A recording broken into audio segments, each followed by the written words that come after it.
Chapter 433. Lu Ping's sword cut out a passage of more than 200 feet.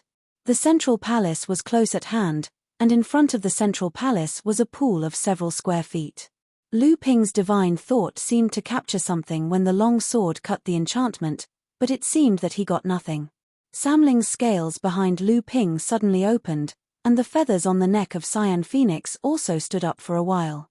It seemed to also notice some danger, but then the sharp eyes of the four spiritual pets became a little confused, and the dangerous breath that appeared before suddenly disappeared.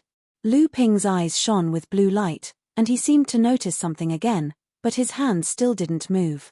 At this moment, there was a sudden violent fluctuation of spiritual qi in the other two directions. Qiao Weijie's roar came over, and at the same time, there was the painful cry of immortal Yang Sanyang. Not good, there are other people in this cave house. Lu Ping was shocked, and he just said, "Be careful." Lu Hai had already shouted and stood in front of Lu Ling. At the same time, the protective small magical power lit up, but it was immediately pierced, and then a stream of blood oozed from Lu Ping's shoulder. Lu Ling exclaimed, opened her mouth, and a black cold mist rushed to the front of Lu Hai. A short figure who was trying to escape was suddenly frozen in front of everyone. This black cold mist was the black ice fiend brought back from Frost Island by Lu Ping, and then he let Lu Ling condense it in her protective aura. The black ice fiend was an extremely good treasure among the strange things. Sure enough, the first time Lu Ling used it, she froze a cultivator of core forging stage in the black ice fiend. However, after all, the opponent's cultivation was no less than Lu Ling's. The black ice fiend only temporarily imprisoned the attacker, and then the attacker's spiritual power surged, and the ice covering his body suddenly cracked.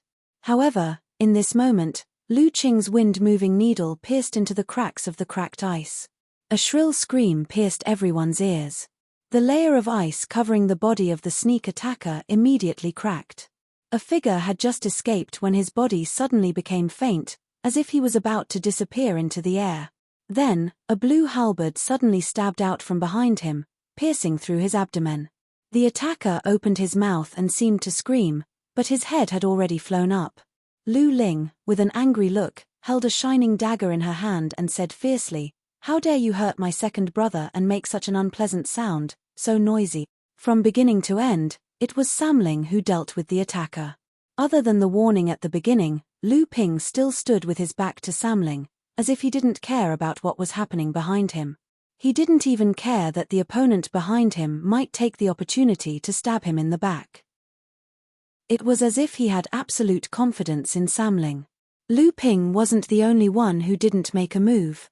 Even the azure phoenix circling above the three spirits was carefully scanning its surroundings with its sharp eyes, as if it was on guard against something. It didn't do anything to help the three spirits below. Dabao was even faster.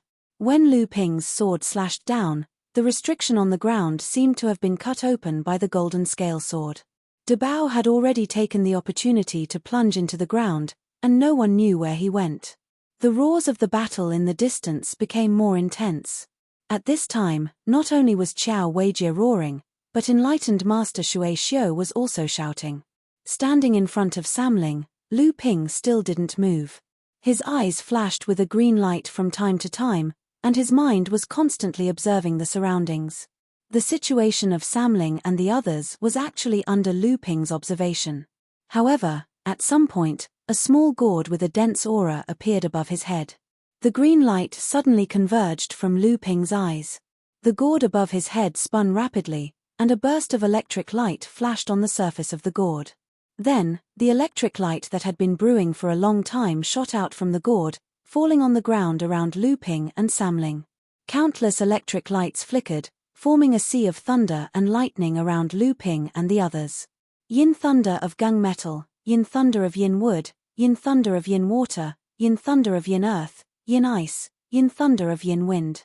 At this moment, the Thunder Seven Treasures calabash finally revealed its ferocious appearance in the cultivation world. This treasure, once known as the #1 divine artifact in the cultivation world, was now far less powerful than when Peng Laozu split the world apart, but how could the title of the #1 divine artifact be undeserved? Even though the yin thunder of yin third fire had not been formed due to the lack of 3 fire attribute natural wonders, the Thunder 7 Treasures calabash still had a long way to go before reaching minor success. Its current power was enough. Lu Ping stood in the middle of the sea of thunder and lightning. Small figures like the one that had attacked Lu Ling earlier screamed in the sea of thunder and lightning. Their bodies were entangled by the electric light, and they fell to the ground, twitching in all kinds of strange ways. Their screams were interrupted as soon as they could be heard. The Thunder 7 Treasures calabash was like a child that had obtained a treasure and needed to show off. After scattering the 6 electric lights around it, it happily jumped twice above Lu Ping's head. Satisfied, it disappeared into the sky and was put back into the core space by Lu Ping. The lightning in the surroundings disappeared, leaving only 12 twitching figures on the ground. 8 of them had already been killed by the 7 Treasures lightning calabash's 6 lightning attribute minor magical abilities. The remaining 4 figures also had all kinds of strange injuries on their bodies. After the thunder and lightning dissipated, the 4 seriously injured figures had a look of fear on their faces. They struggled to stand up and seemed to want to escape. The azure phoenix let out a crisp cry and flapped its wings. Another sea of fire swept out. 4 screams of despair rang out, and the 8 corpses on the ground were turned to ashes by Lu Qina's Samadhi true fire. Lu Ping helplessly looked at Lu Qina, who was hovering proudly above his head. With this method of killing, he wouldn't be able to obtain any spoils of war in the end. Just as Lu Qina was circling above everyone's heads, and just as she turned around, a figure that looked exactly the same as before suddenly appeared behind Lu Qina with a ruthless expression on his face. He threw out a shimmering water rope towards Lu Qina's neck. Mid-core forging stage. Lu Ping looked at the figure that was in a sorry state. It was obvious that the figure had escaped from the Thunder 7 Treasures calabash and Lu Qina's Samadhi true fire. He couldn't help but frown. These things really wouldn't rest until they were dead. Even in this situation, they still risked their lives to attack. Just as the water rope whip was about to tighten around Lu Qina's neck, a broken flag suddenly appeared above Lu Qina's head. The flag shook and a wave suddenly surged out, firmly blocking the water rope whip. The cultivator holding the water rope whip was surprised. The soft water rope whip suddenly turned into a long spear and stabbed towards Lu Qina again. However, the broken flag shook again and another wave surged out, blocking the water spear outside Lu Qina's body. The short minor repairs cultivator turned around and saw the smiling Lu Ping. He immediately realized that everything was caused by the human in front of him. His ferocious expression made it seem as if he wanted to eat someone. He opened his mouth and let out a mournful roar. The water spear in his hand turned into a huge ghost head water blade and chopped down towards Lu Ping's head. However, the short minor repairs cultivator had only just leapt into the air when his ferocious expression suddenly froze. Next, a look of disbelief appeared on his face. Lowering his head, he saw that a sword had pierced a large hole through his chest. Blood flowed out like clear water from the wound. Behind the short minor repairs cultivator, the dark blue netheraqua sword disappeared once more and the short minor repairs cultivator fell to the ground. This time, the cyan phoenix had learned its lesson. It unleashed a mouthful of flames to incinerate the cultivator on the ground into a clump of thick white smoke. However, the clump of flowing water formed from the large blade was not incinerated. Lu Ping held the clump of flowing water in his hand and examined it carefully. A look of interest appeared on his face. The clump of flowing water rolled back and forth in Lu Ping's palm and changed into various shapes. Although it was only a magic treasure that had condensed 3 treasures, it had many wonderful uses. Lu Ping glanced at Lu Hai, who had a longing look on his face, and could not help but laugh. This magic treasure looked gorgeous, but it was actually not very helpful to Lu Ping. So, he handed the water-like magic treasure to Lu Hai to refine. Seeing Lu Hai excitedly turn the clump of flowing water into a long halberd that was almost twice his height, Lu Ping shook his head and smiled bitterly. After all, he was still a child. Compared to a magic treasure, Lu Hai was more willing to see the clump of flowing water as a toy. An ice azura appeared on Frost Island, and then a water azura appeared inexplicably in this cave mansion. The situation in the world of cultivation is really getting more and more chaotic. Lu Ping knew that when the ice azura was first discovered on Frost Island, even his master, Tianling, Laozu, did not look very good at that time. The blood condensation disciples on Frost Island did not even know what an azura was. Most of the core forging realm cultivators, such as Lu Ping, only knew about it at that time, and were warned by their respective sect masters not to spread this matter. Including the one that attacked Lu Ling at the beginning, a total of 14 water asuras appeared. 8 of them were equivalent to the blood condensation realm water asuras, and one of the 5 were equivalent to the core forging realm water asuras. One of them was killed by the Samling, and the other 4 were seriously injured by the 7 Treasures Thunder Calabash. They were also burned clean by Lu China's Samadhi True Fire. The only core forging realm water azura sneakily attacked Lu China, but it was also killed by the prepared Lu Ping. Lu Ping listened to the sporadic sounds of fighting from the other 2 directions. He knew that the water shora, like the ice shora, had a kind of innate ability that made it difficult for a cultivator's divine sense to detect them. The water shora that besieged the other 2 cultivators must have realized that they couldn't take them down by force, so they resorted to guerrilla warfare. The ice shora and water shora's relentless fighting style was the real headache. Qiao Weijie, Shui Xiu, and the others were obviously being held back by the water shora. Lu Ping immediately snickered in his heart. It's not that I, Zhenling, want to take everything for myself. It's your own incompetence. Don't blame me for this. Lu Ping's eyes shone with green light again. He looked at the pool in front of him, and then he seemed to find something. His footsteps paused for a moment, but he still walked toward the central palace in front of him. Chapter 434. Lu Ping had just walked past the small pool in front of the central palace when his divine thoughts suddenly relaxed. Lu Ping's heart tightened. From the small pool to the central palace, there was no longer any obstruction. Thinking of the sudden appearance of the water shora just now, these things obviously could not have come from the outside like they did. There was only one possibility: the group of water shora had directly entered the cave residence. Lu Ping looked back at the small pool behind him again. Just now, when Lu Ping used his divine thoughts to explore, he discovered that the small pool, which was only a few dozen feet in radius, was actually bottomless. Even with Lu Ping's divine thoughts, it was difficult to find out where the small pool led to. Could it be that this group of water shora appeared from the small pool? Lu Ping stepped into the central palace with doubts. Although he had previously used his divine thoughts to explore, at this time in the palace at this time, the things in the palace had already been looted by the water shora, and it was impossible for there to be any more gains, but Lu Ping still could not help but come to have a look. Just as Lu Ping stepped into the central palace, the fighting sounds from the other 2 directions suddenly changed direction. Lu Ping paused at the entrance of the main hall, only then did he realize that Shui Xiu, Chen Shu, and Yang Sanyang were blocking the sneak attack of the water shora while moving in the direction of Qiao Weijie and the others. A moment later, Qiao Weijie and Han Fei also seemed to notice something and moved in the direction of Shui Xiu and the others. This Han Fei seems to be not stupid, Lu Ping thought to himself. As for Qiao Weijie, Lu Ping did not think that such a person would have such a brain. But in the eyes of Shui Xiu and the others, he did not know who came up with this idea. But in the eyes of Lu Ping, among the 3 of them, besides Yang Sanyang who was foppish, Shui Xiu was smart, and Chen Shu who looked simple and honest was also a fox inside. Either one of them could have come up with this idea. The combined strength of the 5 of them should be more than enough to fend off the water shora.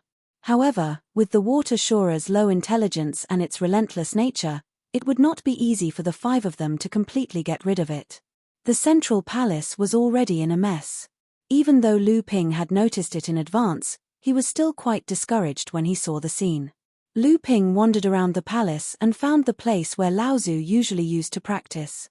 The rich spiritual energy clearly told Lu Ping that this was the place where the whole cave residents gathered of the spiritual veins. Lu Ping roughly felt the concentration of the spiritual energy in this place. It was about 5 small spiritual veins. Lu Ping smiled in his heart and stamped his foot. A blue light immersed into the ground. Lu Ping waited for a moment, but there was no movement from the ground. Lu Ping felt a little strange. He stamped his foot again and a blue light more intense than before entered the ground, but Dabao still did not come out of the ground. Lu Ping's expression changed, and he was about to walk out of the palace. But just as Lu Ping was about to leave the secret cultivation room, his body paused, as if he thought of something. He immediately turned around and carefully searched the cultivation room. Speaking of which, there was nothing special in Patriarch Clearstream's cultivation room. There was a praying mat used for meditation and a low wooden table with a teapot and teacups on it. There were no decorations around the cultivation room. Clearly, Patriarch Clearstream's cultivation room was similar to that of most cultivators, maintaining a simple and painstaking cultivation style. Lu Ping's divine telekinesis was constantly searching for something in the cultivation room. Finally, his eyes were fixed on the futon on the cultivation platform. The futon was clearly a top-grade magic artifact embedded with a spirit-gathering array. It was a good auxiliary artifact for cultivation. Lu Ping's own cultivation room had a similar auxiliary magic artifact. Lu Ping held the futon in his hand and carefully inspected it. His eyes flashed with cyan light. He lowered his head and pondered for a moment. Then, a palm flashing with blue light struck the surface of the futon. The spirit-gathering array engraved on the surface of the futon collapsed and the surface of the top-grade magic artifact was instantly torn apart. Lu Ping shook the futon in his hand and the broken pieces of the futon fell to the ground. A small stone tablet, around 1 foot in length, was revealed. The stone tablet was engraved with 3 bold and powerful words, Clear River Prefecture. Lu Ping chuckled and held the stone tablet in his hand. He activated the real elemental energy in his body and a blue light overflowed from his palm. It extended towards the small stone tablet from top to bottom. When the small stone tablet was completely soaked in the blue light of Lu Ping's real elemental energy, the entire central palace suddenly trembled. Then, everything returned to normal. The blue light on the stone tablet immediately converged and the surface of the stone tablet returned to its original appearance. Lu Ping stood in the training room and stamped his foot again. After a while, Dabao really drilled out from the ground. He looked at Lu Ping and barked twice unhappily. Then, he spat out 3 miniature spirit-gathering pearls with a disdainful expression on his face. It was as if he was saying that such a cave with such a long history and a Dharma manifestation stage cultivator, Laozu, only had 5 small spirit veins and only a few spirit-gathering pearls. Lu Ping did not have time to deal with Dabao. He waved his hand and kept the 3 miniature spirit-gathering pearls. Then, he placed the 2 small traction array plates made by Hu Lily on the 2 small spirit veins in the training room. Then, he carefully engraved a traction array on them. He was ready to return to Huangli Island and guide 2 of the 6 spirit veins back. In the process of carving the array formation, Lu Ping discovered that the spirit veins in the cultivation room were definitely not just 6 small spirit veins. There should have been at least 1 mid-sized spirit vein. However, after 3,000 years, the mid-sized spirit veins were constantly being depleted due to the lack of a spirit-gathering artifact to suppress the spirit veins. After the miniature spirit veins and small spirit veins were led over, as long as a cultivator could casually imprison them, they could ensure that the spirit veins would not be lost for several years or even decades. However, once the spirit veins were condensed and became medium spirit veins, they could be easily imprisoned by cultivators. Only with the suppression of a spirit-gathering treasure could they prevent the medium spirit veins from collapsing.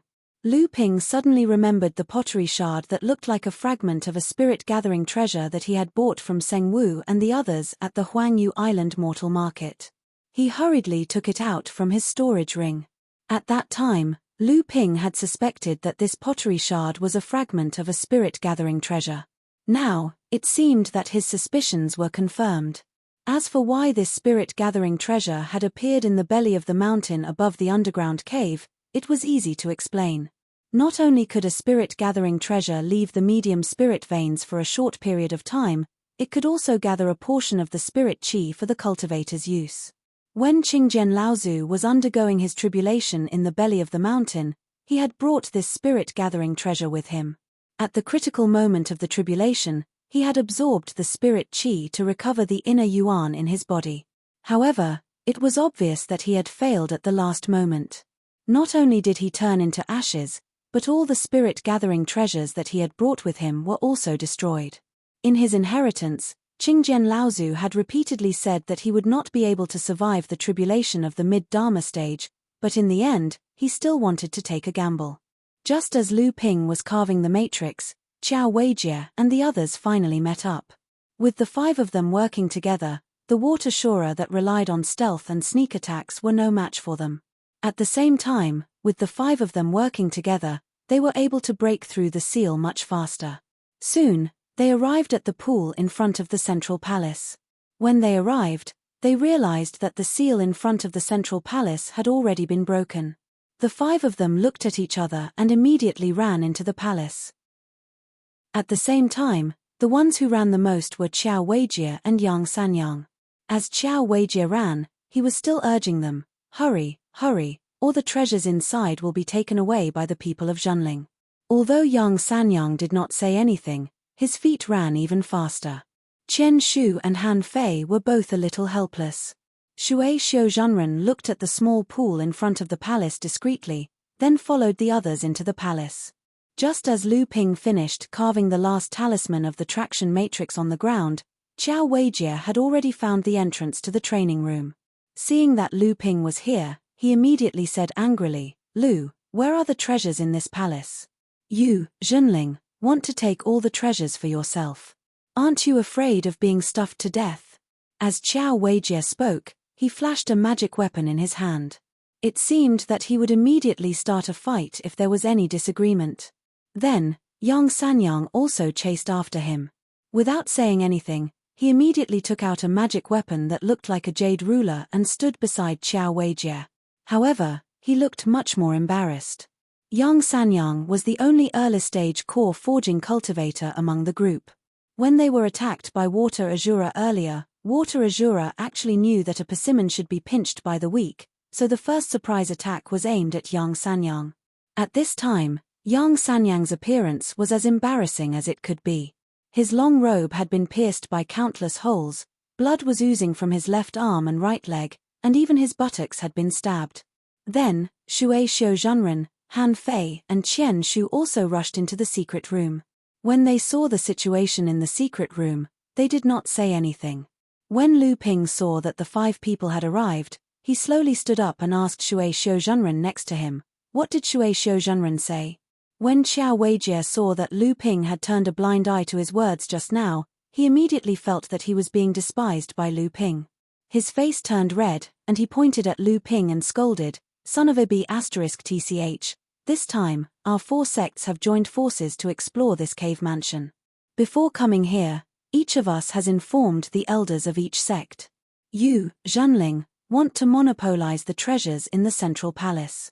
Aren't you afraid that the other 3 sects will join forces to condemn you?" Lu Ping's knife-like gaze forced Qiao Weijie to not dare to look directly at him.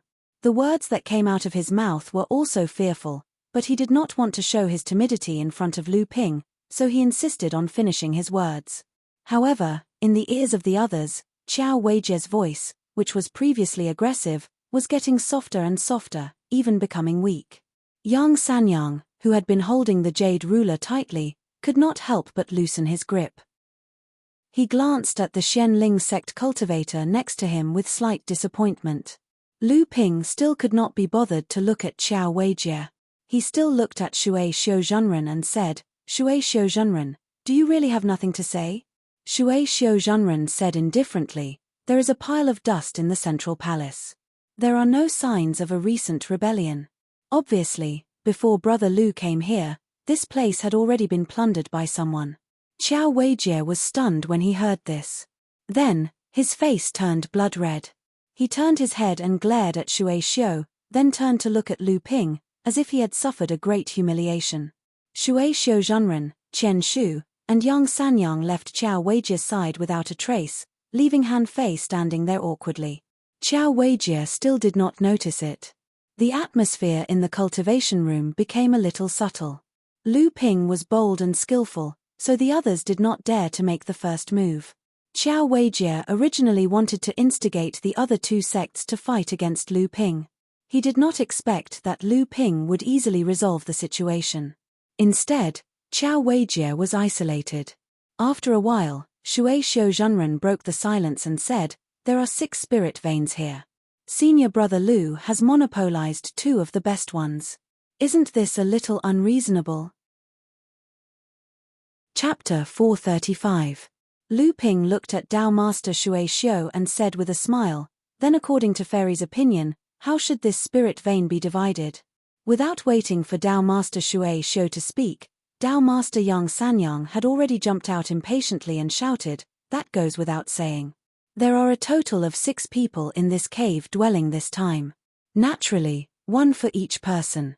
As soon as Dao Master Yang Sanyang's voice fell, Dao Master Shui Xiu's expression was rather displeased.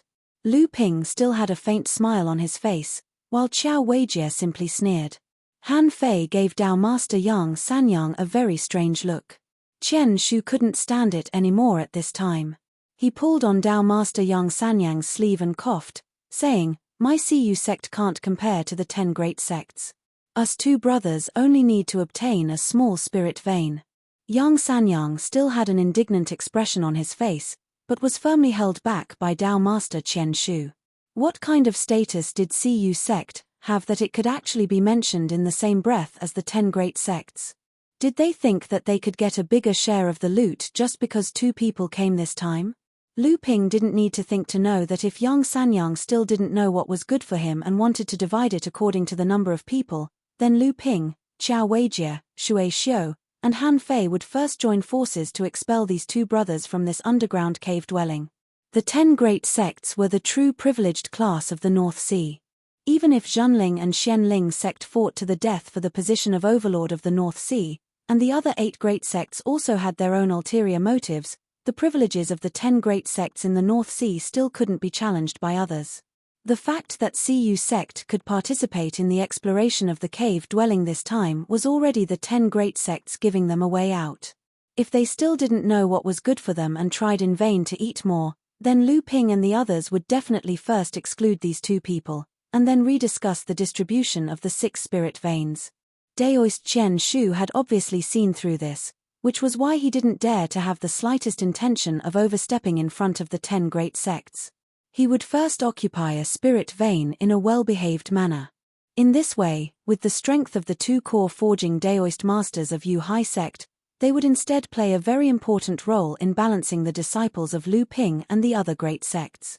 At that time, the role of Yu Hai sect would be manifested. Seeing that the Sea Tribulations sect knew when to stop, everyone didn't say anything more. Qiao Weijie said coldly, "Let's give up a spirit vein and divide it again. In this way, we won't hurt the harmony between us. Otherwise, aren't you afraid that Brother Lu will be stuffed after eating too much?" Lu Ping laughed and said, "I guess the 5 of you have only broken through the Water Shora's encirclement and arrived here. You didn't kill all of them, right? Water Shora? Were they the cultivators who were extremely skilled in the invisibility technique? Are they called Asuras? What kind of organization is this?" Lu Ping saw that Qiao Weijie's face was a little blank, and knew that he didn't know anything about the Water Shora. Not only him, but Han Fei and the others next to him also looked confused. Only Daoist Shui Xiu seemed to be in deep thought, as if she knew something about the Water Shora. Lu Ping didn't explain, but just smiled and said, "When you return to the sect, you can ask your masters about the Water Shora. But are you sure that those Asuras won't follow you here after being repelled?" Qiao Weijie and the others were startled, and then their expressions changed greatly. Qiao Weijie instantly propped up his protective aura, and at the same time, he turned his hand and slashed out a 3-meter-long flaming saber. It seemed that the entire palace would tremble with the slash of the flaming saber. The flaming saber didn't hit anyone, but the burning flames swept to both sides. In a burst of ear-piercing screams, 2 Water Shuras in the core forging stage jumped far away, and then their figures quickly dimmed, as if they were about to disappear into the air again. Reverend Shui Xiu took a step back, and blocked the entrance of the cultivation room. Then, he raised both of his hands, and a puff of white mist pervaded the passageway in front of the cultivation room's entrance. Some of the mist even covered the ground with a layer of white dust. Daoist Shui Xiu carefully examined the movement in the white mist, and suddenly pointed to the left and said, 10 feet. Daoist Han Fei, who was next to him, clenched his fist and lightly punched. There was a turbulence in the white mist, and suddenly there was a scream of pain from 10 feet away. Daoist Han Fei immediately punched a second time, but there was only the turbulence in the white mist. Obviously, the Azura was no longer there. Daoist Shui Xiu pointed to the dome of the palace above and said, 7 feet. Without saying anything, Daoist Chen Shu suddenly extended 3 tree vines from a branch in his hand, and curled them towards the place 7 feet away. The 3 tree vines shook violently, and there was an ear-piercing screech. Daoist Chen Shu said happily, got it. Daoist Yang Sanyang, who was next to him, was injured, but his muscles and bones weren't hurt. He smiled ferociously, and looked in the direction that Daoist Chen Shu's tree vines had dragged him over, and slashed with the jade ruler in his hand. The 3 tree vines that were curled together suddenly unraveled, and a puff of clear water scattered everywhere. Obviously, the captured water Shura had been cut into 2 by Daoist Yang Sanyang's jade ruler. However, before Daoist Yang Sanyang could enjoy the pleasure of killing the enemy, he heard Lu Ping say from behind, be careful. Daoist Yang Sanyang's heart skipped a beat, and he heard Daoist Shui Xiu say urgently, be careful, Daoist Yang. Daoist Yang Sanyang knew something was wrong, and quickly retreated. At the same time, his body burned with 3 different colored flames. Daoist Chen Shu, who was next to him, had yet to retract the tree vines in his hand, and Daoist Xiao Weijie, who was on the other side, was chasing a water Shura that he had set his eyes on earlier, and didn't even look at him. Daoist Yang Sanyang was filled with hatred, and the 3-colored flame shield was instantly extinguished by half. A human silhouette appeared, and its 4-foot-long body was holding a magic treasure short sword that flickered with a gloomy light. It stabbed towards Daoist Yang Sanyang's heart. At this moment, Daoist Yang Sanyang had no time to summon a defensive magic treasure, and could only do his best to move his body sideways, hoping that the sword would not stab into his core space. Just as Daoist Yang Sanyang was about to resign himself to his fate, he heard a pu sound in front of him. It was very different from the sound of a sharp blade entering a body that Daoist Yang Sanyang usually heard. When Daoist Yang Sanyang looked over, he saw a small wave surging out of thin air in front of his chest. The water Shura's sharp blade stabbed into it, but it was firmly blocked and could not go any further. Although Daoist Yang Sanyang was a playboy, he was even more ruthless. Seeing that he had escaped death, he smashed the water Shura's head with the jade ruler in front of him into a rotten watermelon with juice splattering everywhere. Daoist Yang Sanyang thought that it was Daoist Shui Xiu who had helped him, and turned to look to thank her. However, he saw Daoist Shui Xiu looking at the top of his head in surprise. When Daoist Yang Sanyang looked up, he saw a small black flag fall into Lu Ping's hands. Daoist Yang Sanyang said in a muffled voice, thanks, and ignored Lu Ping. Lu Ping did not mind. On the other side, a water Shura that was seriously injured by Xiao Weijie was about to escape when a muffled sound was heard. It was Daoist Han Fei who was suddenly attacked by 2 water Shura. Daoist Shui Xiu had only noticed one spot, and Daoist Han Fei was caught off guard by a water Shura's kick that broke his protective upstanding chi. He felt a tightness in his chest and a sweet taste in his throat. He was already injured. Daoist Han Fei tried his best to resist the 2 water Shuras, but he was in dire straits and was surrounded by danger. Xiao Weijie looked at Han Fei, who was not far away, and shot out 3 flaming blades in a row, but none of them were used to help Han Fei out. The 3 flaming blades formed a triangular shape and killed the severely injured water Shura. When he turned around to help Han Fei, he saw that Daoist Shui Xiu had already helped Han Fei out of the siege of the 2 water Shuras. When Xiao Weijie saw that Han Fei was fine, he turned around to look at the water Shura that he had killed. The water Shura's body had turned into a pool of clear water and seeped into the ground, leaving behind a glowing luminous pearl on the ground. It was obviously not an ordinary item. Xiao Weijie was delighted and wanted to pick up the pearl on the ground, but he did not notice that Daoist Han Fei, who had temporarily repelled the attack of the water Shura with the help of Daoist Shui Xiu, was looking at Xiao Weijie's back with a hint of dissatisfaction.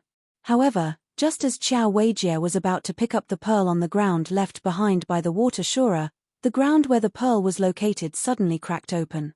The pearl rolled into the crack, and then the crack on the ground closed again as Qiao Weijie roared angrily. Lu Ping, who was standing in the middle of his cultivation, could not help but smile when he saw Daoist Qiao Weijie angrily smashing 3 large pits on the ground.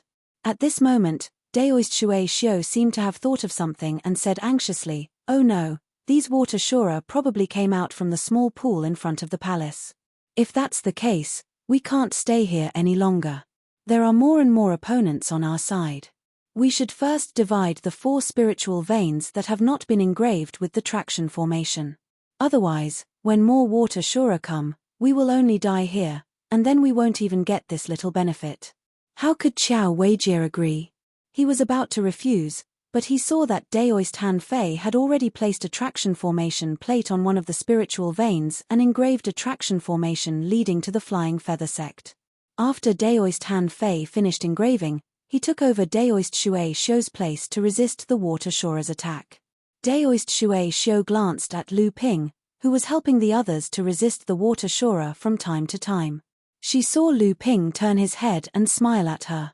Daoist Shui Xiu also chose a spiritual vein to place the traction formation and formation plate, but she knew in her heart that she was no match for this Junling disciple from the beginning to the end. This time, Junling had the upper hand again. The traction formation for the Cu sect spiritual veins was engraved by Daoist Yang Sanyang. Qiao Weijie originally wanted to take advantage of Xianling sect status to share a portion of Lu Ping's spiritual veins equally, but in the end, no one had the time to support him. He had no choice but to reluctantly engrave the traction formation on the last remaining spiritual vein. However, he already had the urge to curse in his heart. Because of the previous people's selection, when it came to Qiao Weijie, the last remaining spiritual vein was dry and astringent. After Xianling sect drew it back, they would have to spend a large amount of money to nourish it before it could be used. Otherwise, this spiritual vein might be wasted or reduced to a mini-spiritual vein. Qiao Weijie was just about to open his mouth to question when he saw Lu Ping and the others suddenly break out of the palace in unison.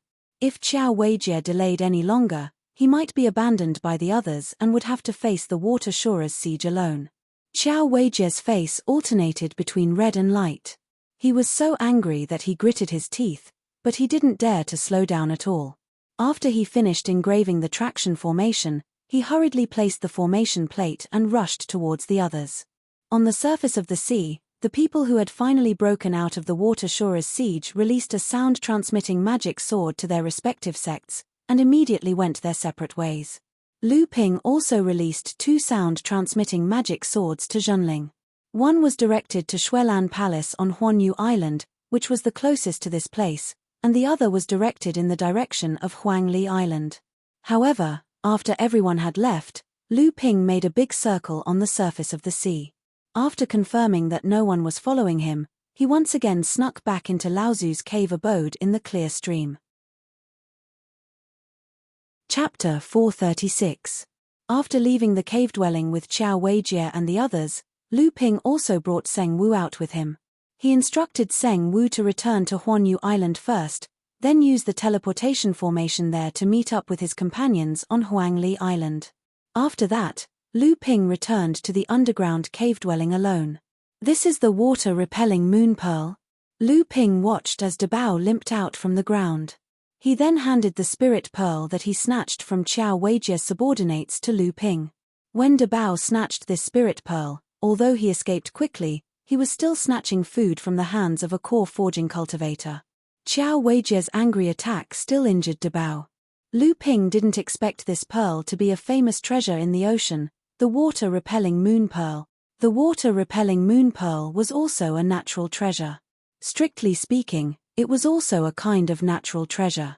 However, no cultivator was willing to use this natural treasure to refine their protective aura or condense various divine abilities. This was because it was simply a waste of a natural treasure.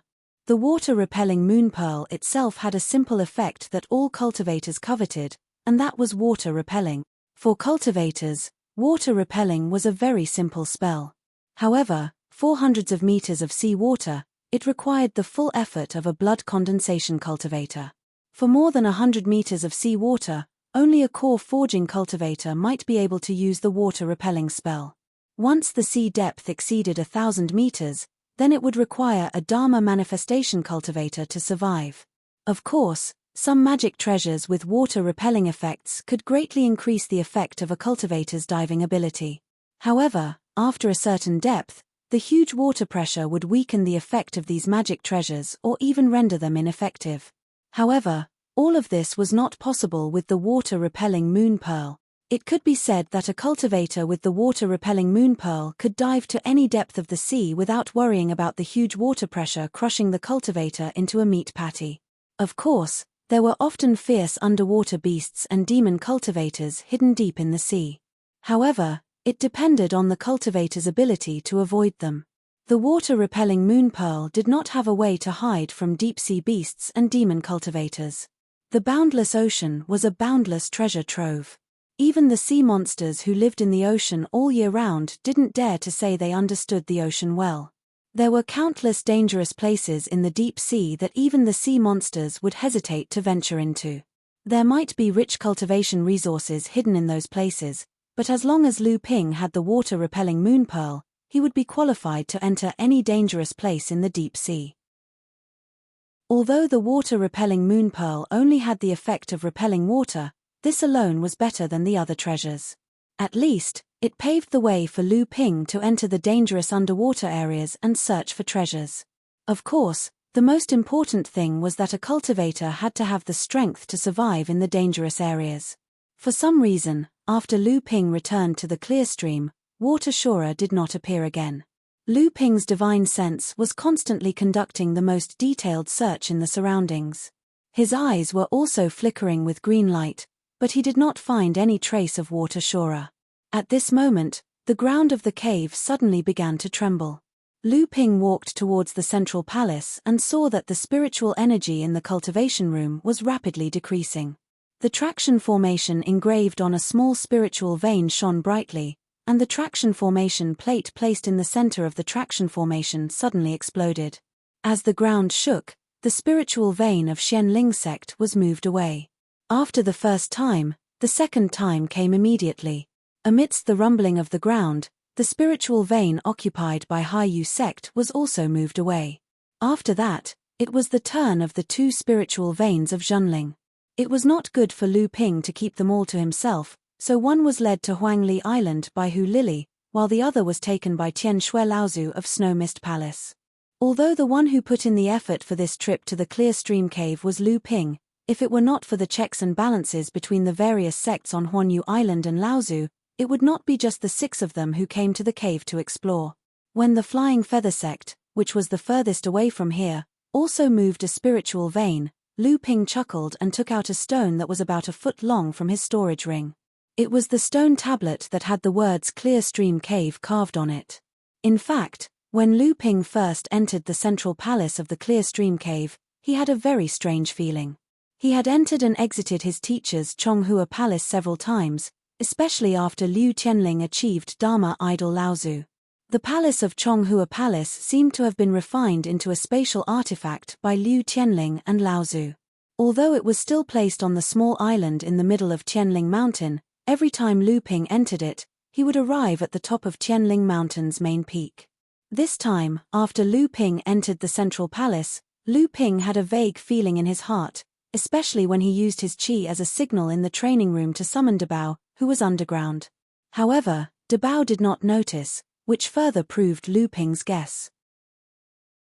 Since this central palace was very likely a spatial artifact refined by Laozu, then there must be a mansion-guarding stone tablet in this palace, and this mansion-guarding stone tablet was the one that Lu Ping found on the praying mat in the training room. After exiting the palace, Lu Ping took out the mansion-guarding stone tablet that he had refined. After another earthquake, the huge central palace had shrunk to the size of the House of Gold, and it flew towards Lu Ping's hand. Lu Ping thought for a moment, and simply put the central palace into the House of Gold. Compared to a large spatial artifact like the House of Gold, the central palace was just a toy. Lu Ping directly landed the palace on the top of a small mountain in the middle of the House of Gold, which saved Lu Ping the trouble of building another palace on top of it. However, Just as Lu Ping put away the central palace, the entire cave dwelling suddenly shook violently. The rumbling sounds grew louder and louder. The remaining seals in the underground cave dwelling began to crumble, and the protective array formation around the cave dwelling also began to crumble. Lu Ping thought to himself, "Oh no. This palace should be the main hub of the protective formation of the entire cave." After Lu Ping put it away, all the formations and restrictions in the cave collapsed. At that moment, the seawater must have flowed into the cave, and the place was about to be flooded by seawater. Although Lu Ping felt it was a pity that this underground cave was destroyed, it was obvious that Lao Tzu had spent a lot of effort to build this cave. However, the collapse of the cave would not cause any danger to him at all. Not to mention, he had the water prevention pearl in his hand. Even without the pearl, this place was only about 100 feet away from the sea. For a cultivator like Lu Ping who practiced water attribute cultivation, it was not dangerous at all. However, after thinking about it, Lu Ping put Dabao away and released Samling. Then, he took Samling and jumped into the small pool in front of the palace. As soon as Lu Ping jumped into the pool, the water churned violently, and then calmed down. A huge amount of seawater suddenly poured in from the underground tunnel, and the underground cave began to accumulate water. The water level was getting higher and higher, and in less than half an hour, the entire cave was submerged by seawater. As soon as Lu Ping jumped into the small pool, he was attacked by 2 water asuras. However, they were only asuras at the peak of the blood condensation realm. Without Lu Ping having to do anything, the 2 asuras were killed by the angry Samling. The water shura was a ghost in the water, but the emerald sea spirit snake was also an overlord in the water. Although the water shura's strange invisibility ability became more powerful in the water, the emerald sea spirit snake's strength in the water was also a level higher, not to mention that the 3 spirits were at the core forging stage. However, after killing the 2 water asuras, Lu Ping and the others did not encounter any more sneak attacks from the water asuras. Lu Ping's eyes flashed with a green light as he constantly looked around. He also concentrated his divine telekinesis within a radius of more than 100 feet around him, carefully identifying the movement of the water. However, he still did not find any trace of the water asuras. Could it be that the water asuras retreated on their own after Lu Ping and the others discovered this place and were unable to kill them? The more Lu Ping thought about it, the more likely it seemed. Ever since the existence of the ice asuras was discovered on Frost Island, Lu Ping vaguely heard that some of the late core forging realm cultivators from his sect often went out in secret. When they returned, the disciples of the sect found that they carried a murderous aura all over their bodies. Some of the late core forging realm cultivators were inexplicably injured.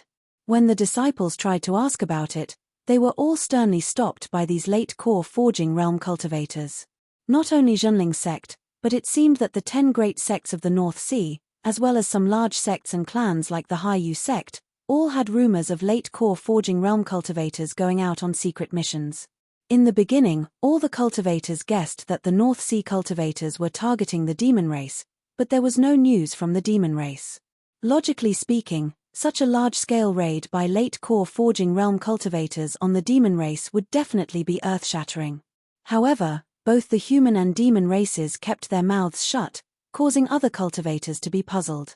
Could it be that these cultivators went out to search for the traces of the asuras? Thinking of the information he received about the asuras from his teacher, Lu Ping had a faint guess in his heart.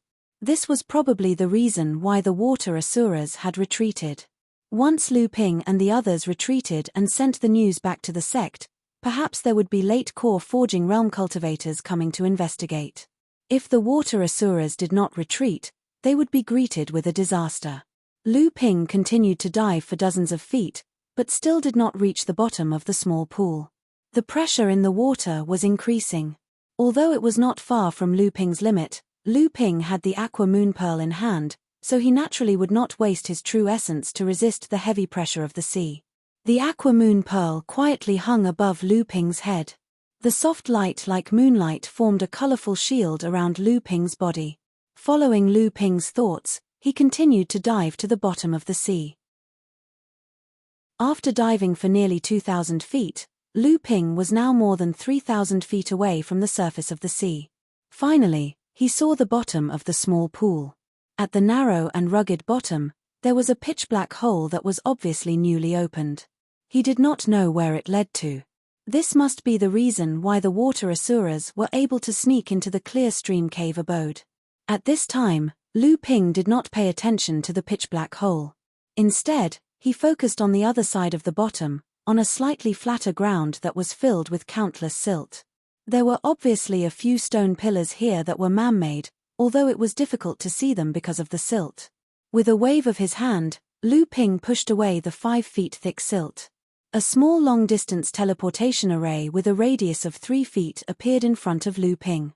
Lu Ping sucked in a breath of cold air, his face filled with surprise and anticipation. Chapter 437. The transmitting formation was small because it could only transport one cultivator at a time.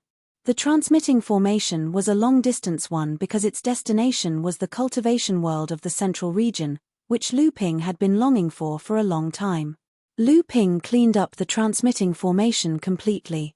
He found that although it had been there for thousands of years, the transmitting formation was still in good condition. Judging from the traces of the transmitting formation's construction, it was obviously the work of Qingjian Laozu. And Qingjian Laozu was actually a cultivator from the central region.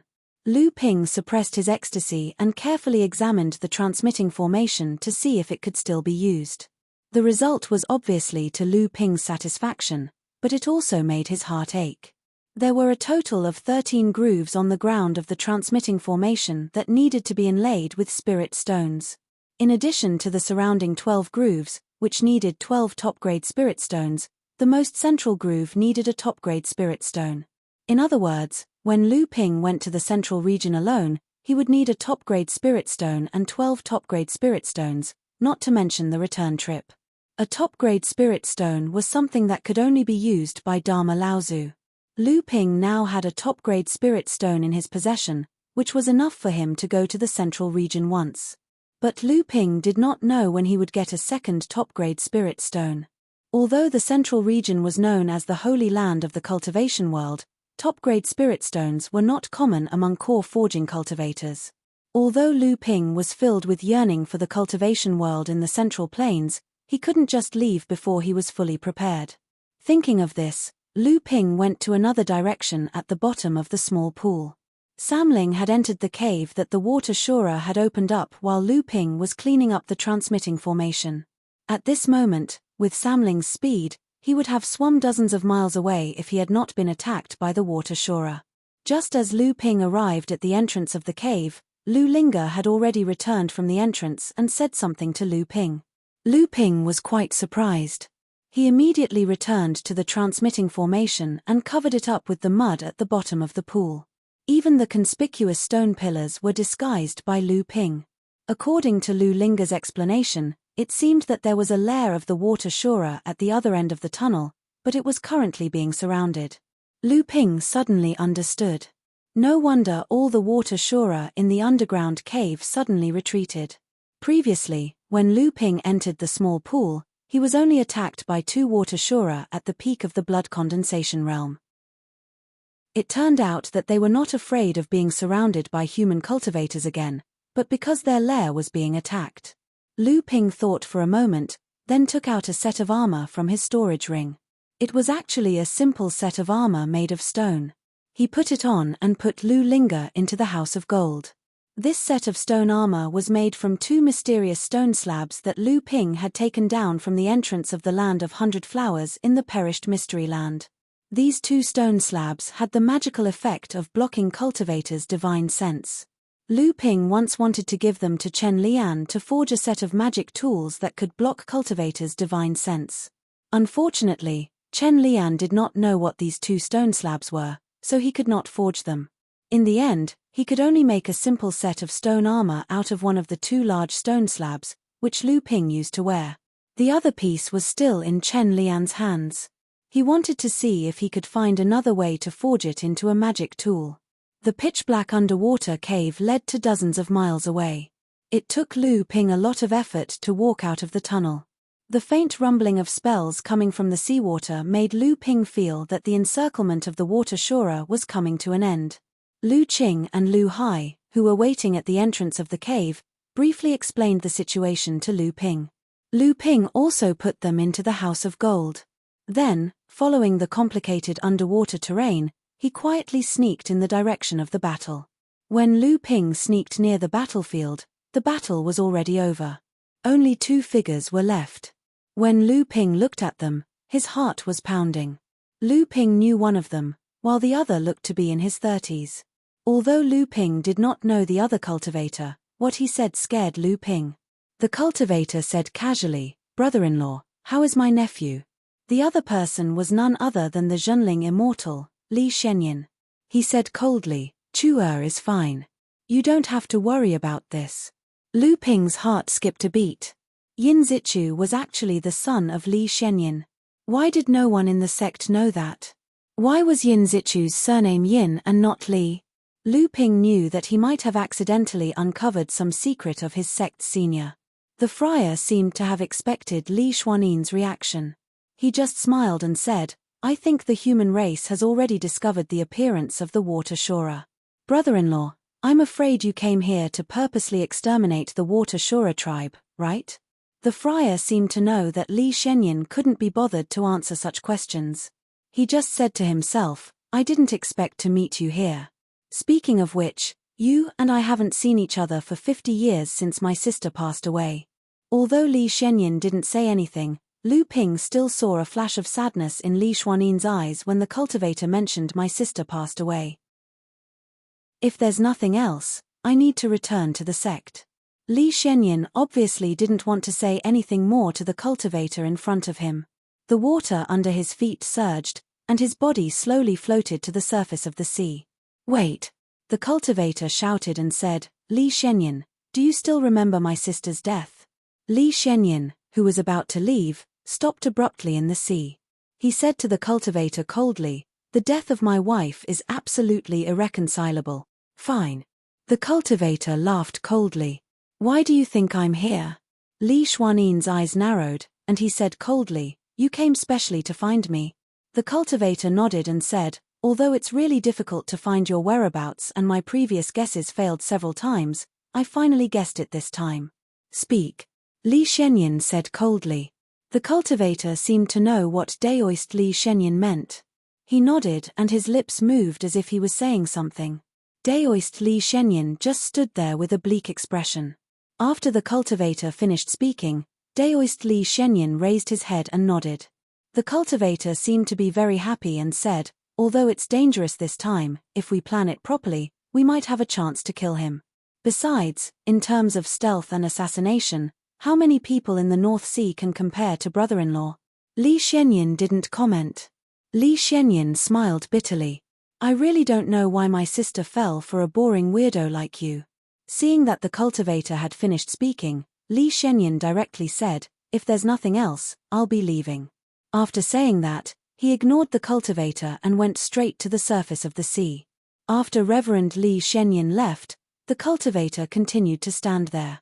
It was unknown what he was thinking.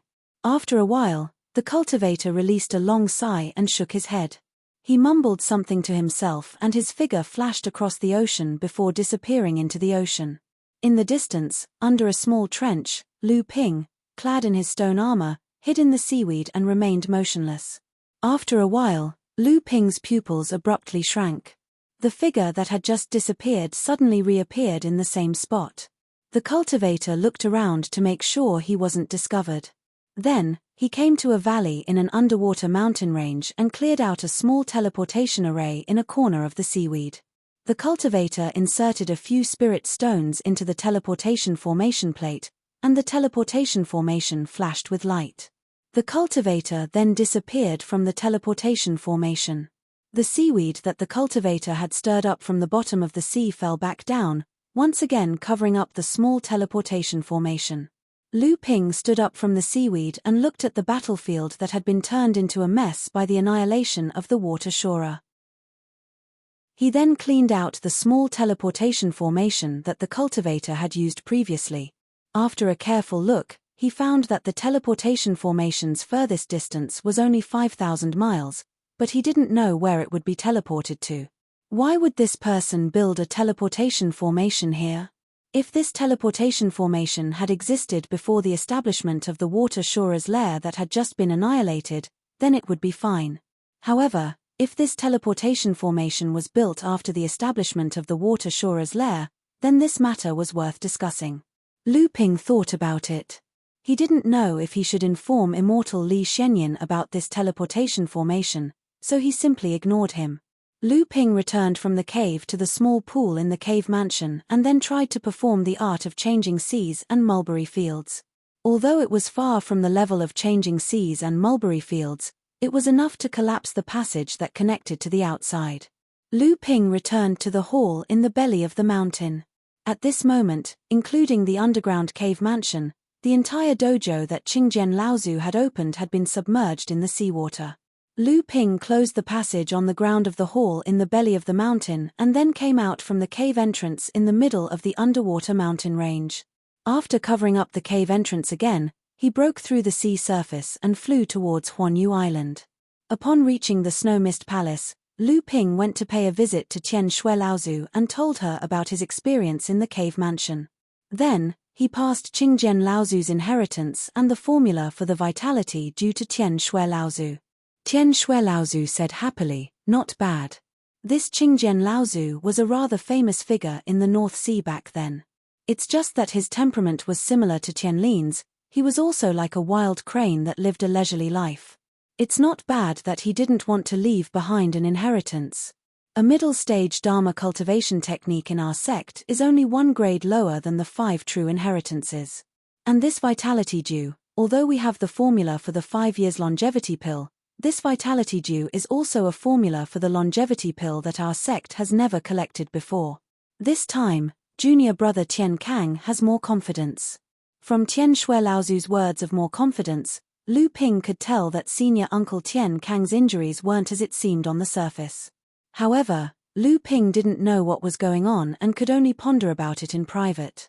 Just as Lu Ping was about to bid farewell, Tian Shui Laozu said, "You should return to Tianling Mountain first. The people from the 5 great sects of the East Sea have already arrived at our sect to discuss the matter of the overseas cultivators joining forces to fight against the demon race." The 5 great sects of the East Sea are truly great sects that can be compared to the great sects of the Middle Earth. They aren't something that our North Sea's 10 great sects can compare to. This time, some of the elite disciples from the 5 great sects are here to spar with our sect's core forging realm cultivators who are below 100 years old. It's said that Xianling sect only won 3 out of 10 matches. You'll be there to hold the line. If our sect can win 4 matches, then it'll be fine. Chapter 438. As soon as Lu Ping emerged from the Heaven Spirit Hall's teleportation formation, he heard a deafening tiger roar. A loud laugh could be heard. Sire's cultivation is indeed profound. We'll consider this battle a draw, so why don't we call it a draw? Haha, Sire's cultivation is admirable. Today's battle was truly satisfying. If we continued, then both of us would be heavily injured. Calling it a draw is exactly what I wanted. Lu Ping was stunned. It seemed that he had arrived too late. The disciples of the 5 great sects of the Eastern Sea and the disciples of Zhenling had probably already begun. However, the person who spoke first made Lu Ping feel rather surprised. From the voice, it was clear that Yarrow Yong had just fought with someone. However, with Yarrow Yong's personality, he would either win or lose in a battle. There would always be a result. For him to call it a draw like today was truly inconceivable to Lu Ping. Lu Ping's interest was piqued. He walked towards the direction of the voice, wanting to see just who it was that could make Yarrow Yong feel a sense of familiarity. However, before Lu Ping had even arrived, Yarrow Yong's roar could be heard. "Perfect, I have a few jars of fine wine in my dwelling. Sire, you've come from afar, why don't we drink to our heart's content and see who's better at drinking? How delightful. I didn't think that I would meet such a straightforward person like Sire today, haha." Before Lu Ping had even arrived at the plaza of the Heaven Spirit Hall, 2 streaks of red light had already streaked across the sky. Clearly, the two people who had just battled had already left. At that moment, a person came walking over. Seeing Lu Ping, he was stunned for a moment before revealing a smile. Lu Ping asked first, "Junior Zhong, are the disciples of our sect currently sparring with the disciples of the 5 great sects of the Eastern Sea? Why are you leaving?" Zhong Zicheng smiled, "So it's Senior Lu who has returned. Senior Lu has come at just the right time. Our early core forging disciples have just finished sparring with the disciples of the 5 great sects of the Eastern Sea. Now it's time for the mid-core forging disciples to fight. With Senior Lu here, we should be able to win the first battle." "Oh, they've already finished 5 battles? Who won?" The disciples of the East Sea and the North Sea had a total of 10 matches. 5 matches were at the early stage of the core forging realm, and the other 5 matches were at the mid-stage. Zhong Zicheng said with both excitement and regret, 2 wins and 2 losses. Just now, senior brother Yarrow Yong shook hands with a disciple of Sky-Splitting Sword Sect and made up with him. Now, both of them are having a drinking competition. This result is better than Xian Ling sects. I heard that Xian Ling sect only won 2 out of the 5 early core forging matches, and only won 1 round against Ouyang Wei Jian in the mid-core forging matches. Now that senior martial brother Lu is here, I'm sure Xian Ling sect will be able to win another round in the mid-core forging matches. With this, Xian Ling sect is already half a round ahead of Xian Ling sect. Lu Ping smiled and said, "The disciples of the East Sea sects are all crouching tigers and hidden dragons. How can I say that I will definitely win?" Zhong Zicheng did not refute. Instead, he said, "Senior brother, junior brother was confident in that match. However, senior brother said that the disciples of the Eastern Seas sects are all crouching tigers and hidden dragons. Senior brother did not believe it before, but now I have no choice but to believe it." Oh! This piqued Lu Ping's interest. Although his understanding of the Eastern Sea was far greater than his peers, Zhong Zicheng often worked under Heaven's Spirit Hall's Enlightened Master Profound Miao and Enlightened Master Guo Shenshan. Presumably, Lu Ping would be able to obtain a lot of information from them. So, he asked, "Junior martial brother, did you hear anything?" Zhong Zicheng said, "This time, although the disciples sent by the Eastern Seas sects are all elites, according to martial uncle Guo Shenshan, these disciples are not the best of the best. Whether it is senior martial brother Ji, senior martial brother Yin, or senior martial brother Yarrow Yong, they can be said to be the best of the early core forging disciples." Lu Ping nodded. What Zhong Zicheng said was true. The Eastern Seas sects were indeed stronger than the Northern Seas sects. So, he asked again, "Did junior martial brother Xian Xian and junior martial brother Xian Chu also compete with the Eastern Seas disciples?" Zhong Zicheng smiled and said, "Yes, if it weren't for the 2 of them, I'm afraid it wouldn't have been easy for us to win. These 2 senior martial brothers won 1 match each, senior martial brother Yarrow drew 1, and lost the remaining 2 matches. Zhong Zicheng looked at Lu Ping and said, "In 1 match, Yuan Zhon went up.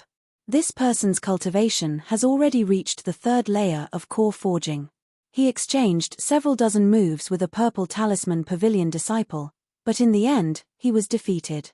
Lu Ping nodded and didn't say anything. Zhong Zicheng saw that Lu Ping's expression didn't change because of his mention of Yuan Zhon, so he thought for a moment and said, "Originally, senior martial brother Du Feng wanted to go up, but Yuan Zhon took the initiative. Martial uncle Xian Shu also selected his general. If senior martial brother Du had gone up, maybe we could have won another match." Lu Ping understood what Zhong Zicheng meant, so he smiled and said, "It's good to hide a bit. The 5 great sects of the Eastern Sea are stronger than us. If we make their disciples suffer, it'll be a bad thing for our sect. After all, the 5 great sects of the Eastern Sea are several times stronger than the 10 great sects of the Northern Sea." Zhong Zicheng nodded and thought about it. Lu Ping smiled and said, "Why isn't junior martial brother continuing to observe? Are you going to leave?" Zhong Zicheng smiled and said, "There's nothing for me to do now, but there's still the matter of the courtyard. Martial uncle Xian Yuan pushed all the matters of the courtyard to me, but now he's free and unfettered." Lu Ping patted Zhong Zicheng's shoulder. After the 2 said their goodbyes, Lu Ping continued to walk towards the square in front of the main hall. In the distance, he saw several core forging late-stage cultivators sitting in front of the Heaven's Spirit Hall. Among them, Daoist Guo Xianshan was chatting with a cultivator with an arrogant expression. Lu Ping recognized this person's robe. He was from the Eastern Sea's Crystal Palace. Next to them were 2 core forging late-stage cultivators from Zhenling and 4 other core forging late-stage cultivators from the other 4 sects of the Eastern Sea. From time to time, their eyes would glance at the 2 cultivators sparring in the middle of the square. One of the 2 cultivators from Zhenling was Daoist Liang Shenfeng, while the other one Lu Ping didn't know. Presumably, he was Daoist Shenshu who schemed against Huang Li Island. Among these people, there was also a person Lu Ping was familiar with. It was Daoist Qin from the Northern Alliance when Zhenling participated in the Northern Alliance's pill gathering in the Eastern Sea. Seeing that Daoist Qin was there, Lu Ping subconsciously didn't want him to find out that he was from the Northern Sea or even Zhenling's disciple, so he quietly stood in an inconspicuous corner and watched the 2 sides fight. At this time, the Eastern Sea cultivator fighting was a disciple from Wind and Thunder Island, while the one fighting Zhenling was Lu Ping's acquaintance, Daoist Shen Lei. Daoist Shen Lei learned a powerful thunder attribute magic art. Wind and Thunder Island was famous for their wind attribute and thunder attribute cultivation methods in the Eastern Sea. Naturally, it was a fierce battle when the 2 met. However, in the end, the cultivator from Wind and Thunder Island had the upper hand. Daoist Xuanlei's spiritual essence was not as strong as that of the cultivator from Wind and Thunder Island, so Daoist Shen Lei was defeated in the end. From the side, Lu Ping could clearly see that enlightened Master Shen Lei's fighting experience wasn't any less than the Wind and Thunder Island cultivators. In fact, he was even braver than the Wind and Thunder Island cultivator. Both of them cultivated lightning elemental spells, and they had been competing against each other with many basic spells. The lightning elemental spells they cast were the same, but the Wind and Thunder Island cultivator had a slight advantage in these spells. More often than not, his spells were stronger than enlightened Master Shen Lei's. In addition to the fact that the cultivator from Wind and Thunder Island had a stronger foundation than Daoist Shen Lei, the most likely reason for this phenomenon was that when Daoist Shen Lei advanced to the mid-stage core forging realm, he smelted far less spirit items than the cultivator from Wind and Thunder Island. Lu Ping had a lot of contact with Daoist Shen Lei on Frost Island. He knew that when Daoist Shen Lei advanced to the mid-stage core forging realm, his accumulation was enough for him to smelt low-grade Earth-step Thunder attribute spirit items. However, Thunder attribute spirit items were rare, so Daoist Shen Lei couldn't advance to the mid-stage core forging realm for a long time. In the end, Daoist Shen Lei had no choice but to smelt 2 high-grade mystic spirit items. Although it was much stronger than the cultivator who smelted 1 spirit item, it was still not comparable to smelting low-grade Earth-step spirit items. This had always been a regret in Daoist Xuanlei's heart. Now, this regret finally had the opposite effect. The Northern Sea was barren. Daoist Shen Lei wasn't inferior to the disciples of the Eastern Sea in all aspects. However, ordinary elite disciples of Wind and Thunder Island could smelt low-grade Earth-step spirit items when they advanced to the mid-stage core forging realm. As the most elite disciple of Zhenling, Daoist Shen Lei couldn't obtain a low-grade Earth-step spirit item. In Zhenling, a cultivator who smelted a high-grade mystic spirit item when he advanced to the mid-stage core forging realm could become an elite cultivator and have the possibility of becoming a Dharma adept in the future, although the possibility was extremely small. In the Eastern Sea, the requirement was to reach the low-grade Earth-step spirit item. Only then could a cultivator be recognized by the sect and be nurtured as a Dharma adept. The scarcity of spirit items in the Northern Sea was evident. This was also why the Northern Sea cultivators could win more in the early-stage core forging realm. When they reached the mid-stage core forging realm and smelted spirit items, the gap between the Northern Sea and Eastern Sea cultivators widened. The most obvious example was when Xianling sect's early-stage core forging realm cultivators could win 2 matches against Eastern Sea cultivators of the same level. When they reached the mid-stage core forging realm, they could only rely on Xianling sect's number 1 genius, Ouyang Wei Jian, to win 1 match. The second person to fight was Daoist Xuanxing of Zhenling. The Eastern Sea sent out a disciple from the Northern Alliance. Unfortunately, Daoist Xuanqing's strength was not as strong as Daoist Xuanlei's, but this Northern Alliance disciple was stronger than the Wind and Thunder Island cultivator. Daoist Xuanqing was defeated in a hurry. The third person to fight was Zhenling's disciple. Lu Ping didn't know him, but he heard his name was Shen Xiao. He was at Core Forging Realm Level 5, but unfortunately, he was still defeated by a disciple from the Violet Talisman Pavilion. In the mid-stage Core Forging Realm, Zhenling had lost 3 matches in a row. At this time, the surrounding cultivators of Zhenling started whispering to each other. The competition between Zhenling and Xianling sect had been getting more and more intense in recent years. The two sects would compete in everything. In the previous few battles between the two sects, Zhenling always had the upper hand. This time, Zhenling only needed to win one more match to suppress Xianling sect. However, in the mid-stage Core Forging Realm, Zhenling had lost 3 matches in a row. There were only 2 matches left, and the strongest disciple from the Crystal Palace had yet to fight. If all the mid-stage Core Forging Realm cultivators were defeated, Zhenling would become a laughingstock in front of Xianling sect. Who's the next match? He won't lose again, right? I heard it's Reverend Shen Shong. He's ranked in the top 10 among the new talents of North Sea. He should be able to win one match. It's hard to say. Reverend Shen Lei might not be much weaker than Reverend Shen Shong, and his opponent is Skyrend, known as the strongest sect in the ocean. Reverend Shen Shong will probably lose this match. As expected, the 5 great sects of East Sea are not something we can compare to. In North Sea, all of the cultivators from our sect who are fighting today are famous, but none of them can win against cultivators of the same level as them. North Sea can't compare to East Sea. No wonder some senior cultivators often say that our North Sea is barren. There's still one person from our sect who hasn't fought yet. That's right. Where's Reverend Lu Shenping, the Water Sword Immortal? Back then, during the chaotic battle at Tianling Mountain, Spiritual Master Lu Shenping suppressed several cultivators of the same level from our sect. What kind of prestige was that? If he was here, he would definitely be able to defeat Dong Hai and not let that Ouyang Wei Jian dominate. I heard that Reverend Lu Shenping went to Universe Island with Fornax Laozu. He probably hasn't returned yet. He probably won't be able to make it to this grand event. It's a pity. Why did he have to come at this critical moment? Perhaps our sect has other considerations.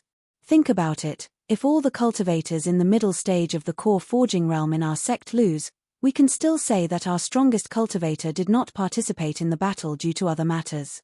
At that time, we can still save some face, but if Reverend Lu Shenping is here today, once he loses, it will mean that our sect can't compare to Xianling sect, and Lu Shenping can't compare to Ouyang Wei Jian. Forget it. Our sect has always been open and above board. We're not afraid of being laughed at by others. If we win, we win. If we lose, we lose. Why would we use these dirty tricks? It'll just make others laugh at us. The Water Crystal Palace cultivator who was watching the battle with Reverend Guo Shenshan smiled at him and said, "Your sect's early Core Forging disciples are not bad. They can be considered as elites among the various sects of the Eastern Sea. However, these mid-Core Forging disciples are a level lower than Xianling sect's disciples. Although your sect's 3 disciples gave it their all, there were very few eye-catching performances. They can't even compare to Xianling sect's Ouyang Wei Jian. Ouyang Wei Jian can be regarded as an astonishing talent even among the large sects of the East Sea. His future is limitless. I've heard that your sect has always been on equal footing with Xianling sect in the North Sea. If he reaches the Dharma manifestation stage in the future, he'll be able to suppress your sect." The words of the cultivator from the Crystal Palace caused displeasure to appear on Reverend Liang Shenfeng and Reverend Shen Shu's faces. When the reverends of the other 4 sects of East Sea heard the words of the reverend from the Crystal Palace, they did not say anything. They just smiled and watched the battle between the cultivators below, as if they had nothing to do with it. Reverend Guo Shenshan did not get angry. Instead, he smiled and said, "Xianling sect has been around for longer than me, Zhenling. They've also been the #1 sect in the North Sea for 3,000 years. Their foundation is naturally not something that I, Junling, can compare to. Even though they're going downhill now, Laozu is the one who holds up the sky. Even if I, Junling, catch up to him, I can never compare to him. His tone was actually one of weakness. The cultivator from the Crystal Palace smiled and did not say anything else. Instead, he looked at the fourth battle in the field. The people who fought this battle caused Lu Ping's eyes to light up. East Sea had sent out Skyren's disciple, and Junling had sent out Reverend Xian Shong. Lu Ping had fought against Reverend Xian Shong a few times before, so he knew that Reverend Xian Shong was stronger than Reverend Xian Lei, so he had a chance to win this battle. Just as he expected, Reverend Xian Shong swung his long spear like a dancing dragon and fought head-on against Skyren's disciple. The two of them fought fiercely, exchanging blows with each other, and the cheers from the crowd grew louder than the last. Skyren's sword technique required him to press forward with an indomitable will, using offense as defense, and Reverend Xian Shong was also a person who would rather break than bend. He was a person who loved fighting and fighting fiercely. The two of them could be said to be evenly matched in their battle, and their fight was also the most dangerous. In the end, both of them were injured, and the spectators were incredibly shocked. In the end, Skyren's disciple used Heaven-Splitting Sword, one of Skyren's 7 great sword techniques. Every single slash he delivered brought with it a presence that could split the world. Reverend Xian Shong's spear technique could clearly not compare to Skyren's disciple's sword technique, but Reverend Xian Shong had found an opening and decided to trade wounds for wounds, causing Skyren's disciple to hold back. He had a few chances to heavily injure Reverend Xian Shong, but because he would also be heavily injured, he had no choice but to stop midway. Skyren's disciple could not help but let out a cold snort as he watched the battle from the front of Heaven's Spirit Hall. He was very displeased with his sect's disciple, but he praised Reverend Xian Shong to the side. Skyren's disciple finally found an opening. His long sword turned into a long arc and stabbed towards Reverend Xian Shong's shoulder. Reverend Xian Shong did not seem to expect that his opponent's flying sword would be so fast. When he saw that it was already too late for him to dodge, the cultivators watching the battle cried out in surprise. Skyren's disciple also seemed to breathe a sigh of relief. The pressure from fighting against Junling's disciple was simply too great. This person was basically a desperado. He would rather be cut by his opponent just to leave a mark on his opponent's body. However, at that moment, the gazes of the late-stage core forging cultivators from the various sects watching the battle in front of Heaven's Spirit Hall changed. However, their expressions were different. Junling's disciple's lips curled up in delight, while Skyren's disciple snorted coldly. The other 4 sects of Eastern Sea shook their heads. At the same time, Lu Ping, who had been watching the battle from the side, also smiled faintly. Skyren's disciple had been careless. The opening on Reverend Xian Shong's shoulder was clearly a trap he had intentionally left behind. The long sword stabbed forward, but Reverend Xian Shong did not dodge. Instead, he leapt forward and pounced on the flying sword. Skyren's disciple could not stop in time, and the flying sword pierced through Reverend Xian Shong's shoulder. However, Reverend Xian Shong seized the chance to move forward and point his long spear horizontally at Skyren's disciple. With one thrust, he pierced through Skyren's disciple's protective chi and pointed at the disciple's throat. In the blink of an eye, the situation had suddenly changed. Skyren's disciple was dumbfounded, and the Junling cultivators who were watching the battle were silent for a moment before they suddenly let out deafening cheers. When Lu Ping saw that his sect's middle-stage core forging cultivator had already won a battle, Junling could once again suppress Shen Ling's sect. He walked towards the relocation rune, intending to return to Huangli Island. He still had many things to do, and he did not want to stay in this place for too long. If it were not for Tian Shuelaozu's orders, Lu Ping would not have paid any attention to the sparring between the disciples of Eastern Sea. However, right when Lu Ping arrived in front of the relocation rune, a clear shout traveled into his ears. "I am Crystal Palace's Zhong Shijie. I have heard that your sect's water sword immortal, Reverend Lu Xuanping's sword technique is excellent. Would you be willing to teach me?" Chapter 439. As soon as Lu Ping emerged from the Heaven's Spirit Hall's teleportation formation, he heard a deafening tiger roar. A loud laugh could be heard. Sire's cultivation is indeed profound. We'll consider this battle a draw, so why don't we call it a draw? Haha, Sire's cultivation is admirable. Today's battle was truly satisfying. If we continued, then both of us would be heavily injured. Calling it a draw is exactly what I wanted. Lu Ping was stunned. It seemed that he had arrived too late. The disciples of the 5 great sects of the Eastern Sea and the disciples of Zhenling had probably already begun. However, the person who spoke first made Lu Ping feel rather surprised. From the voice, it was clear that Yarrow Yong had just fought with someone. However, with Yarrow Yong's personality, he would either win or lose in a battle. There would always be a result.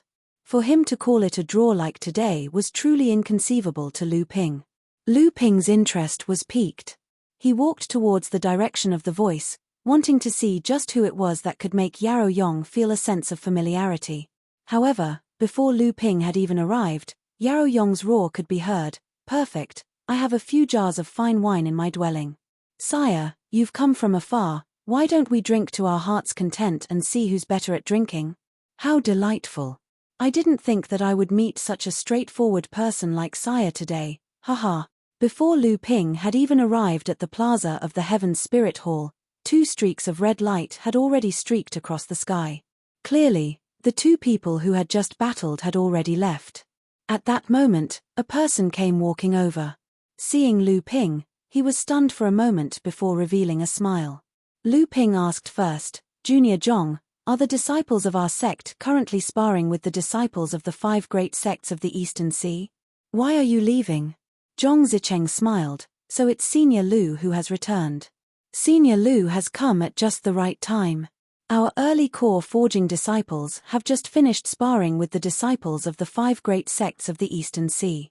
Now it's time for the mid-core forging disciples to fight. With Senior Lu here, we should be able to win the first battle. Oh, they've already finished 5 battles? What's the outcome? The disciples of the East Sea and the North Sea had a total of 10 matches. 5 matches were at the early stage of the core forging realm, and the other 5 matches were at the mid-stage. Zhong Zicheng spoke with excitement and regret, 2 wins and 2 losses. Senior Yarrow Yong just shook hands with a disciple of Skyrend, and the 2 are now competing in their alcohol tolerance. This result is better than Xian Ling sects. I heard that Xian Ling sect only won 2 out of the 5 early core forging matches, and only won 1 round against Ouyang Wei Jian in the mid-core forging matches. Now that Senior Martial Brother Lu is here, I'm sure Xian Ling sect will be able to win another round in the mid-core forging matches. Lu Ping smiled and said, the Eastern Seas sects have many crouching tigers and hidden dragons. How can I guarantee victory? Zhong Zicheng did not refute him. Instead, he said, Senior Brother, I was confident in that match. However, Senior Brother said that the disciples of the Eastern Sea's various sects are all crouching tigers and hidden dragons. I did not believe it before, but now I have no choice but to believe it. Oh! Lu Ping's interest was piqued. Although he knew more about the Eastern Sea than his peers, Zhong Zicheng often worked under Heaven Spirit Hall's Enlightened Master Profound Miao and Enlightened Master Guo Shenshan. Lu Ping thought Zhong Zicheng would be able to get a lot of information from them, so he asked, did Junior Moon hear anything? Zhong Zicheng said, although the disciples sent by the Eastern Seas sects this time are the elites of their respective sects, but according to Martial Uncle Guo Shenshan, these disciples are not the best. Moreover, whether it is Senior Martial Brother Ji, Senior Martial Brother Yin, or Senior Martial Brother Yarrow Yong, they can be said to be the best among our sect's early core forging disciples. Lu Ping nodded. What Zhong Zicheng said was true. The Eastern Sea's heritage was indeed better than the Northern Seas, so he asked, did Junior Brother Xian and Junior Brother Xian Chu also compete with the Eastern Sea's disciples? Zhong Zicheng smiled, that's right. If it weren't for the 2 of them, I'm afraid it wouldn't have been easy for us to win. The 2 senior brothers each won 1 match, Senior Brother Yarrow drew 1, and lost the other 2 matches. Zhong Zicheng looked at Lu Ping and said, Yuan Zhon went up for 1 match.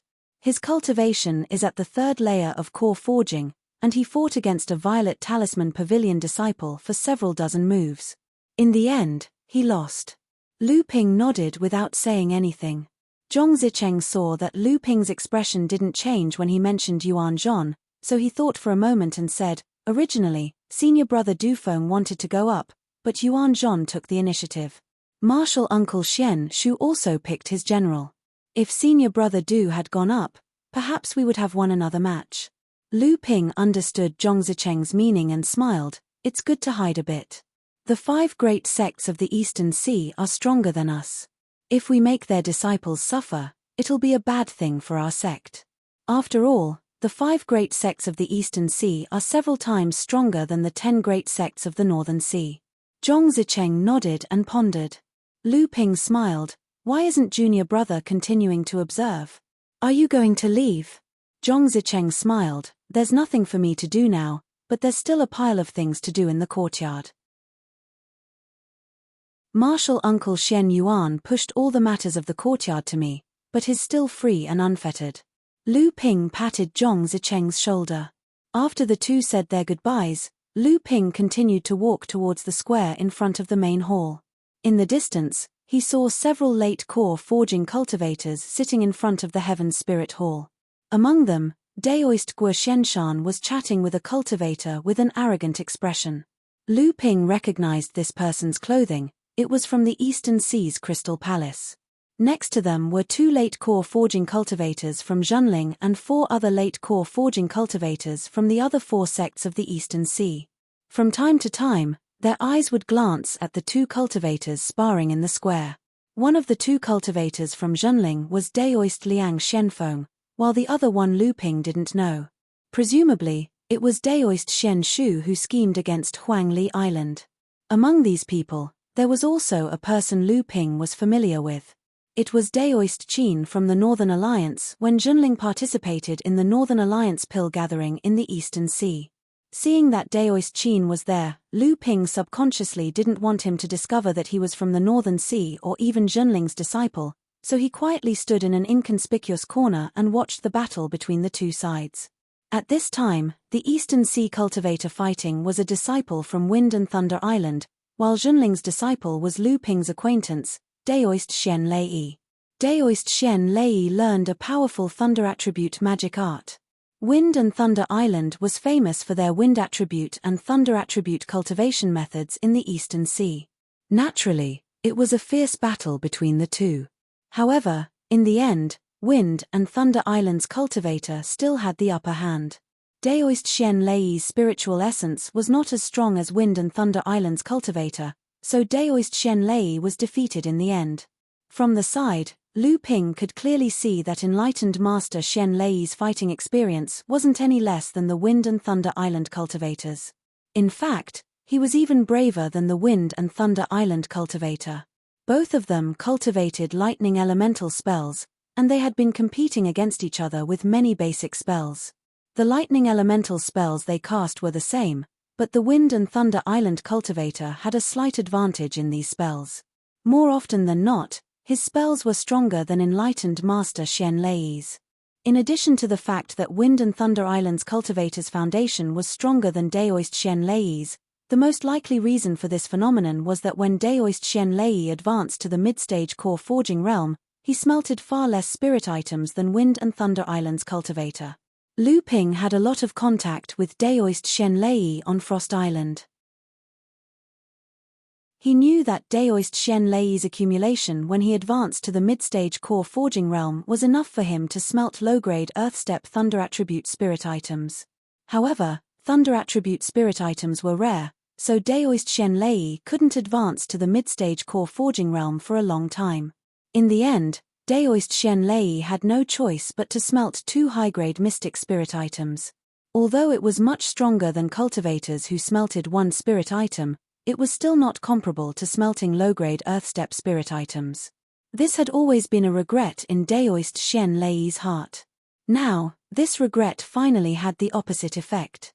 The Northern Sea was barren. Daoist Xian Lei wasn't inferior to the disciples of the Eastern Sea in all aspects. However, Ordinary elite disciples of Wind and Thunder Island could smelt low-grade Earthstep spirit items when they advanced to the mid-stage core forging realm. As the most elite disciple of Zhenling, Daoist Shen Lei couldn't obtain a low-grade Earthstep spirit item. In Zhenling, a cultivator who smelted a high-grade mystic spirit item when he advanced to the mid-stage core forging realm could become an elite disciple and have the possibility of becoming a Dharma manifestation realm seed in the future, although the possibility was extremely small. In the Eastern Sea, the requirement was to reach the low-grade Earthstep spirit item. Only then could a cultivator be recognized by the sect and be nurtured as a Dharma manifestation seed. The scarcity of spirit items in the Northern Sea was evident. This was also why the Northern Sea cultivators could win more in the early-stage core forging realm. When they reached the mid-stage core forging realm and smelted spirit items, the gap between the Northern Sea and Eastern Sea cultivators widened. The most obvious example was when Xianling sect's early-stage core forging realm cultivators could win 2 matches against Eastern Sea cultivators of the same level. When they reached the mid-stage core forging realm, they could only rely on Xianling sect's number 1 genius, Ouyang Wei Jian, to win 1 match. The second person to fight was Daoist Shen Xing of Zhenling.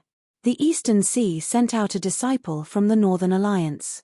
Unfortunately, Daoist Shen Xing's strength wasn't as strong as Daoist Shen Lei's, but this Northern Alliance disciple was stronger than the Wind and Thunder Island cultivator. Daoist Shen Xing was defeated in a hurry. The third person to fight was Zhenling's disciple. Lu Ping didn't know him, but he heard that his name was Shen Xiao. He was at core forging realm level 5, but unfortunately, he was still defeated by a disciple from the Violet Talisman Pavilion. In the mid-stage core forging realm, Zhenling had lost 3 matches in a row. At this time, the surrounding cultivators of Zhenling started whispering to each other. The competition between Zhenling and Xianling sect had been getting more and more intense in recent years. The two sects had to compete in everything. In the previous few battles between the two sects, Zhenling always had the upper hand. This time, Zhenling only needed to win 1 more match to suppress Xianling sect. However, in the mid-stage core forging realm, Zhenling had lost 3 matches in a row. There were only 2 matches left, and East Sea's most powerful disciple, the Crystal Palace, had yet to fight. Once all the mid-stage core forging realm cultivators were defeated, Zhenling would become a laughingstock in front of Xianling sect. Who's the next match? He won't lose again, right? I heard it's Reverend Shen Shong. Reverend Shen Shong is ranked in the top 10 among the new talents of North Sea. He should be able to win 1 match. It's hard to say. Reverend Shen Lei might not be much weaker than Reverend Shen Shong, and his opponent is Skyrend, the sect known as the strongest in terms of offense in the ocean. Reverend Shen Shong will probably lose this match. As expected, the 5 great sects of East Sea are not something we can compare to. In North Sea, all of the cultivators from our sect who are participating in the battle today have great reputations, but none of them can win against cultivators of the same level as them. In the end, North Sea can't compare to East Sea. No wonder some of the senior cultivators often say that our North Sea is barren. There's still 1 person from our sect who hasn't fought yet. Yes, where is perfected Lu Shenping, the water sword immortal? During the chaotic battle in Heaven Spirit Mountain, Reverend Lu Shenping suppressed several cultivators of the same level as him. What kind of reputation is that? If he's here, he'll definitely be able to win 1 match against East Sea, and that Ouyang Wei Jian won't be able to win. I heard that Reverend Lu Shenping went to Universe Island with Fornax Laozu. He probably hasn't returned yet, so he probably won't be able to make it to this festival. It's a pity. Why did he have to come at this critical moment? Perhaps our sect has other considerations. Think about it, if all the cultivators in the middle stage of the core forging realm in our sect lose, we can still say that our strongest cultivator did not participate in the battle due to other matters. At that time, we can still save some face, but if Reverend Lu Shenping is here today, once he loses, it will mean that our sect cannot compare to Xianling sect, and Lu Shenping cannot compare to Ouyang Wei Jian. Forget it. Our sect has always been open and above board, and we're not afraid of being laughed at by others. If we win, and if we lose, we lose. There's no need for us to resort to such petty tricks. We'll only end up being laughed at. The cultivator from the Crystal Palace, who had been watching the battle with Reverend Guo Shenshan in front of the Heaven Spirit Hall, smiled at Reverend Guo Shenshan and said, "The early core forging disciples of your sect are not bad. They can be considered as elites among the sects of the Eastern Sea. However, these mid-core forging disciples are a level lower than Xianling sects. Although the 3 disciples of your sect gave it their all, they rarely performed anything that caught people's attention. They're not even comparable to Ouyang Weijian of Xianling sect. Ouyang Weijian can be considered as an outstanding talent even among the large sects of the Eastern Sea. His future is limitless. I've heard that your sect has always been on equal footing with Xianling sect in the Northern Sea.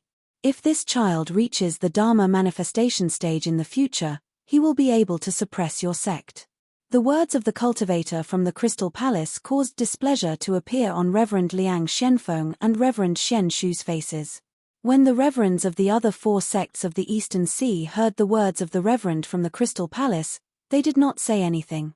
They just smiled and watched the battle between the cultivators below them, as if they were not involved in it. Reverend Guo Shenshan was not angered. Instead, he smiled and said, "Xianling sect has been around for longer than I, Zhenling, and they've also been the number 1 sect in the Northern Sea for 3,000 years. Their foundation is naturally not something that I, Zhenling, can compare to. Even though they're going downhill now, Laozu is the one who holds up the sky. Even if I, Zhenling, catch up to him, I still cannot compare to him." His tone was actually one of weakness. The cultivator from the Crystal Palace smiled and did not say anything else. Instead, he turned his gaze to the 4th battle in the field. The people who fought in this battle caused Lu Ping's eyes to brighten. Eastern Sea had sent out Skyren's disciple, and Zhenling had sent out Reverend Shen Shong. Lu Ping had fought against Reverend Shen Shong several times in the past, so he knew that Reverend Shen Shong was stronger than Reverend Shen Lei, so he had a chance to win this battle. Just as he expected, Reverend Shen Shong swung his long spear like a dancing dragon and fought head-on against Skyren's disciple. The 2 of them fought fiercely, exchanging blows with each other, and the cheers from the crowd grew louder than the last. Skyren's sword technique required him to press forward with an indomitable will, using offense as defense, and Reverend Shen Shong was also a person who would rather break than bend. He was a person who loved fighting and fighting fiercely.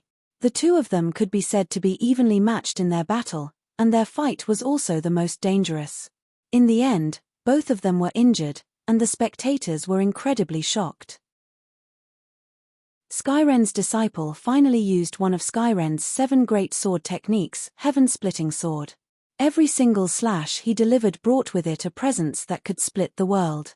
Reverend Shen Shong's spear technique could clearly not compare to Skyren's disciple's sword technique, but Reverend Shen Shong had found an opening and decided to trade injury for injury, causing Skyren's disciple to hold back.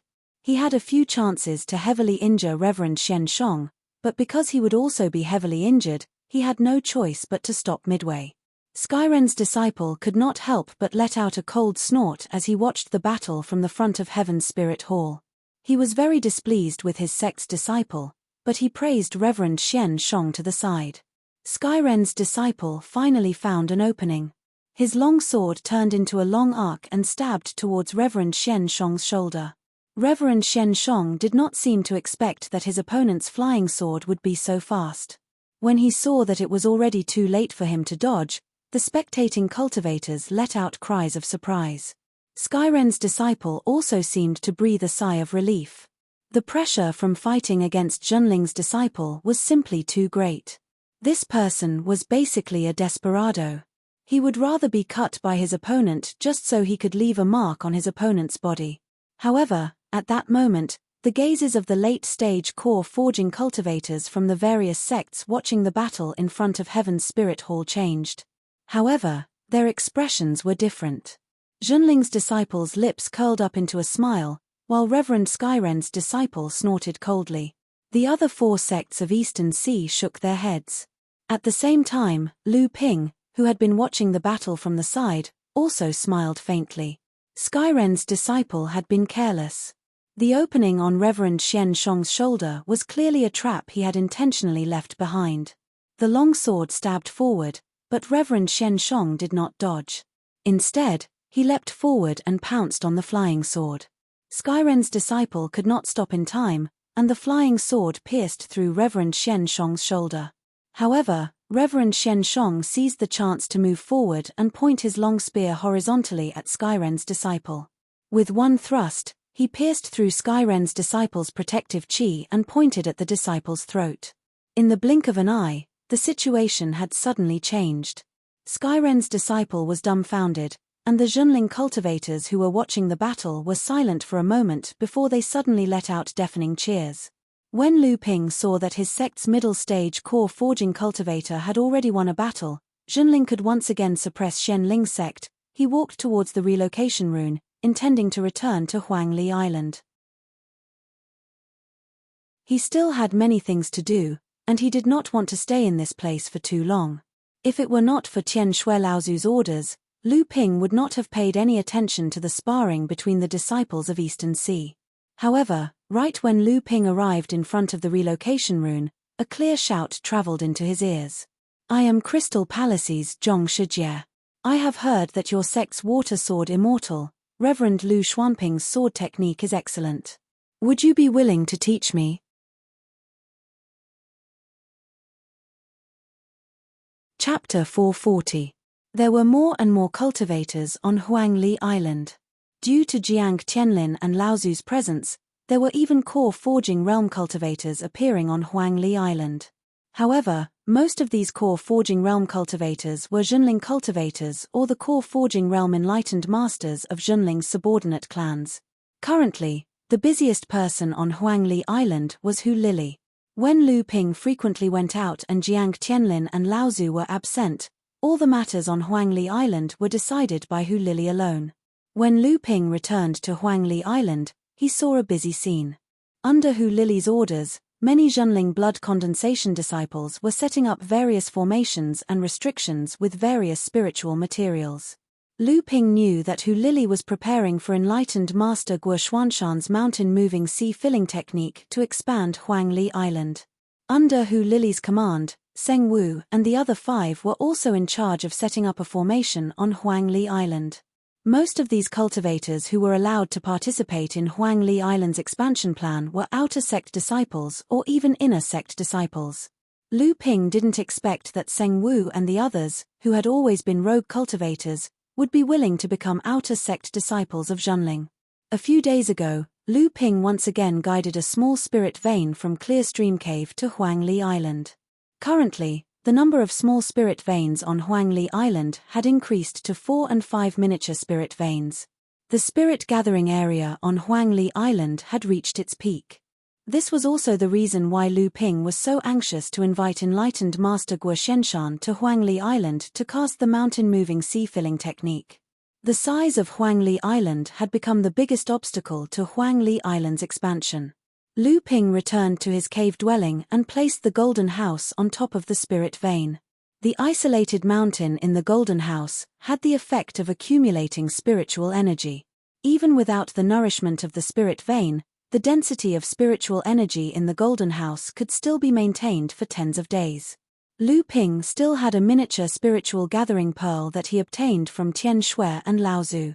After burying it in the spirit vein, it was only a matter of time before the 5th small spirit vein appeared on Huangli Island. Other than that, there were 3 miniature spiritual gathering pearls that he obtained from Clear Stream Cave dwelling. Lu Ping thought for a moment and buried them in the spirit vein. This way, the total number of miniature spirit veins would reach 8.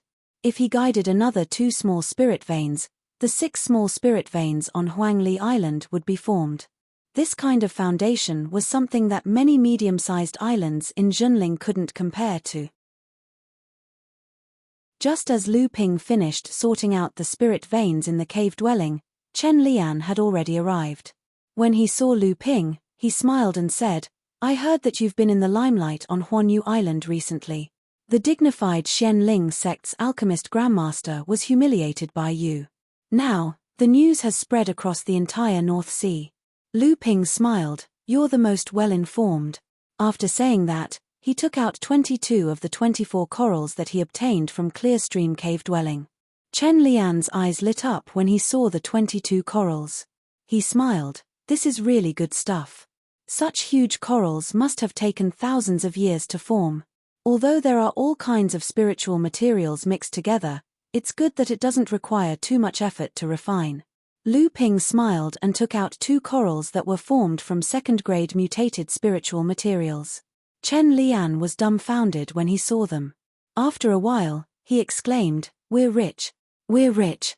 This kind of good stuff can probably be separated from dozens of different mutated spiritual materials. Although there are many, it's still a rare treasure."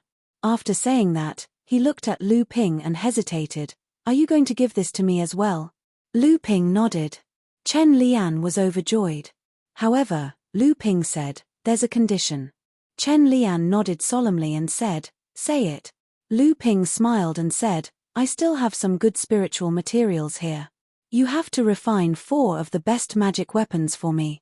One was a pair of fire and wind dual attribute magic treasures for Lu Qin. I also needed a wind attribute magic treasure, a water attribute halberd magic treasure, and a pair of ice attribute daggers for my 3 spirit pets, my little snakes. You have to bring out your best skills for these 4 magic weapons. As for the treasure restriction, you have to solve it yourself.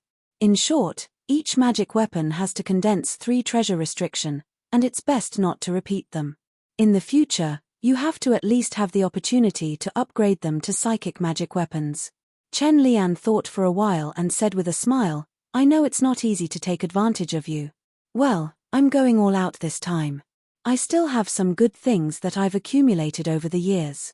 This time, I'll use them all to make a few magic weapon embryos." Chen Lian's current level of attainment in the art of artifact refinement was inseparable from Lu Ping's strong support. The 2 of them had a deep friendship. Chen Lian was also one of Lu Ping's earliest good friends. Thus, there was no need to hold back in their conversation. Lu Ping brought out the gold scale sword. At the same time, there were also the 2 mutated spiritual materials that Lu Ping had collected. Then, he said to Chen Lian, "With these 2 spiritual materials, the gold scale sword should be able to condense the 5th treasure restriction." Given your current level of artifact refinement techniques, upgrading a psychic magic weapon should not be difficult, right? Chen Lian accepted the gold scale sword. At the same time, he carefully inspected the 2 spiritual materials.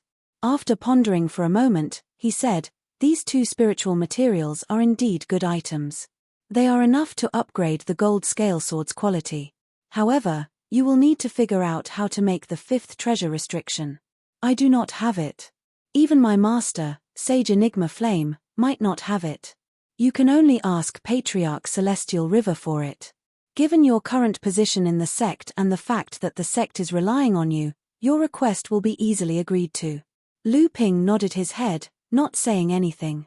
Lu Ping was a Grandmaster Alchemist of Zhenling. He had mastered the pill transformation technique for the blood-condensing pill.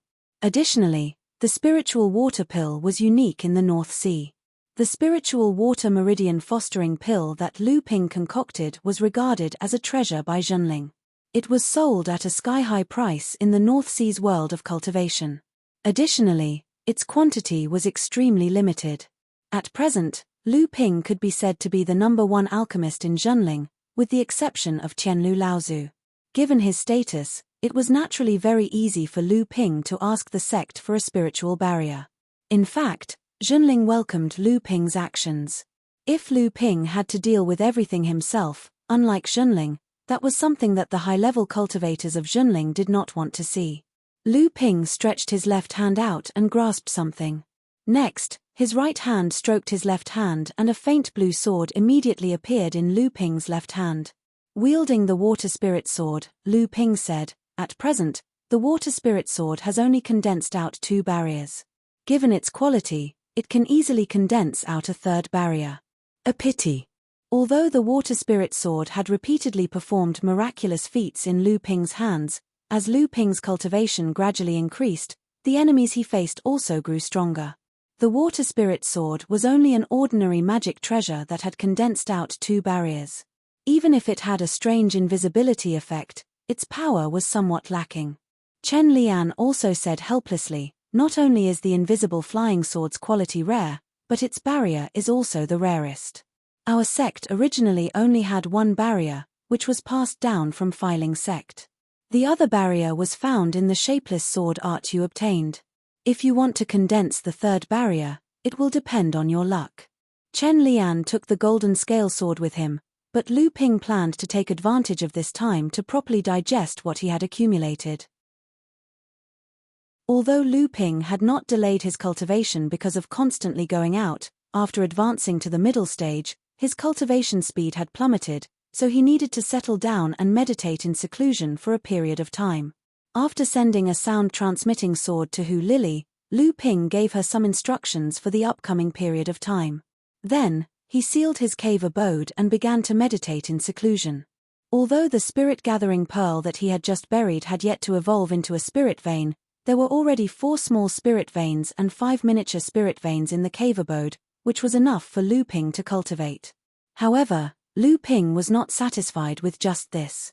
In one breath, he laid down a spirit-gathering formation with 36 high-grade spirit stones, causing the density of the spiritual qi in the cave abode to almost turn into liquid. Then, he placed the golden house on top of the spirit vein and the spirit-gathering formation, absorbing all the dense spiritual qi in the cave abode. Lu Ping did not need to lay down a spirit-gathering formation to assist his cultivation. The small mountain in the golden house was a special spirit-gathering formation. Moreover, it was much more exquisite than the spirit-gathering formation set up by cultivators like Lu Ping and Hu Lily, who specialized in formations. Moreover, the North Sea wave listening technique that Lu Ping was cultivating was a cultivation technique that required a huge amount of spiritual qi. This cultivation technique itself was like a spirit-gathering formation, so there was no need for Lu Ping to gather spiritual qi. If it were not for the fact that there were 4 to 5 small spirit veins here, the spiritual qi would not be enough, so there was no need for him to gather it. Just like that, half a year passed. On top of the small mountain in the golden house, there was a magnificent palace. This was the central palace that Lu Ping had obtained from the clear stream abode. At this moment, inside the palace, Luanyu looked at the surroundings of the palace and clicked her tongue.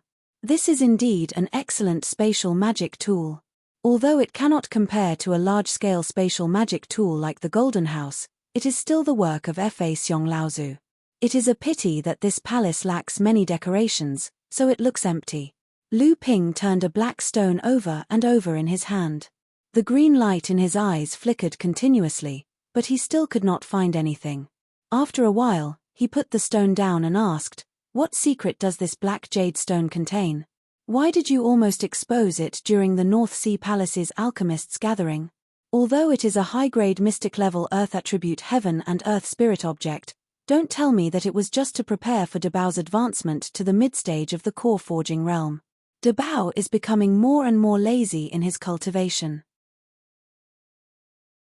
I'm afraid it will take decades for him to advance to the mid-stage of the core forging realm." Luanyu chuckled and said, "Of course it is. I didn't think that I would encounter such an object in the North Sea.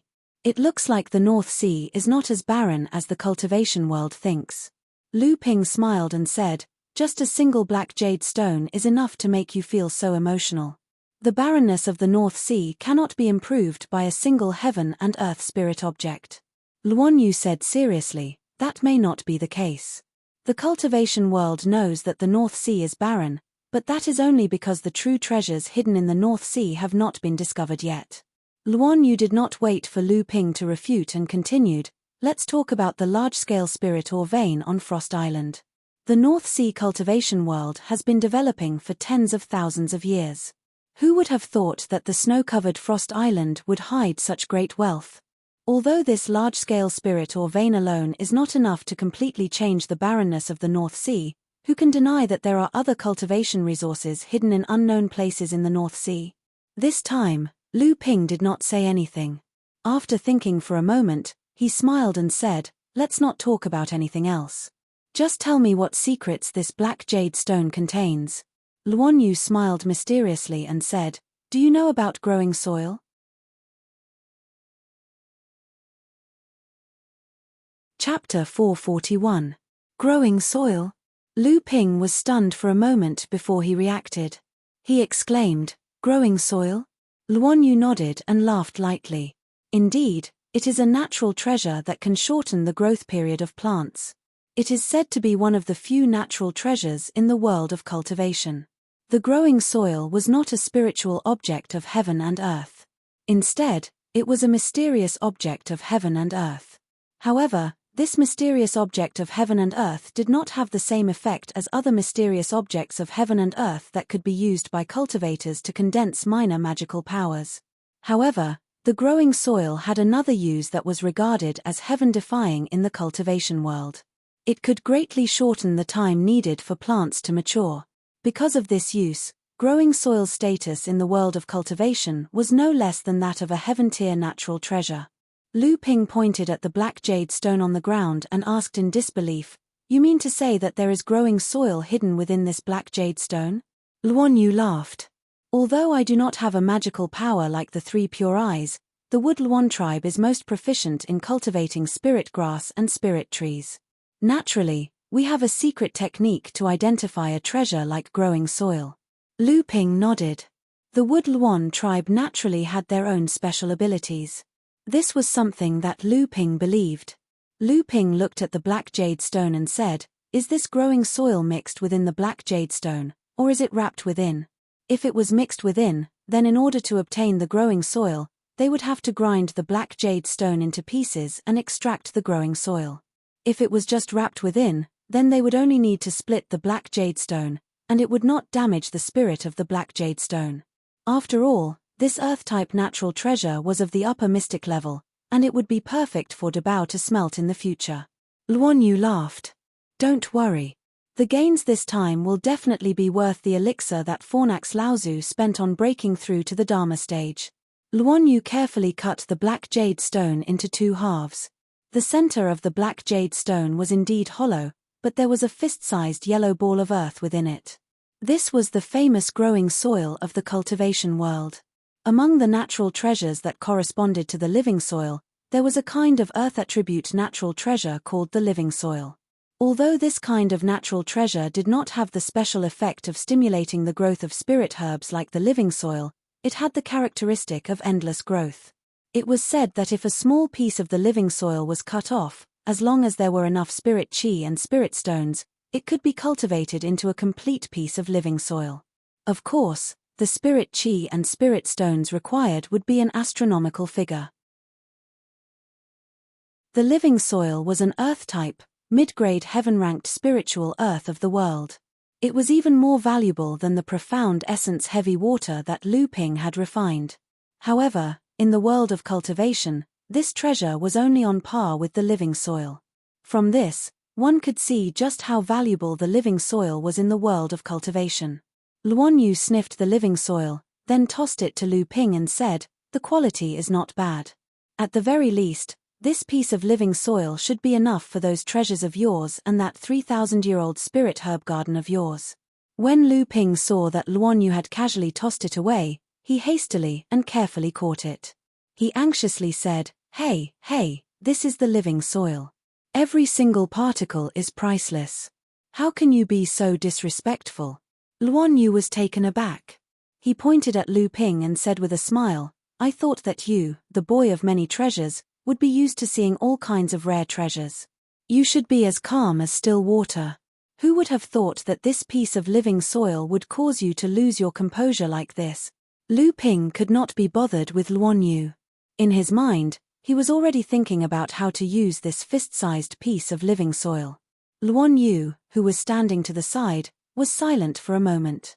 Then, he said, "Actually, I have something to ask of you this time." Lu Ping was somewhat stunned. He looked at Luan Yu, then straightened his body and said with a solemn expression, "Brother Luan Yu, please speak." Luan Yu chuckled and said, "My cultivation has already advanced to the third layer of core forging. I think that in another 3 to 5 years, I will be able to refine a spiritual object and advance to the middle stage of core forging. However, the identity of my Wood Luan clan is too sensitive. In the cultivation world, cultivators of the same level are fine. If I were to encounter a cultivator with a higher cultivation than me, it would be a disaster. Therefore, I will have to ask Brother Lu to take care of this spiritual object. Lu Ping was startled. When he raised his head to look outside the hall, he saw the lush spirit monster peach tree at the foot of the small mountain. He suddenly realized, Brother Luan Yu is interested in the spiritual wood on the spirit monster peach tree. When Luan Yu saw that Lu Ping understood his intentions, he bluntly said, I am ashamed, it is exactly so. The spiritual wood is one of the most suitable spiritual objects for monster clan cultivators to use to refine a gold core. Previously, I had a simple communication with the spirit monster peach tree. The spiritual wood is no longer of much use to it, but the spirit monster peach tree is, after all, Brother Lu's spiritual pet. Therefore, I must obtain Brother Lu's consent. Lu Ping pondered for a moment. This piece of spiritual wood was a piece of low-grade earthstep spiritual wood. Moreover, it was very heavy. Originally, it was prepared by Lu Ping for Hu Lily to advance to the middle stage of the core forging realm. But, as Luan Yu said, this piece of spiritual wood was most suitable for monster clan cultivators. Compared to other earthstep spiritual woods, the spiritual wood was undoubtedly the most unsuitable for Hu Lily. Of course, even if it was unsuitable, it was still better than Hu Lily refining a profound spiritual wood. What's more, Hu Lily was proficient in the Tao of arrays, so the growth of her cultivation was very slow.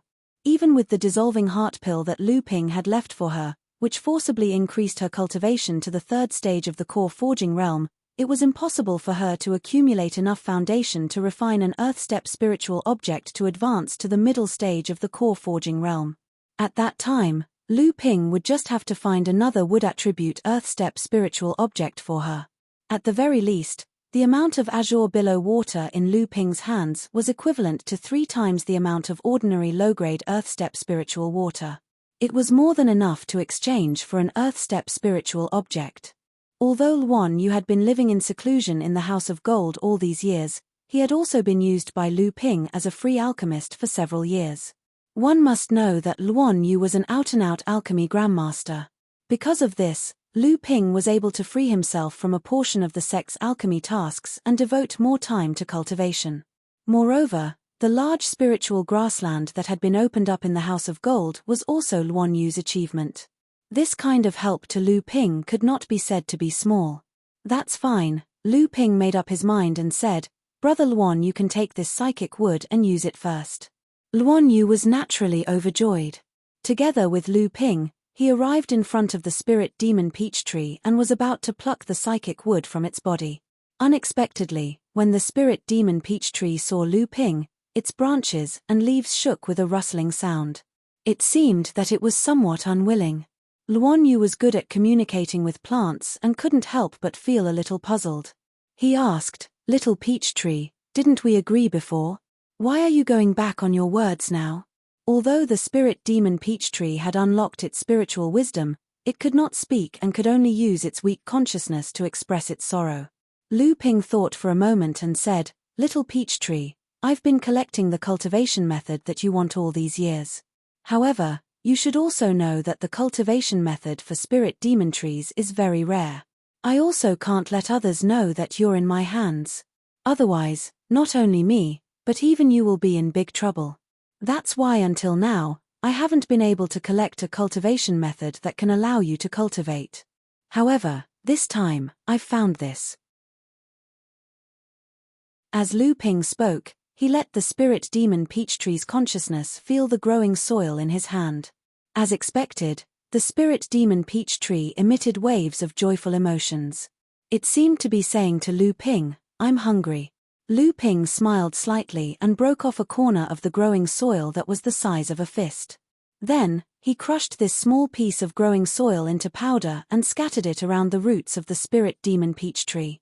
The soil at the roots of the spirit demon peach tree immediately stirred up, covering this thin layer of growing soil under the soil layer. As if seeing immediate results, Lu Ping seemed to feel that the spirit demon peach tree seemed to be full of spirit. The flower buds on the branches also became bright and beautiful, as if they would bloom at any time. Luan Yu received the psychic wood as she wished, and Lu Ping crushed a small piece of growing soil and scattered it into the white jade lotus pond. In the past, Lu Ping received the rank 9 White Jade Lotus King in the Land of 100 Flowers and refined it together with the 12 Genshen beads into Lu Ping's life source artifact. And Lu Ping chose 3 of the 9 lotus seeds from the White Jade Lotus King and placed them into the pond that only had 1/3 of the Kuei water essence left. After many years of breeding, the remaining 1/3 of the Kuei water essence had once again shrunk to the shallow bottom of the pond. And the 3 lotus seeds also revealed a few lotus leaves, appearing soft and weak in the pond.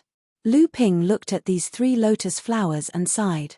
This place was not like the Land of 100 Flowers where after thousands of years of breeding, it could automatically condense the Kuei water essence.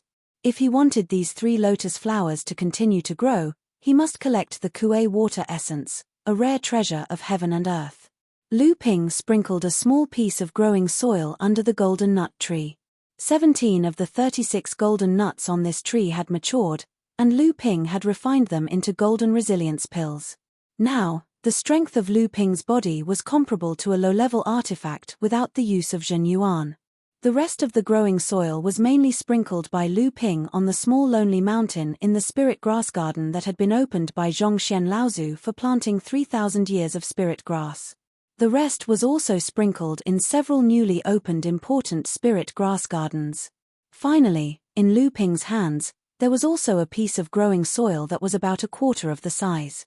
Lu Ping carefully stored it in a jade marrow box, in case of emergencies. Another half a year passed. Lu Ping sat cross-legged in the cultivation room of the palace on the top of the small lonely mountain. He lifted the lid of the Linchuan cauldron, and the blue water inside was collected into a jade bowl. Then, a round and plump spirit pill slowly flew out of the Linchuan cauldron and was directly put into a jade marrow box by Lu Ping. And in this jade marrow box, there were already 2 spirit pills. In order to refine these 3 bone-forging pills, Lu Ping had picked 5 spirit monster peaches from the spirit monster peach tree. Originally, there were 13 spirit monster peaches left, but now there were only 8. This caused the small peach tree to complain. When it saw Lu Ping, it was a pitiful scene. The branches and leaves trembled all over, making Lu Ping feel quite embarrassed. Fortunately, after wasting dozens of 3,000 years of spirit grass and hundreds of 1,000 years of spirit grass, Lu Ping finally succeeded in refining these 3 bone-forging pills of the half-step Dharma realm. With these 3 bone-forging pills, Lu Ping could completely increase his body strength to the level of a mid-level artifact.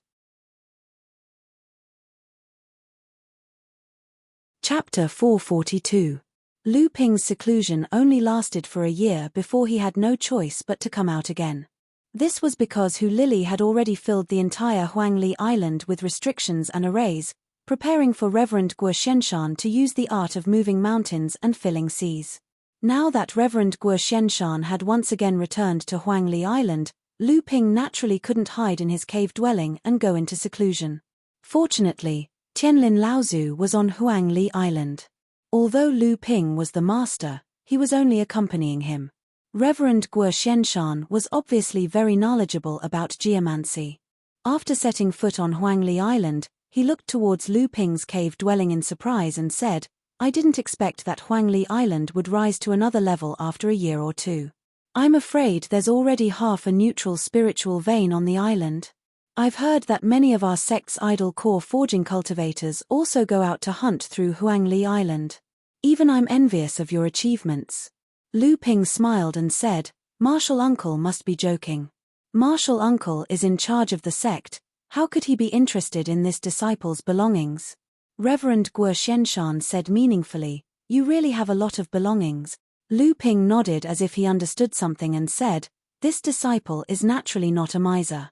Only by being willing can I obtain more." Enlightened Master Guo Xianshan pointed at Lu Ping and scolded jokingly, "Your shameless behavior reminds me of a certain someone.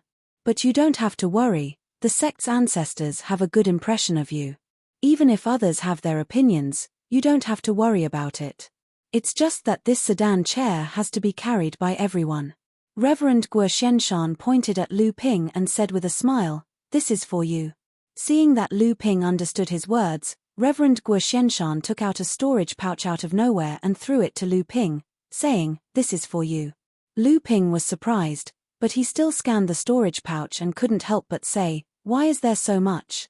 Reverend Guo Xianshan looked at Lu Ping with a hint of ridicule and said, "What, the great treasure boy is also confused by a mere few hundred spirit stones?"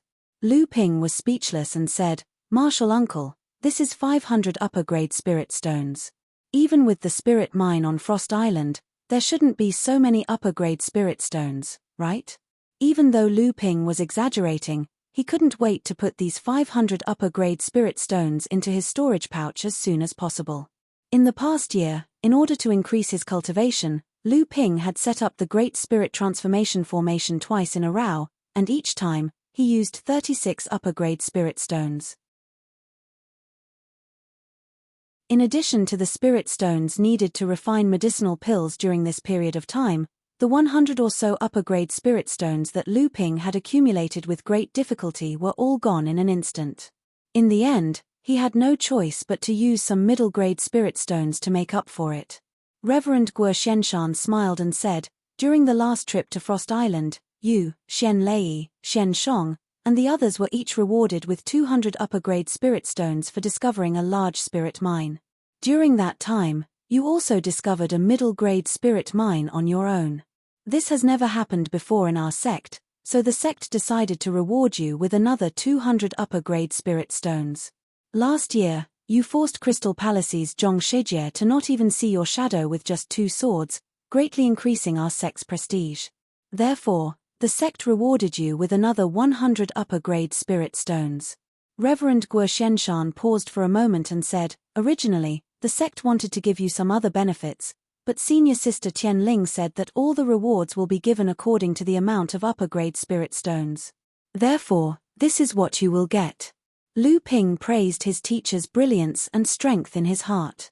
As he put the 500 upper-grade spirit stones into his storage ring, he said humbly, "This is what a disciple should do." From afar, Hu Lili came over and reported to Reverend Guo Xianshan that the formations and restrictions required to cast the art of mountain moving and sea filling had all been prepared. Reverend Guo Xianshan nodded and walked towards the eye of the formation.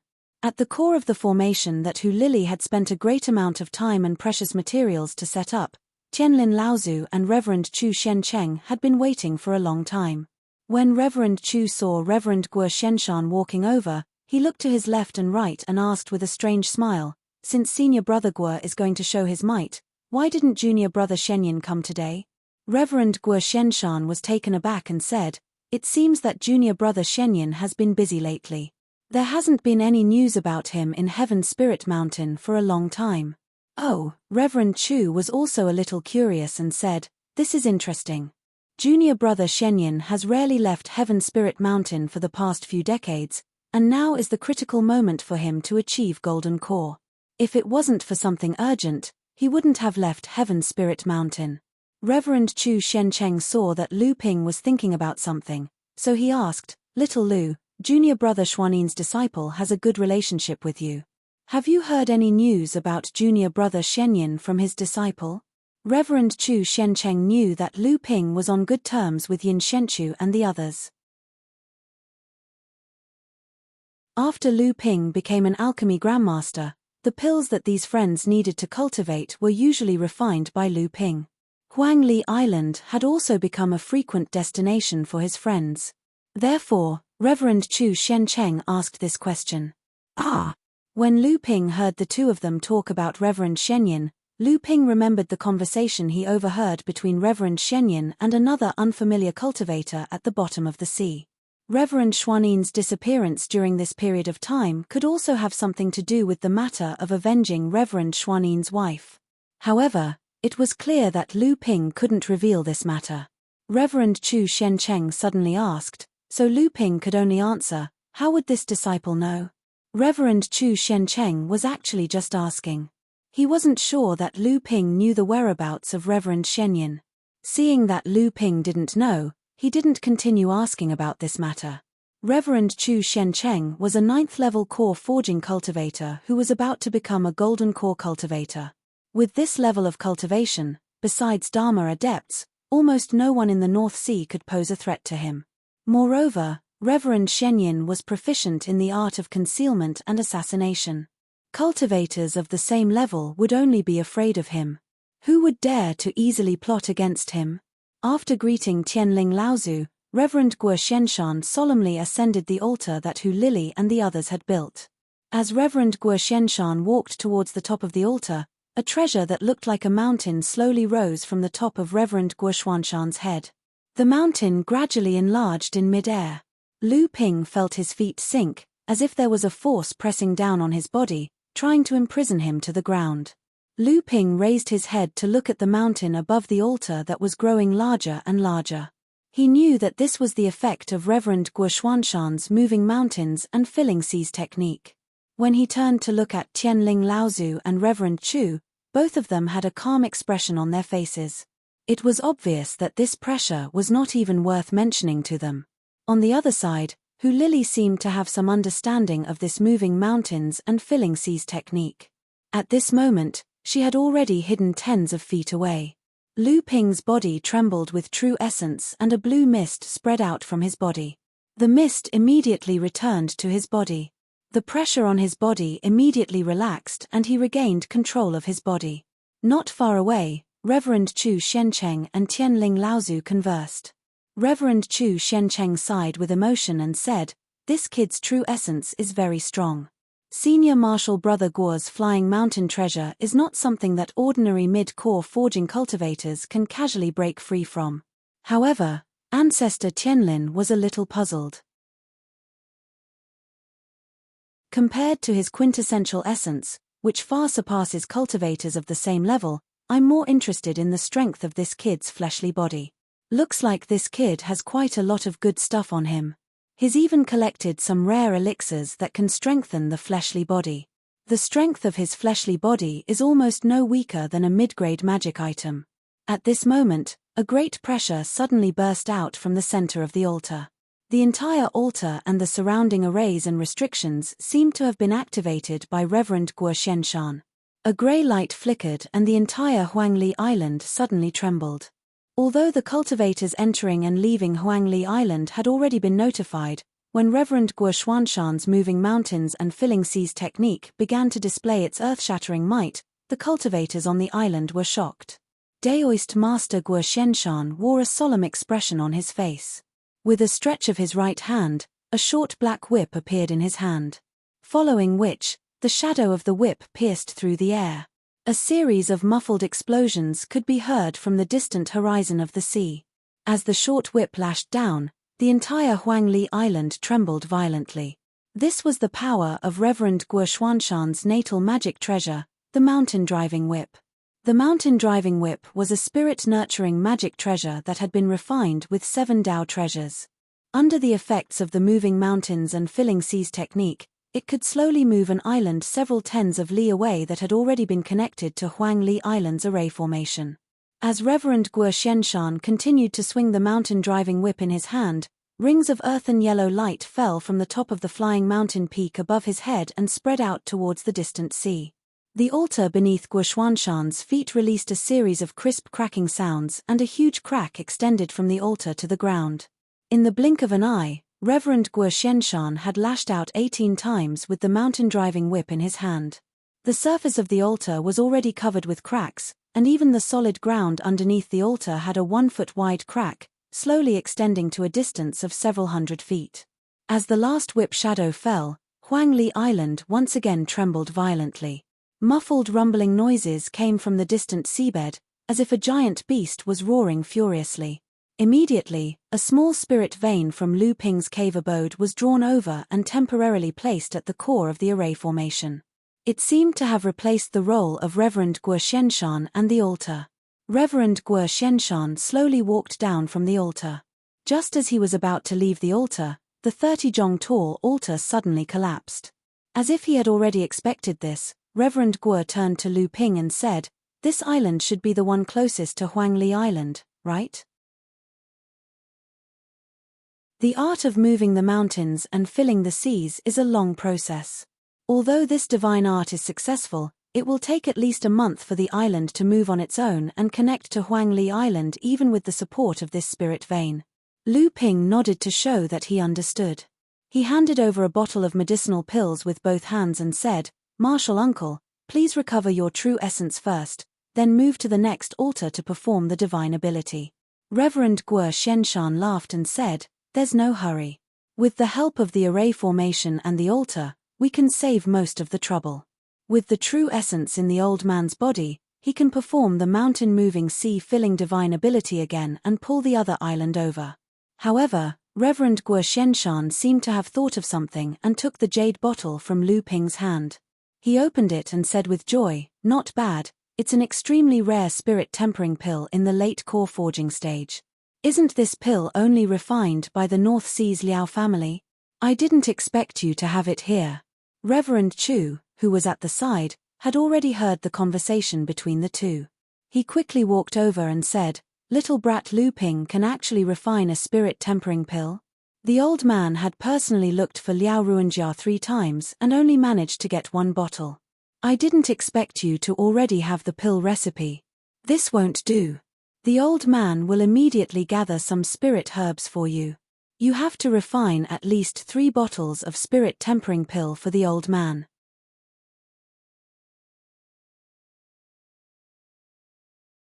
Chapter 443.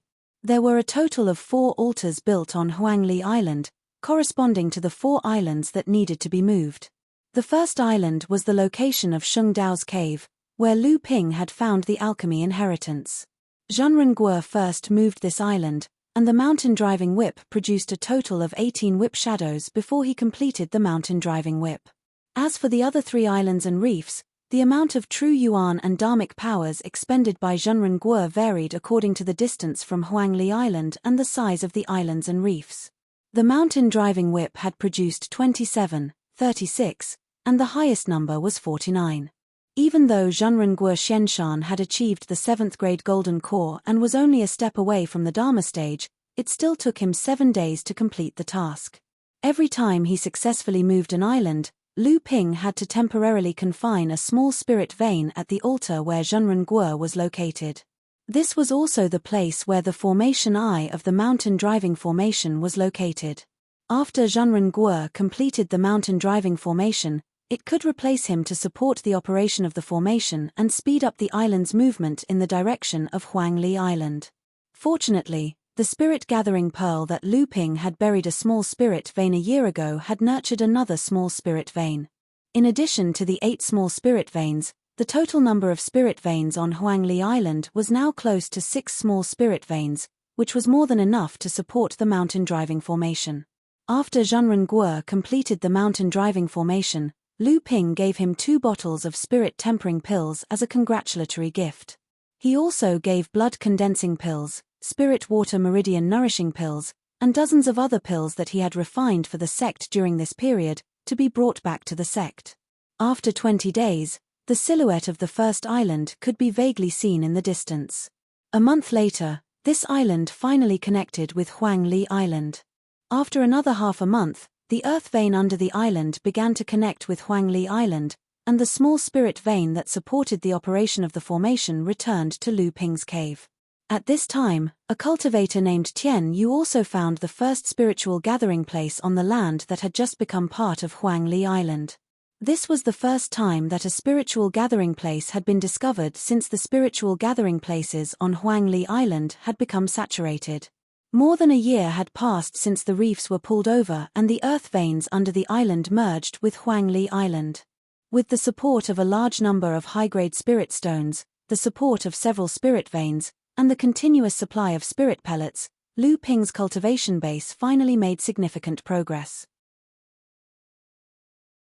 He was now moving towards the peak of the 4th layer core forging realm. However, he still wasn't sure when he would be able to break through to the 5th layer. However, inspired by enlightened Master Guo Xuanshan's Fei Lai Peak mystic treasure, Lu Ping asked enlightened Master Guo Xianshan for another talisman treasure and completed the 3rd talisman treasure, Landslide. Unfortunately, enlightened Master Guo Xianshan cultivated an earth elemental cultivation method, which was incompatible with Lu Ping's water elemental cultivation method. 5 of the 6 talisman treasures on Fei Lai Peak were pure earth elemental treasures, and only 1 was a combination of the earth elemental and water elemental treasures. With landslide's current grade, unless Lu Ping could find spirit materials of higher quality to further upgrade it, it would be extremely difficult to upgrade it into a spirit-connected mystic treasure. In the carefree hall at the top of Heaven's Spirit Mountain, Tian Fan, Tian Jiang, Tian Lu, and Tian Lin Saturday. Tian Fan Laozu looked at Tian Lin Laozu, took out a jade slip from his sleeve, and said, "This is the recipe for the spirit-forging pill that Shen Qin collected in the East Sea. It is said that a cultivator from the Crystal Palace found it in Fei Ling sect's Zhongshen Laozu's cave. Shen Qin gave this recipe to Senior Tian Xiong to bring back to the sect. Although this recipe only lists the various spiritual materials needed to refine the spirit-forging pill, it is still valuable." After Tian Jiang and Tian Lu Laozu looked at the recipe, Tian Lin Laozu took it from them expressionlessly, then returned it to Tian Fan Laozu. Tian Fan Laozu handed the recipe directly to Tian Lu Laozu, saying, "This recipe should be given to Junior Tian Lu. The elixir pavilion should make some preparations according to the ingredients listed in the recipe. If our sect is lucky enough to obtain the recipe for the spirit-forging pill, Junior Tian Lu can refine it immediately." Tian Jiang Laozu smiled. Previously, when Xian Ling sect showed off the recipe for the spirit-forging pill in the North Sea Palace, it must be this item, right? The Crystal Palace only shared a useless jade slip with Xian Ling sect. Is it worth it for them to be so arrogant? Tian Lin Laozu smiled. That's not the same. You should know that the 5 great sects of the East Sea visiting the 10 great sects of the North Sea is, to put it bluntly, a form of assistance from the 5 great sects of the East Sea. On the surface, it's to fight against the monster clan together, but in reality, it's to hope that the North Sea's cultivation world can become the East Sea's vassal. Xian Ling sect and our sect are the sects that the East Sea's sects hope to lead. However, it seems that Xian Ling sect's position in the East Sea's sects is obviously higher than ours. Although our sect has taken advantage of the East Sea's sects to loot a lot of benefits, at least they haven't given us the recipe for the spirit-forging pill. Tian Fan Laozu smiled. That's perfect. Although the North Sea's cultivation world is led by our sect and Xian Ling sect, the 10 great sects all have mid-stage core forging cultivators, so the gap between the sects isn't too big. If the sects don't have too many differences, Zhen Ling sect and Xian Ling sect may be able to take the lead. However, if the benefits involved are too great and the differences are too serious, then the sects will be in a state of disunity, making the entire North Sea's cultivation world a vassal of the East Sea's sects. Let Xian Ling sect taste the bitter fruit of making the entire North Sea's cultivation world a vassal of the East Sea's sects. For now, we should accumulate our strength and wait and see. Tian Lu Laozu glanced at Tian Lin Laozu, then turned to Tian Fan Laozu and asked, "How is Shen Qin doing in the East Sea?" Tian Fan Laozu smiled. "You are Xuanqin's teacher. Who knows her better than you? She successfully entered the Dharma stage 2 years ago. If she returns to our sect, she will be called Shen Qin Laozu. However, she has joined an organization called Boudoir in the East Sea. This organization is very famous in the East Sea. It seems that they have a great cultivator as their backer, and they are specifically against the Crystal Palace. With Xuanqin's Grandmaster alchemy skills, she is naturally a high-level cultivator in the organization. Otherwise, how could the half-step recipe for the spirit-forging pill that the Crystal Palace obtained be in Xuanqin's hands? Tian Jiang Laozu asked nervously, "Since there is a great cultivator in the boudoir, it must be stronger than our sect. Shen Qin is also a genius, so she is naturally high up in the boudoir. So, is Shen Qin still willing to return to our sect?"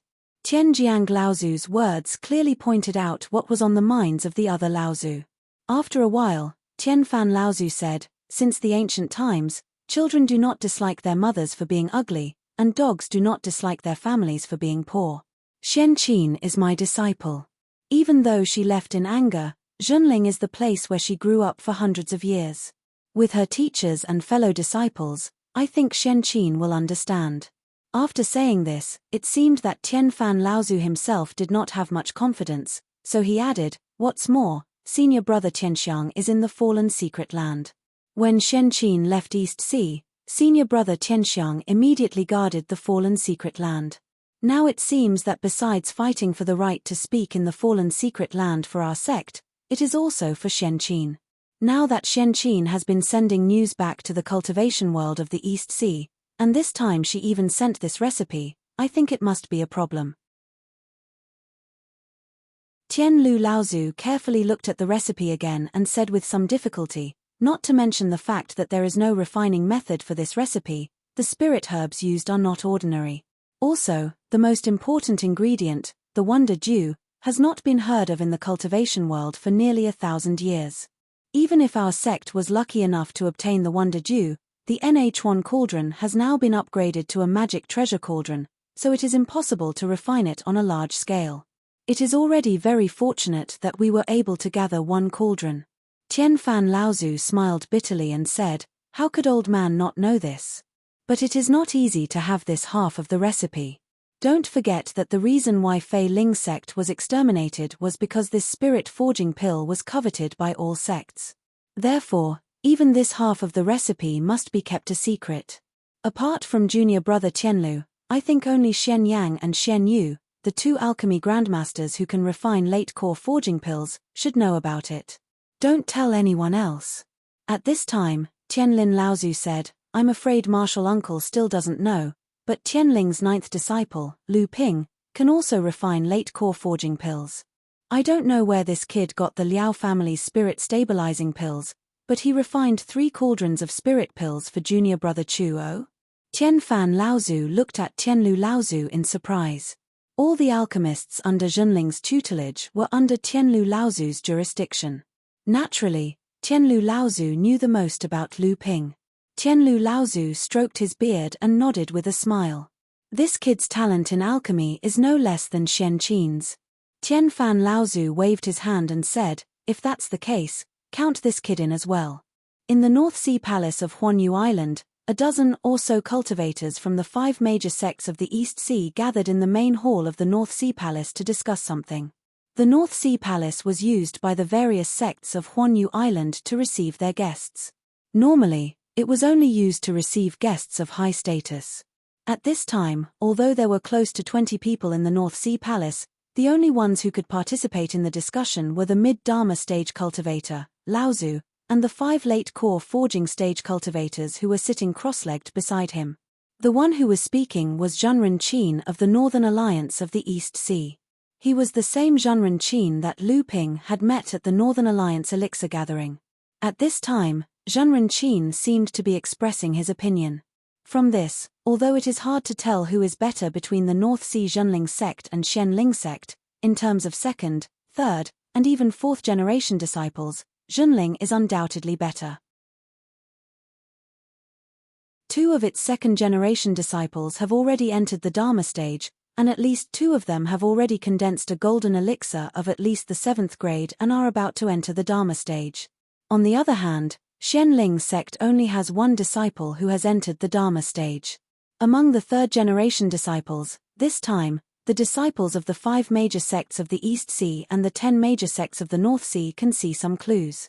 Qianling sect only won 3 matches, while Zhenling won 4 and drew 1. The other 8 major sects were only lucky enough to win 1 or 2 matches. This was also because we did not want to embarrass the sects of the North Sea too much, so we went easy on them. Therefore, although Zhenling currently does not have much of an advantage, in the long run, Zhenling will definitely surpass Qianling sect and is the most suitable sect to be the leader of the North Sea cultivation world. Therefore, in the opinion of the old man, the East Sea cultivation world should support Zhenling. Immortal Qin's words were reasonable and the cultivators of the other sects nodded when they heard it. Only Zhong Shijie, the disciple of the Crystal Palace, looked unlucky. Zhong Shijie was unlucky this time. He had won 9 out of 10 matches in the North Sea, but he lost to Zhenling's water sword Immortal, wiping away all the glory he had before and after. Zhong Shijie originally thought that after this trip to the North Sea, he could change the view of the high-level cultivators of the Crystal Palace. Unexpectedly, he was defeated by Lu Ping in an extremely aggrieved way. Zhong Shijie could already see how he would be ridiculed when he returned to the Crystal Palace. Although Immortal Qin's statement won the approval of most people, not everyone agreed to let Zhenling be the leader of the North Sea cultivation world. Immortal Ming Shan of the Crystal Palace opened his mouth as if he wanted to say something, But after thinking for a long time, he could not think of any reason that could overturn Immortal Qin's words. He could only look at Fa Xiong Laozu, who was sitting at the top. This Fa Xiong Laozu was the leader of the 5 major sects of the East Sea's visit to the North Sea cultivation world, Yuan Guang Laozu of the Crystal Palace. Yuan Guang Laozu smiled and said to Immortal Qin, "What Martial Nephew Qin said is very reasonable, but it is precisely because of this that we cannot support Zhenling to be the leader of the North Sea cultivation world." Immortal Qin was a little puzzled, but the other party was Senior Laozu, a cultivator of the giant Crystal Palace of the East Sea, and he was fully responsible for the visit to the North Sea cultivation world. Immortal Qin did not dare to be negligent, and only said respectfully, "Please enlighten me, Laozu." Ancestor Yuan Guang seemed to understand Immortal Qin's thoughts.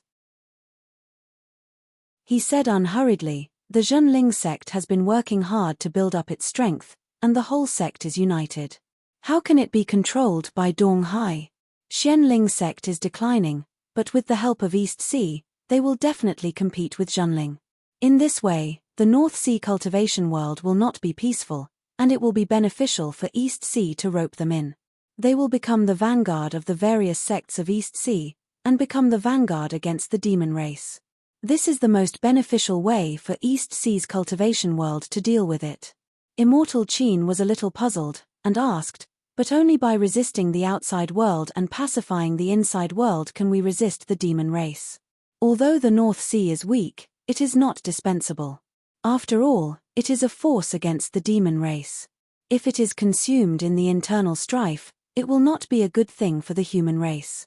Yuan Guang Laozu nodded and said, "Martial Nephew Qin has a unique vision, but the old man has lived a few hundred years longer than you. The cultivation world is not as simple as the confrontation between the human race and the demon race. When the time comes, who can say that the human race and the demon race will not join forces? When that time comes, this little bit of power in the North Sea cultivation world will really be dispensable. Don't forget that the so-called North Sea is barren because there are no large amounts of cultivation resources found here, but this does not mean that there are no cultivation resources in the North Sea. Not discovering and not existing are two different things. Don't forget that the North Sea cultivators have now discovered a large spirit vein on an island. Who can guarantee that in the future, there will not be other large spirit veins, or even giant spirit veins and spirit veins in the North Sea? After all, the North Sea cultivation world should be controlled by the East Sea. In the future, if the South Sea cultivation world is controlled, then the prosperity of the entire overseas cultivation world will not be inferior to that of the Central Plains." Yuan Guang Laozu's words made the cultivators of the 5 major sects of East Sea excited. Immortal Qin felt that something was wrong, but he could not find an excuse. At the same time, he was also attracted by the scene described by Yuan Guang Laozu, and began to calculate how the Northern Alliance could get a bigger share of the benefits. As for the rise and fall of the North Sea cultivation world, it was no longer something they considered. Chapter 444. In this part of the world, any heaven and earth spiritual object was originally only used to refine a golden core. But just like the growing soil, a heaven and earth spiritual object, which far exceeded the value of heaven and earth spiritual objects, there were also special existences among the heaven and earth spiritual objects. The wonder dew of myriad wonder was such a special existence amongst the world treasures. The wonder dew of myriad wonder was originally a mid-grade heaven step world spirit water. However, this mid-grade heaven step world spirit water was even more precious than a high-grade heaven step world spirit water. This was not only because the wonder dew of myriad wonder was scarce in this world compared to other world treasures, but also because the wonder dew of myriad wonder had heaven-defying medicinal properties. There were many top longevity pills in the cultivation world. For example, the majority of the 10-year longevity pills required the myriad wonder jade nectar as the main ingredient or the guiding medicine. As the most tyrannical spirit forging pill in the cultivation world, the myriad wonder jade nectar was an indispensable part of the spirit forging pill. In the cultivation room on Huangli Island, Lu Ping held a jade slip in his hand. His divine sense repeatedly pondered over the half of the spirit forging pill recipe in his hand. This half of the recipe was personally given to Lu Ping by Tianlu Furnace Laozu when he went to the Pill Pavilion to collect the spirit herbs that were specially provided to alchemy grandmasters. Was this what the Xianling sect used to show off to his sect in the North Sea Palace? Who would have thought that it would also fall into his sect's hands now? Unfortunately, there was only half of the recipe. It only recorded the various spirit herbs needed to refine the spirit forging pill, but there was no detailed description of the method to refine the pill. With a flip of his hand, another jade slip appeared in Lu Ping's hand. This jade slip was a pill recipe that Lu Ping obtained in the Qingjian Immortals Cave. This pill recipe was created by Qingjian Laozu thousands of years ago, imitating the Fei Ling sect's spirit forging pill. It was a type of spirit forging pill that was also very effective in improving the gold core, so it was called the minor spirit forging pill. Qingjian Laozu was able to create the minor spirit forging pill, so he must have some understanding of how to refine the spirit forging pill. Lu Ping cross-referenced the contents of the two jade slips, hoping to find some clues about the method to refine the spirit forging pill. However, Lu Ping pondered for a while. Although he had some understanding of the pill refining techniques, he was still confused about the method to refine the spirit forging pill. At this time, Lu Ping had been in seclusion on Huangli Island for nearly 5 years. With a huge amount of spirit stones, spirit veins, pills, and his own unremitting efforts, his cultivation had finally reached the peak of the 4th layer of core forging. Only one step was left before he could break through the bottleneck of the 5th layer. At this time, due to Daoist Guo Shenshan's mountain-moving sea filling technique, Huangli Island was pulled over from the sea by Daoist Guo. Finally, they merged with Huangli Island, and the area of Huangli Island suddenly reached a radius of more than 30 kilometers. Although Huangli Island was still a distance away from the small islands with a radius of 50 kilometers, the prosperity of Huangli Island had already far surpassed all the small islands under Zhenling's jurisdiction. Moreover, with the nourishment of nearly 6 small spirit veins, the entire Huangli Island was like a treasure island in the eyes of the cultivators of Zhenling. Currently, Huangli Island had a total of 58 spirit gathering places, and nearly 70 acres of spirit farmlands and spirit gardens. There was also a small vein of upper-grade spirit soil, and a small vein of mid-grade spirit ore. It could be said that the richness of the entire Huangli Island was comparable to the 36 mid-sized islands under the jurisdiction of Zhenling sect. Even some of the poorer mid-sized islands could not compare to Huangli Island. Currently, Huangli Island had become a popular training ground for the disciples of Zhenling Side Hall. The spirit fields and gardens on the island would basically be handed over to a new batch of disciples every 2 years. However, among these disciples, there were 2 exceptions. These 2 had been training on Huangli Island for close to 10 years, and they had never given up. Tian Yu had planted all of his 8 acres of spirit fields with spirit herbs. After several years on Huangli Island, he had already gotten used to this kind of lifestyle. Tian Yu was born timid, and he was unwilling to venture out to hunt demonic beasts like other cultivators. Thus, after advancing to the blood condensation realm, his cultivation was only at the peak of the 2nd layer of the blood condensation realm. However, Tian Yu was an expert in managing spirit herbs. It was precisely because the spirit herbs he took care of were growing the best and harvested the most spirit herbs that Daoist Hu Lily specially entrusted him with the 8 acres of spirit herb garden that was closest to Huangli Island's cave abode and had the best effect of gathering spirit herbs. Tian Yu was obsessed with the cultivation of spirit herbs. He was also eager to study the growth characteristics and medicinal properties of various spirit herbs. From Master Immortal Fang Dao of Huangli Island, he found a large number of jade slips that recorded the cultivation and medicinal properties of spirit herbs. There were even some simple low-grade pill recipes. The other person was Wang Qi. Unlike Tian Yu, who didn't want to leave Huangli Island, Wang Qi often went out with adventurer teams to hunt demonic beasts. His fierce swordsmanship was becoming more and more famous among the cultivators in the same realm as him. His sky-piercing kill cultivation technique had also improved significantly. Coupled with the many fortuitous encounters he had while hunting, he was already a 4th-layer blood condensation realm cultivator. He was already qualified to become a disciple of Zhenling's core forging enlightened master. Compared to Tian Yu, Wang Qi wasn't good at managing spirit herbs. Therefore, he requested Daoist Hu Lili to change his spirit herbs to 3 acres of barren spirit herbs that could only be used to grow spirit grains. This way, he wouldn't have to spend too much time taking care of the spirit herbs. Compared to planting spirit herbs, Wang Qi was more willing to put all his energy into cultivating and practicing his swordsmanship. After coming out of seclusion, Hu Lili briefly introduced Huangli Island to Lu Ping. Due to Huangli Island's unique geographical location, as well as Fa Xiong Laozu's presence and the island's impregnable protective array, the number of cultivators entering and leaving Huangli Island had reached 3,000. Among them, there were also 2,000 cultivators who were permanently stationed there. Among them, there were many core forging realm cultivators. As more and more cultivators went overseas to hunt, the harvest naturally increased.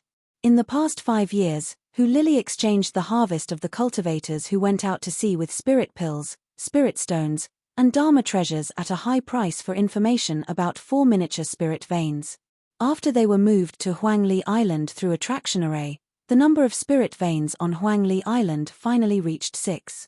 As for the other 2 miniature spirit veins, they were moved to 2 highlands at the edge of Huangli Island according to Lu Ping's instructions.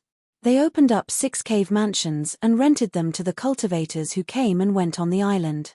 They were praised by the itinerant cultivators on the island, and Hu Lili also took the opportunity to make a fortune.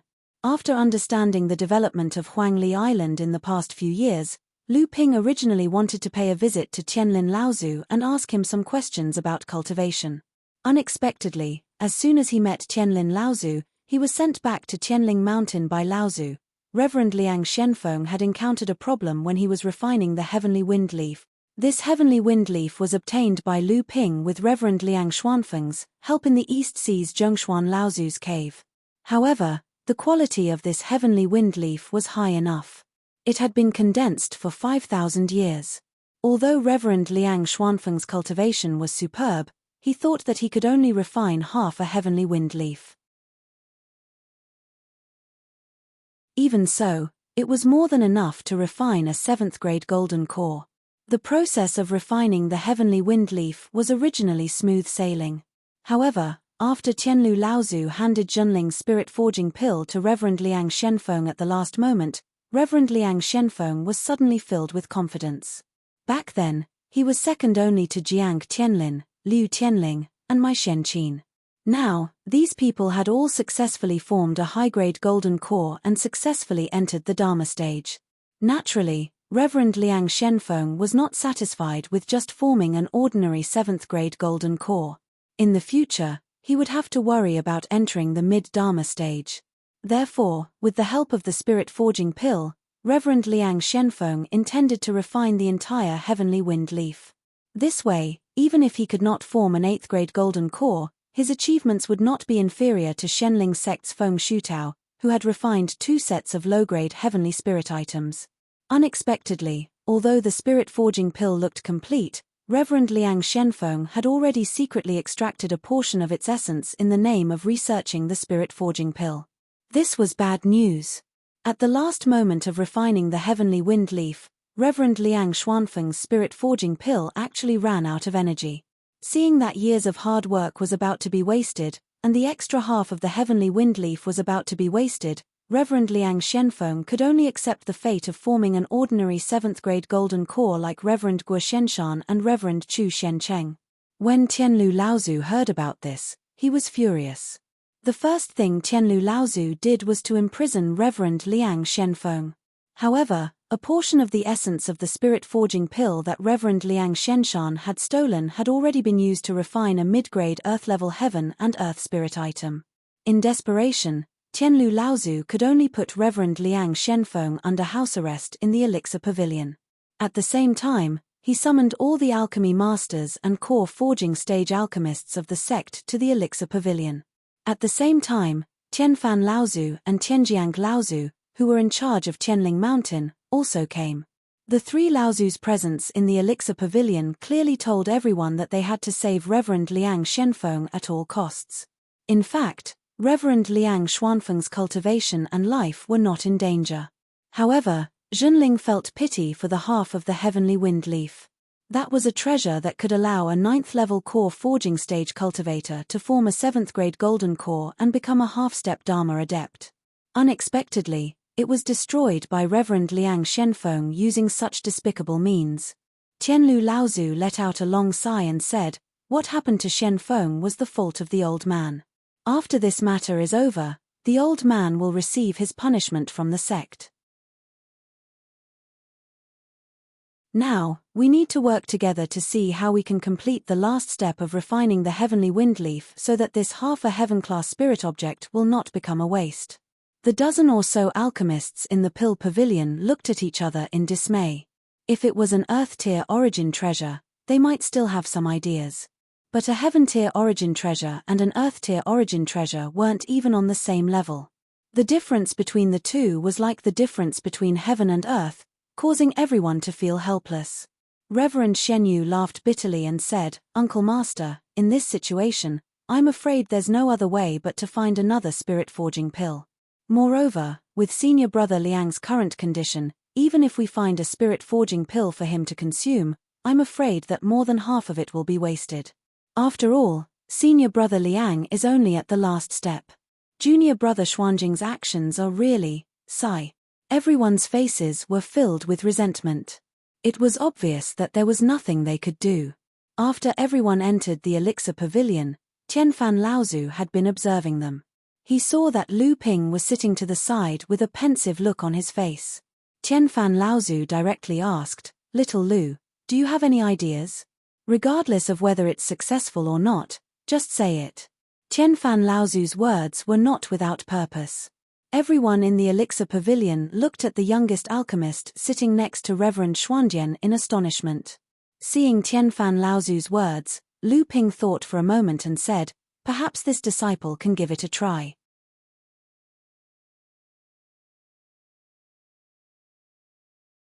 Chapter 445. Enlightened Master Shen Jing could be considered a weirdo among the alchemy masters of Zhenling. As one of the 5 alchemy masters of Zhenling, Enlightened Master Shen Jing's alchemy skills were only slightly better than Enlightened Master Shen Dian's. He had no problem refining a mid-stage core forging pill, but the success rate of refining a late-stage core forging pill was terrible. Especially after Enlightened Master Shen Jing focused all his attention on the spirit forging pill, his alchemy skills had not improved in the past few years. Originally, he had the idea of keeping the spirit forging pill for himself, but unexpectedly, Fornax Laozu gave the order and the spirit forging pill became Enlightened Master Liang Xuanfeng's. How could Enlightened Master Shen Jing accept this? Although Enlightened Master Shen Jing had not made any progress in the refinement of the spirit forging pill, he had ingeniously come up with a spirit-attracting secret technique. This secret technique could strip a part of the essence from the pill. Even alchemy masters would not be able to detect the essence of the pill if they did not examine it carefully, let alone other cultivators.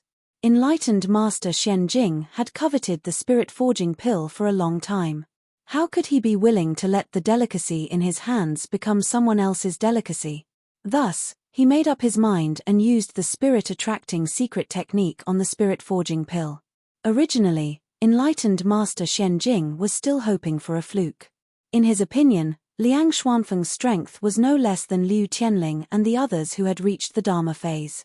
Although the spirit forging pill had been stripped of a quarter of its essence by Enlightened Master Shen Jing, with the help of the incomplete spirit forging pill, it should not be a problem for Enlightened Master Liang Shenfeng to completely refine the other half of the Qianfeng leaf.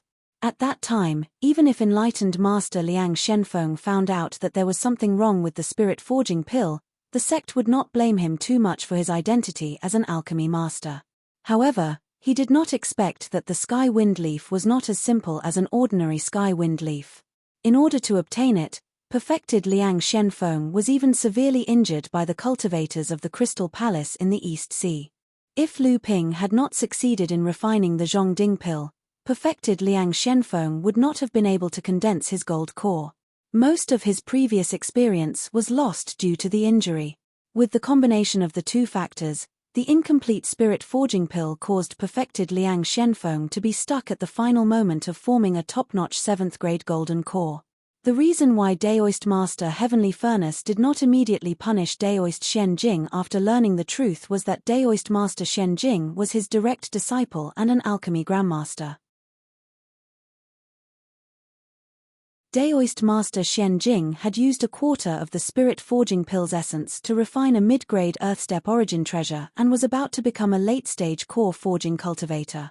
At the very least, Lu Ping had many ideas about this secret technique. But now, the first thing Lu Ping had to do was to rescue perfected Liang Shenfeng from his current strange state and save the other half of the heavenly wind leaf. When Tianfan Laozu and the others heard that Lu Ping actually had a way, their faces lit up with joy. The other alchemy masters had complicated expressions on their faces. The young cultivator in front of them had already brought them too many surprises. Some of the older alchemy masters seemed to see the other amazing alchemy grandmaster Zhenling had met decades ago in this cultivator. At that time, she had also shocked the cultivators in the Pill Pavilion. The only difference was that this cultivator in front of them seemed to be even more outstanding than that perfected Liang Shenfeng.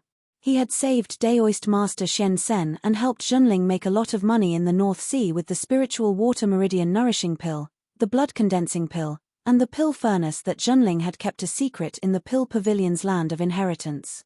For Zhenling, these could be considered as turning the tide.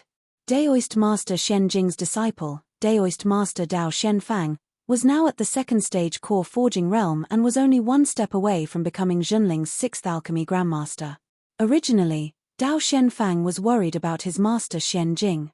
If perfected Liang Shenfeng failed to refine the heavenly wind leaf, he would only be able to form an ordinary 7th grade golden core. He could imagine how his master would be punished by the sect. Therefore, when he heard Lu Ping say that he had a way, he had already suppressed the jealousy in his heart. Instead, he hoped that Lu Ping could really save perfected Liang Xuanfeng's top-grade 7th grade golden core. This way, his master's punishment would undoubtedly be reduced by a lot. They followed the Fornax Cauldron Grandmaster to a secret place in the pavilion. The Fornax Cauldron Grandmaster turned to look at Lu Ping and asked, "Are you sure you can use the NH1 Cauldron? Now, it's a magic treasure pill furnace that's worthy of its name." Lu Ping nodded and said, "This is also Disciple's first time refining this kind of pill.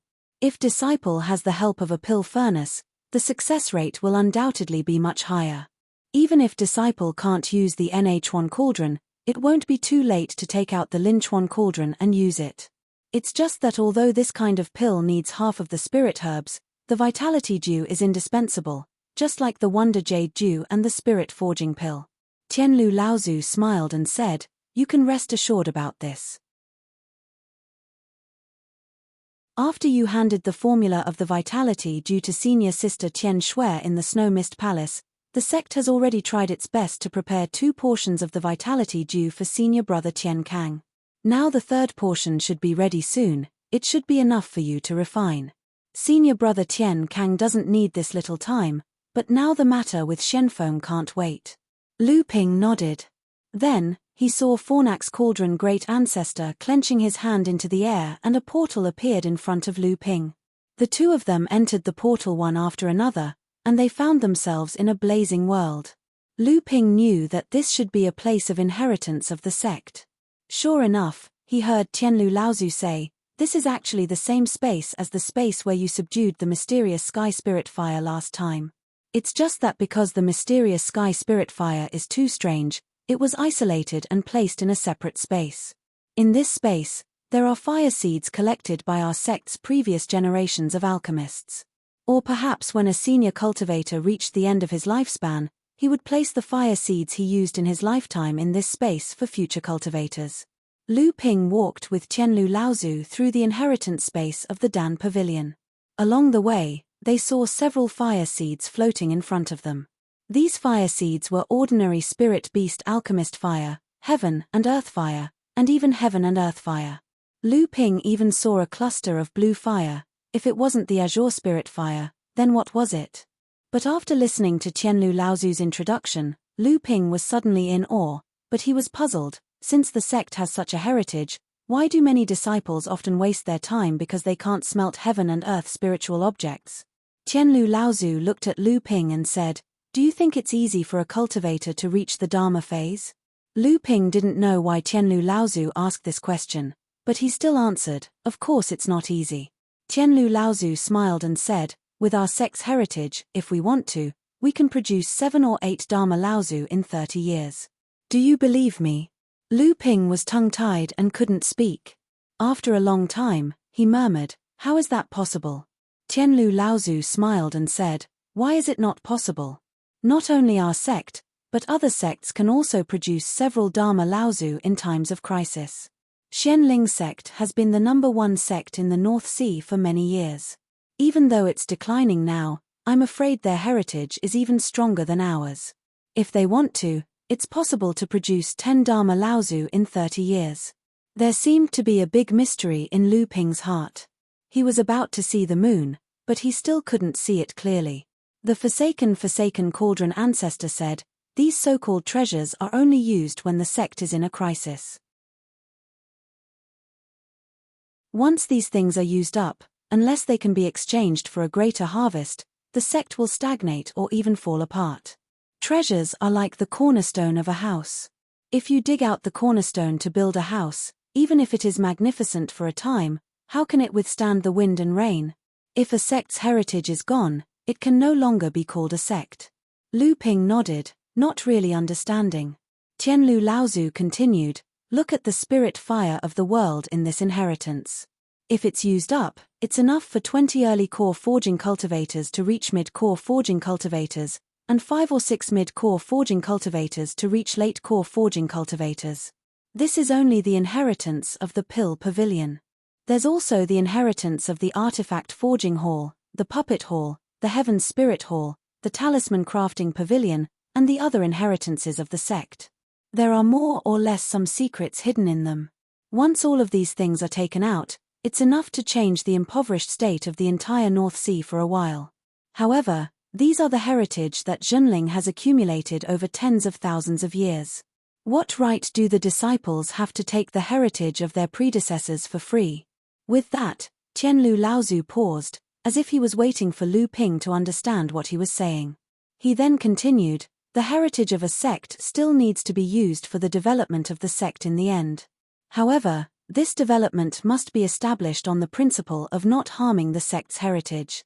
If you want to take the heritage of your predecessors, that's fine, but nothing is given for free. As a member of the sect, you need to contribute something to the sect. Only then will you have the right to take it. If the cultivators of a sect can easily obtain these legacies, then who would spend the effort to find the heavenly resources hidden in the world of cultivation? If a sect has no ambition, then when the heritage of the sect is used up, the sect will not be far from destruction. The sect is the backing of the individual cultivator, but the individual cultivator is the cornerstone of the sect. The growth of a cultivator can bring about a greater foundation for the sect. On the other hand, the growth of the sect will allow the cultivator to achieve greater achievements. The relationship between individual cultivators and the sect has always been one of mutual benefit. Qianlu Laozu's lecture seemed to make Lu Ping understand something. At this time, the two of them had arrived at the center of the inheritance ground. A purple 3-legged cauldron, half the height of a person, was placed in an empty space. This cauldron seemed to exude an invisible aura as if it wanted to suppress this heavenly grotto. Lu Ping could clearly see that the various flames in this heavenly grotto seemed to be afraid of this cauldron. They only revolved around the cauldron as if they were worshipping it. Qianlu Laozu pointed at the cauldron and said, "This is your NH1 cauldron. It is now a magic treasure pill furnace." The longevity pills of senior brother Tian Kang were refined by the old man using this cauldron. Its effect is indeed far superior to ordinary top-grade pill furnaces. Lu Ping reached out his hand towards the body of the NH1 cauldron, which was emitting a faint purple light. A low buzzing sound slowly spread out in all directions as if it was welcoming the arrival of Lu Ping. Lu Ping was happy in his heart. The NH1 cauldron had been refined by Lu Ping in his core space for several years. Qianlu Laozu and Tianjiang Laozu had worked together to upgrade the NH1 cauldron into a magic treasure. However, they did not erase the traces of Lu Ping's refinement in the NH1 cauldron. Obviously, the two of them had said that when Lu Ping was proficient in using the magic treasure pill furnace, they would return the NH1 cauldron to Lu Ping. In fact, the reason why Lu Ping insisted on using the NH1 cauldron this time was because he needed a high-grade pill furnace to ensure the success rate of refining the minor forging panacea. In his heart, he was also worried about the gains and losses of the NH1 cauldron. Now that he saw the NH1 cauldron, he realized that he was a little too suspicious. Tianlu Laozu was old and shrewd. Seeing that Lu Ping was already preparing to refine the minor forging panacea, he said, "You can refine the panacea here now. I will go and see Marshal Nephew Liang first. After you finish refining the panacea, you can enter and exit this cave with your identity nameplate. Now that you are already one of the best alchemy masters in our sect, you still have this power. However, if you want to use the fire seed in this cave, you still have to get the consent of the old man. This secret inheritance place of the Fangdan Pavilion was the most suitable place to refine high-grade panacea. Not only because of the surrounding environment, but also because of the rich spiritual qi here. This place was connected to the large spiritual vein of Tianling Mountain. This spiritual vein had been cultivated by generations of cultivators for tens of thousands of years, causing the spiritual qi in this world to be extremely rich. This was also one of the reasons why Lu Ping insisted on coming here to refine panacea. The vast eastern purple qi flame surrounded the NH1 cauldron. Lu Ping suddenly realized that the NH1 cauldron, which had been promoted to a magic weapon, required more spiritual qi to control than before. This was simply a difficult challenge for other alchemy masters in the middle stage of the core forging realm. However, for Lu Ping, who had merged with the Shenyuan heavy water, it was not a problem. The minor forging panacea was a medicinal pill for people who were half a step into the transcendent stage. Lu Ping had the experience of refining medicinal pills for people who were half a step into the transcendent stage several times before. Therefore, even though it was his first time refining a minor forging panacea, Lu Ping was not unfamiliar with it. However, just in case, Lu Ping still used a method that he had not used for a long time. A piece of ebony was cut into powder. The eastern purple qi flame, which was originally only a middle-grade earth-step medium-grade panacea, flared up. Its power was not inferior to that of a high-grade earth-step medium-grade panacea. With the help of high-grade spirit stones, spirit explosion art, spirit fire forging technique, purple crystal royal jelly, and most importantly, the mystic treasure cauldron, the small forge spirit pellets concoction went smoothly and he successfully refined 5 pellets. However, Lu Ping's true essence was almost depleted. This mystic treasure cauldron was truly not something an ordinary cultivator could handle. Fortunately, this inheritance land was connected to the large spiritual vein of Tianling Mountain. The spiritual qi here was very rich.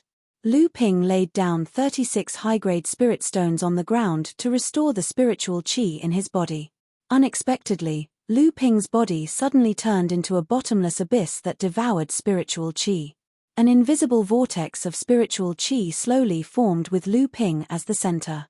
Lu Ping did not think that the opportunity to break through to the 5th level of core forging realm would come so easily.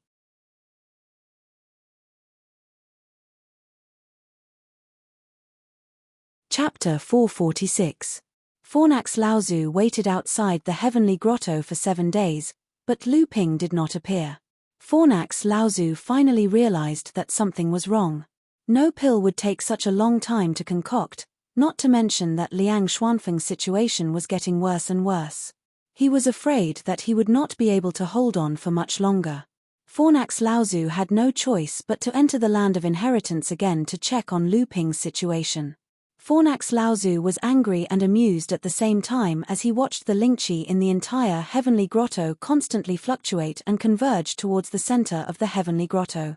At the center of the heavenly grotto was Lu Ping, who had already entered a meditative state under the NH1 cauldron. Was his cultivation about to break through? This guy was really lucky. The rich Lingqi in the land of inheritance was not a place that ordinary cultivators were qualified to cultivate in. Fortunately, Fornax Laozu saw the jade crystal bottle that Lu Ping had placed at his side. Fornax Laozu stretched out his hand and the jade crystal bottle immediately flew towards Fornax Laozu. A cultivator who could use a magic pill furnace had to be at least at the late stage of core forging. Their alchemy skills also had to be at the peak of the Grandmaster level. He did not expect that this kid could use a magic pill furnace with only a cultivation of the 4th layer of core forging. Fornax Laozu opened the jade crystal bottle and sniffed it. His face suddenly showed a look of surprise. Then, he poured a minor forging spirit pill into his hand. Looking at the round and translucent pill, Fornax Laozu's expression changed. Then, he suddenly had a look of surprise. Finally, after putting the pill into the jade crystal bottle, Fornax Laozu looked deeply at Lu Ping, who was sitting cross-legged on the ground. Then, he quietly opened the door of the heavenly grotto and disappeared. Only Lu Ping, who was in the midst of breaking through, was left in the vast grotto heaven. Because of Lu Ping, the entire grotto heaven was filled with a turbulent atmosphere. A huge amount of spiritual energy was absorbed into his body by the North Sea Wave listening scripture, and refined into a dark blue true essence. The true essence fused with Lu Ping's bloodline and flowed into his heart space, settling in the golden core in the center of his heart space. At the same time, strands of divine sense were condensed into the golden core along with the true essence and bloodline essence. As he infused his divine sense into the golden core, a snake's body, crocodile's legs, carp's tail, and a strange Jiao dragon with antlers appeared on the surface of the golden core. This was the 5th strange Jiao dragon that Lu Ping's divine sense had formed on the surface of the golden core. When Lu Ping advanced to the 5th stage of core forging and completely consolidated his cultivation, Lu Ping's closed-door training time in the heavenly grotto exceeded a year. After waking up, Lu Ping looked at the various fire seeds in the grotto heaven that were repelled by the phenomenon of his breakthrough. He couldn't help but find it funny. But then he remembered that the 7 treasures thunder gourd only needed 2 more fire seeds to form a new Bing Huoyin thunder. When that time came, he would be able to summon a lightning technique that was not any weaker than a great technique. With this, the 7 treasures thunder gourd had reached the initial success stage. If he wanted to improve it further, he would have to find the 4th spiritual barrier in the gourd, and at the same time, he would have to collect more extraordinary items. However, thinking about what Fornax Laozu had said before, Lu Ping was embarrassed to directly capture the fire seeds in the land of inheritance. After thinking about it, Lu Ping threw out a sound transmission sword. But after a moment, Fornax Laozu's reply came. There were only 2 sentences on the sword. Shenfeng is fine. You can take 2 fire seeds from the land of inheritance. Lu Ping was very clear about Fornax Laozu's meaning. The minor forging spirit pill saved Xuanfeng's hopes of reaching the peak of the 7th grade golden core. The 2 fire seeds of heaven and earth oddities were the reward. With Fornax Laozu's approval, Lu Ping naturally wouldn't be polite.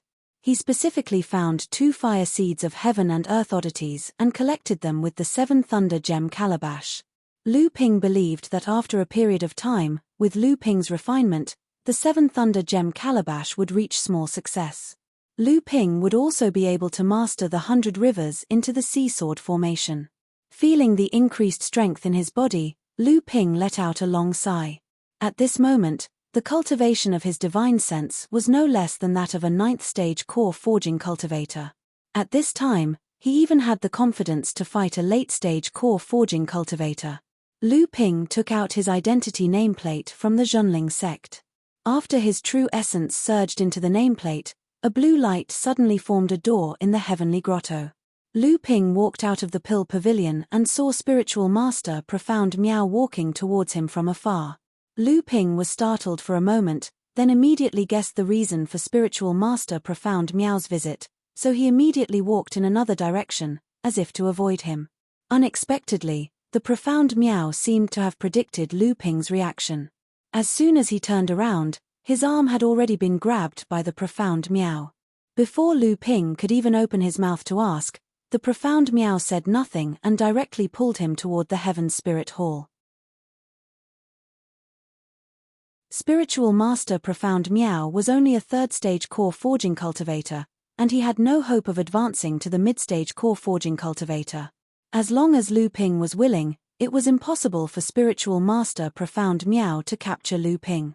However, Spiritual Master Profound Miao was Junling's second-generation disciple and Lu Ping's martial uncle. In addition, Lu Ping had found several excuses to reject Spiritual Master Profound Miao's proposal. Therefore, Lu Ping could only let Spiritual Master Profound Miao grab his arm and walk toward the Heaven Spirit Hall. Spiritual Master Profound Miao came personally and almost forcibly captured Lu Ping. Lu Ping also knew that Spiritual Master Profound Miao was here to accept a disciple. In recent years, the number of mid-stage blood condensation cultivators in Junling had increased to the point that Junling couldn't accept all of them. Not only did many mid-stage blood condensation cultivators not have a master, even some late-stage blood condensation cultivators had been exploring their own path of cultivation. Although Junling sect had a rule that every Daoist master of core forging sect could only take in a maximum of 12 personal disciples, and no more than 24 personal disciples, the truth was that many Daoist masters of core forging sect were very cautious when it came to passing down their legacy. Thus, it was rare for them to take in 12 personal disciples. Due to these two factors, Junling's annual apprenticeship ceremony was always packed with mid-stage and late-stage blood condensation cultivators, but only a few core forging enlightened masters wanted to accept disciples. This made Spiritual Master Profound Miao, the enlightened master stationed at the Heaven Spirit Hall, feel pain and happiness at the same time. He was gratified that the growth of the younger generation of Junling's disciples meant that the sect was growing stronger and stronger. However, his headache was that every time the ceremony was held, Spiritual Master Profound Miao would search for all the core forging cultivators on Tianling Mountain and the various islands. He would forcefully drag these enlightened masters out of their caves to recruit disciples at the Heaven Spirit Hall. Other than the enlightened masters who used resources to recruit disciples, among the enlightened masters who were invited by Spiritual Master Profound Miao, some of the enlightened masters happened to meet a disciple they fancied, which could be considered as an unexpected gain. There were also some enlightened masters who couldn't stand Spiritual Master Profound Miao's face and could only accept a few in-name disciples. Now, Spiritual Master Profound Miao had become someone that all the core forging cultivators in Junling had to avoid.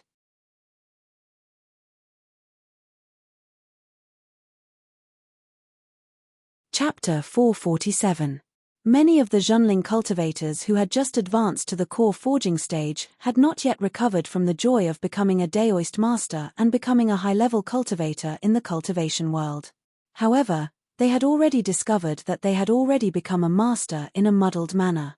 According to Lu Ping's knowledge, under the unremitting efforts of Daoist Master Profound Miao, in addition to himself and Yin Xianchu, his good friends, such as Yarou Yong, Zhong Jian, Du Feng, Shi Lingling, and Ji Shenxian, had all accepted 1 or 2 personal disciples and several in-name disciples.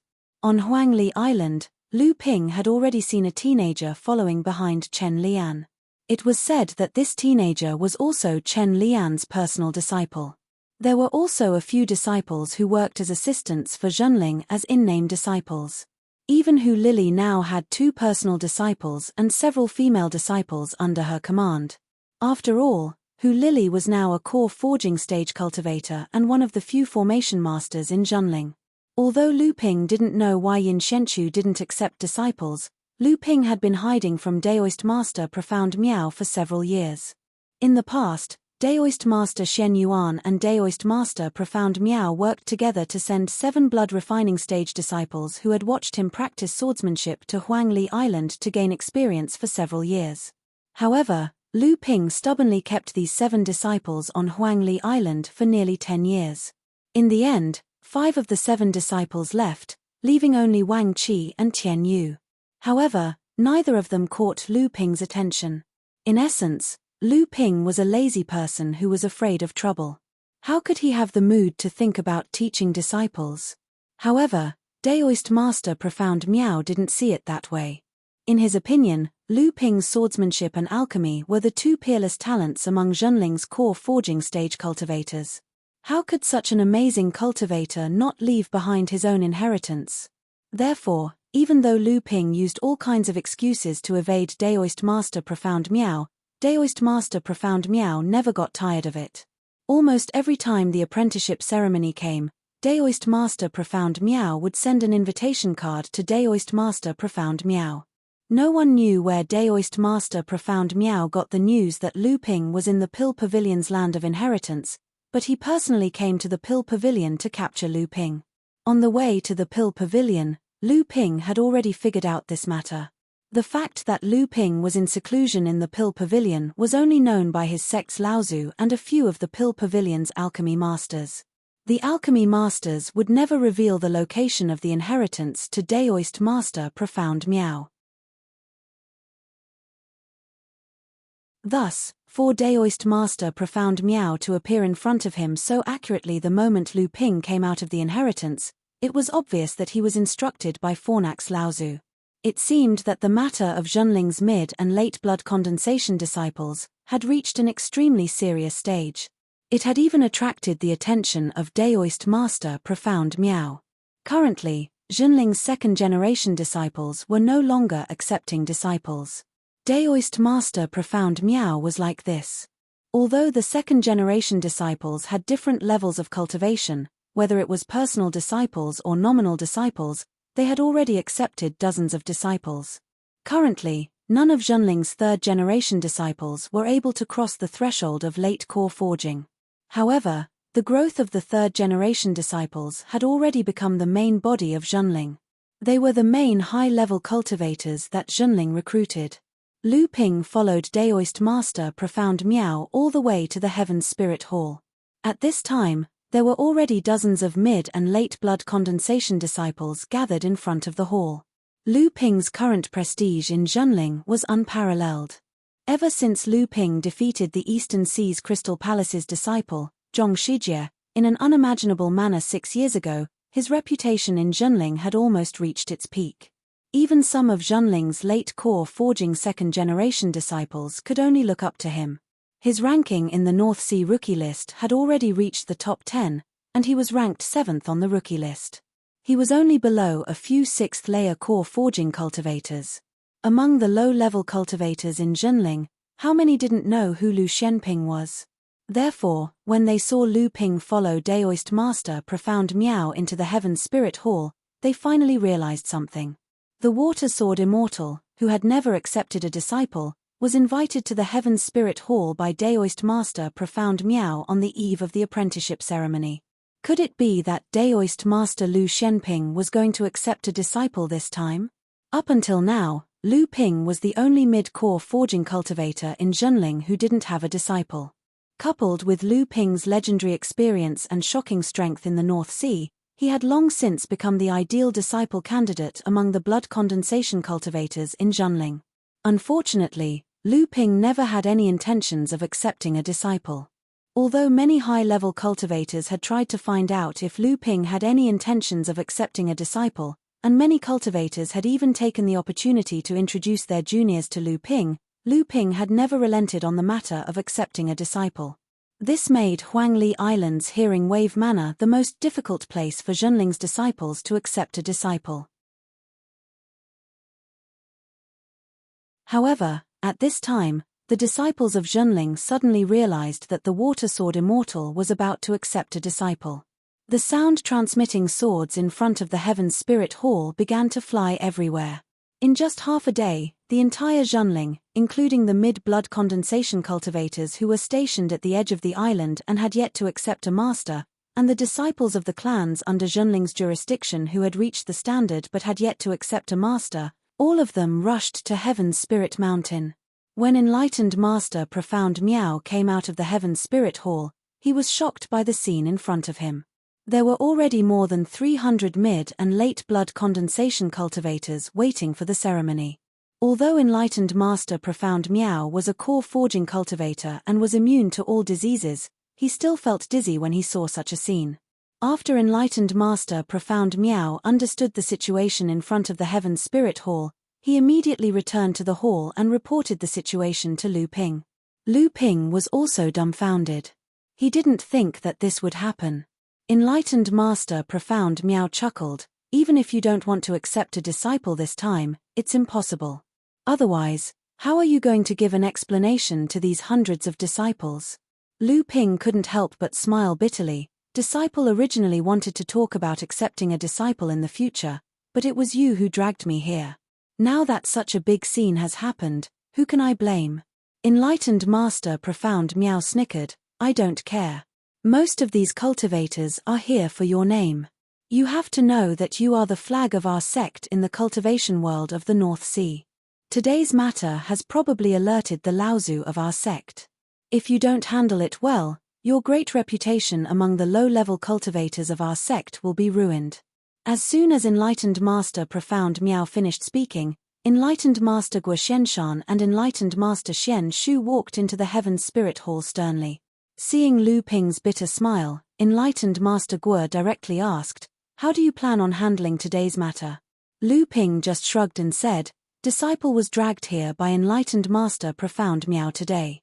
I originally didn't want to accept a few disciples. If worst comes to worst, I'll just say that I've come to observe the ceremony and not accept a single one. Also, Enlightened Master Profound Meow didn't spread the news of me accepting a disciple in the sect. The disciples outside are just groundless rumors. Enlightened Master Profound Meow could not help but smile bitterly when he saw Lu Ping's shameless behavior. He had indeed been a little reckless in this matter.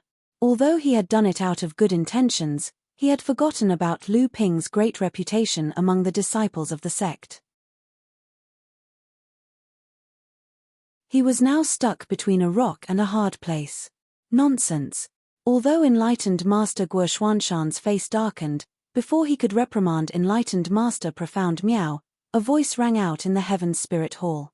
Lu Ping recognized the voice as one of the 3 mid-Dharma adepts of the sect, Laozu, Tianfan Laozu. A green door suddenly appeared in the middle of the Heaven's Spirit Hall, and Tianfan Laozu stepped into the hall with a solemn face. Lu Ping hurriedly bowed along with Enlightened Master Guo Xianshan and the others. Tianfan Laozu looked at Lu Ping and said coldly, You're the one who always makes people worry.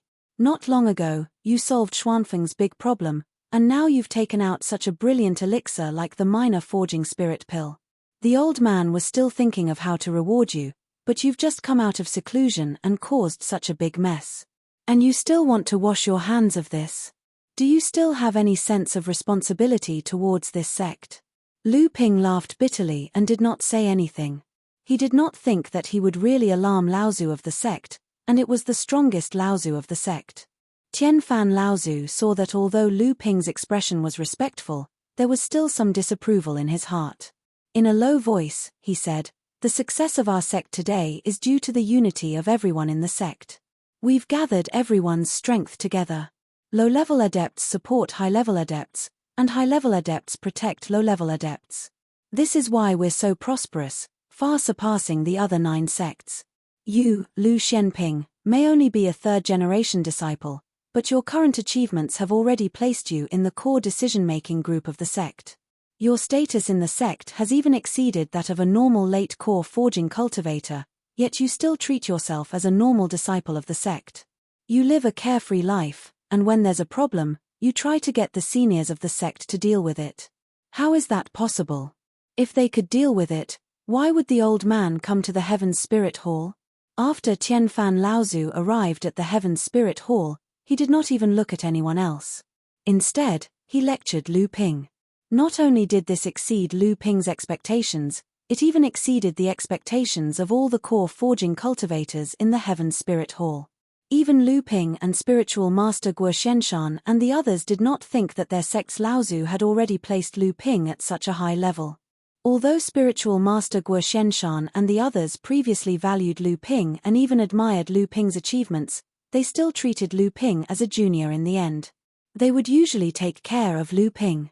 Only today, after hearing Tianfan Laozu's words, did everyone realize that the disciple before them had achieved a series of achievements for the sect. His status in the sect was no less than Spiritual Master Shenshu, Spiritual Master Shensen, and the other late core forging cultivators. He was even comparable to Liang Shenfeng, Chu Shencheng, and the other half-step Dharma adepts. For a moment, everyone in the Heaven's Spirit Hall had a variety of expressions. After Tianfan Laozu finished speaking, he took 2 steps out of the Heaven's Spirit Hall, as if he was thinking of something. Lu Ping was slightly flattered. He had not yet recovered from Tian Fan Laozu's lecture. Spiritual Master Guo nodded, as if he agreed with Tian Fan Laozu's point of view. Spiritual Master Shenshu did not say a word from beginning to end, but his eyes seemed to be thinking of something. Spiritual Master Xuanmiao was a little surprised, but then he shook his head, as if he was feeling inferior. At this moment, more and more cultivators gathered outside the Heaven Spirit Hall. It was no longer limited to the cultivators who had come to take on a disciple. There were even more cultivators who had come to watch the ceremony, almost reaching 500 people. The other core forging cultivators on Heaven Spirit Mountain also seemed to have noticed what was happening. Strands of soul would fly over from time to check on the situation. Only after a long while did Lu Ping's eyes clear up. Although Tian Fan Laozu was looking outside, he seemed to be paying attention to Lu Ping at all times. Seeing Lu Ping let out a long sigh of relief, he asked, "Have you thought it through?" Lu Ping nodded solemnly, "Yes, disciple has thought it through." "Oh." Tian Fan Laozu turned around and glanced at Lu Ping with some interest. He said, "Then tell me, how do you plan on dealing with this?" Everyone's faces lit up. They looked toward Lu Ping, and at the same time, they wondered what method Lu Ping would use to deal with the cultivators who had gathered in front of the Heaven Spirit Hall. Lu Ping smiled. "This time, disciple did not reveal the news of me accepting a disciple, so disciple naturally will not accept a disciple during the ceremony." Spiritual Master Profound Miao's face collapsed when he heard what Lu Ping had said. Unexpectedly, Lu Ping continued, "However, Senior Profound Miao has told me that our sect has been flourishing in the past few years. A large number of disciples who have reached the mid and late blood condensation realm have never had the opportunity to become a disciple of our sect. They can only explore and cultivate on their own, which has greatly slowed down their cultivation speed. As a result, disciple wishes to hold a 7-day lecture after the ceremony in the Heaven Spirit Hall so that I can share some of my insights and experiences with those who have yet to become a disciple with a master. At the same time, I also wish for even more high-level cultivators of our sect to lecture in front of the Heaven Spirit Hall. It would be best if it becomes a custom. That way, not only will the cultivation speed of those who have yet to become a disciple not be affected by the lack of guidance from a master, it will also alleviate the pressure on the high-level cultivators of our sect to accept disciples due to the rapid growth of the younger generation. That way, it will also alleviate the dissatisfaction towards the sect from the low-level cultivators being unable to become a disciple of our sect. It will be beneficial for the strength of our sect. Tian Fan Laozu was rather satisfied with Lu Ping's words. Spiritual Master Guo Xianshan and Spiritual Master Xian Shu also nodded their heads to one side. Of course, the happiest person was the Spiritual Master Profound Miao. Ever since he had become a spiritual master of the Heaven Spirit Hall, he had basically run his legs off every year when it came to accepting disciples. Only now did he let out a breath of relief after hearing Lu Ping's suggestion. Although a portion of the cultivators were disappointed when the spiritual master Profound Miao announced that the Water Sword Immortal would be lecturing for 7 days after the ceremony, there were even more cultivators who were extremely excited.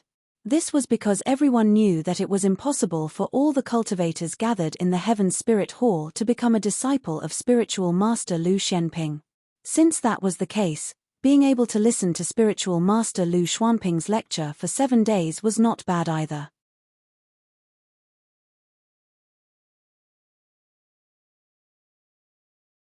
Chapter 448. Even though they knew that Lu Ping would be preaching for 7 days after the ceremony, Lu Ping did not plan on accepting any disciples, which greatly disappointed the several hundred Junling disciples who had hurried over. Even though that was the case, there were still several dozen disciples who put in their best efforts during the ceremony, hoping to gain the recognition of Spiritual Master Lu Shenping so that he would change his mind and accept them as a disciple. However, to everyone's disappointment, Lu Ping only smiled as he sat in the Heaven Spirit Hall and watched the performance of the many disciples. He did not mention the matter of accepting disciples at all. However, because Lu Ping did not plan on accepting disciples, only 80 or 90 of the several hundred disciples who had hurried over decided to participate in the ceremony. However, Their hard work had unexpectedly gained the recognition of a few core forging adepts. Quite a few adepts who had not planned on accepting disciples changed their minds and accepted one or two that they valued. Quite a few adepts who only wanted to accept a single disciple struggled to choose between 2 or 3. In the end, they all accepted under Spiritual Master Profound Miao's instigation. Out of the 80 to 90 disciples who participated in the apprenticeship ceremony, 60 to 70 of them were apprenticed to the sect's spiritual master. Although most of them could only be registered disciples, for Spiritual Master Profound Miao, this year's apprenticeship ceremony could be considered a complete success. Wang Qi, Fang Wei, and Fang Xia had already heard that Spiritual Master Lu Xianping would be attending the ceremony 3 days later because they had gone out to hunt. When the three of them hurried over to the Heaven's Spirit Mountain, the ceremony was already nearing its end. Fortunately, Spiritual Master Lu Xianping did not accept disciples during the ceremony and would instead preach for 7 days after the ceremony. The three of them only let out a sigh of relief. Tian Yu had hurried over as well. Although his cultivation had not reached the level where Zhenling could accept a master, he had always been on Huangli Island. He had learned from Fang Dao that Spiritual Master Lu Xianping was going to preach at the Heaven's Spirit Hall, so he had hurried over as well. Wang Qi looked around and quickly found the other 5 people who had trained on Huangli Island with him. They were all at the mid-blood condensation realm and were somewhat famous sword cultivators among their peers. When they heard that Spiritual Master Lu Xianping would be attending the ceremony, they had hurried over just like Wang Qi. They were now waiting for Spiritual Master Lu Xuanping's 7 days of preaching. The first 2 days of Lu Ping's 7-day lecture were mainly about cultivation.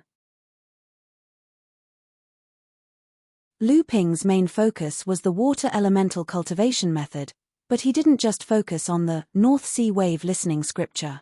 Instead, he studied the many water elemental cultivation methods in Zhenling sect's scripture library and compared them with his own cultivation methods. Adding to the fact that Lu Ping had fought many different opponents over the years, his knowledge had broadened and he had his own insights on cultivation. The 2 days of Lu Ping's lecture not only satisfied the blood condensation realm cultivators, but also gave Lu Ping the opportunity to sort out his own knowledge. Under his careful study, a cultivation system suitable for himself began to take shape. The 3rd and 4th days were about the way of the sword. This was the content that Zhenling cultivators were most excited about. Lu Ping's swordsmanship was renowned among cultivators of the same level. He was even given the title of the Water Sword Immortal. Many cultivators who wanted to become disciples of Lu Ping came because of Lu Ping's swordsmanship. In fact, Lu Ping was not a pure sword cultivator. Sword techniques were just a common means to him. Although the 6 sword techniques he mainly practiced in the North Sea's 12 righteous arts were all top-notch sword techniques in the cultivation world, and as Lu Ping's cultivation and status increased, he came into contact with more and more things in the cultivation world. His understanding of sword techniques deepened as well. The sword techniques he learned were no longer limited to the 6 or 7 sword techniques he learned in the past, nor were they limited to the water element sword techniques. As a result, the number of cultivators who came to Heaven's Spirit Hall reached its peak during the 2 days Lu Ping was teaching. There were close to 1,000 Zhenling sect cultivators who came to listen to Lu Ping's lecture. Moreover, there weren't only blood condensation realm disciples among the audience. There were also many core forging realm cultivators on Tianling Mountain who were listening through the Dao Art Assembly. Lu Ping ignored them and focused on his lecture. On the 5th and 6th day, Lu Ping's lecture changed to the Tao of Alchemy Cauldron again. This time, the number of cultivators who could understand his lecture was much lower.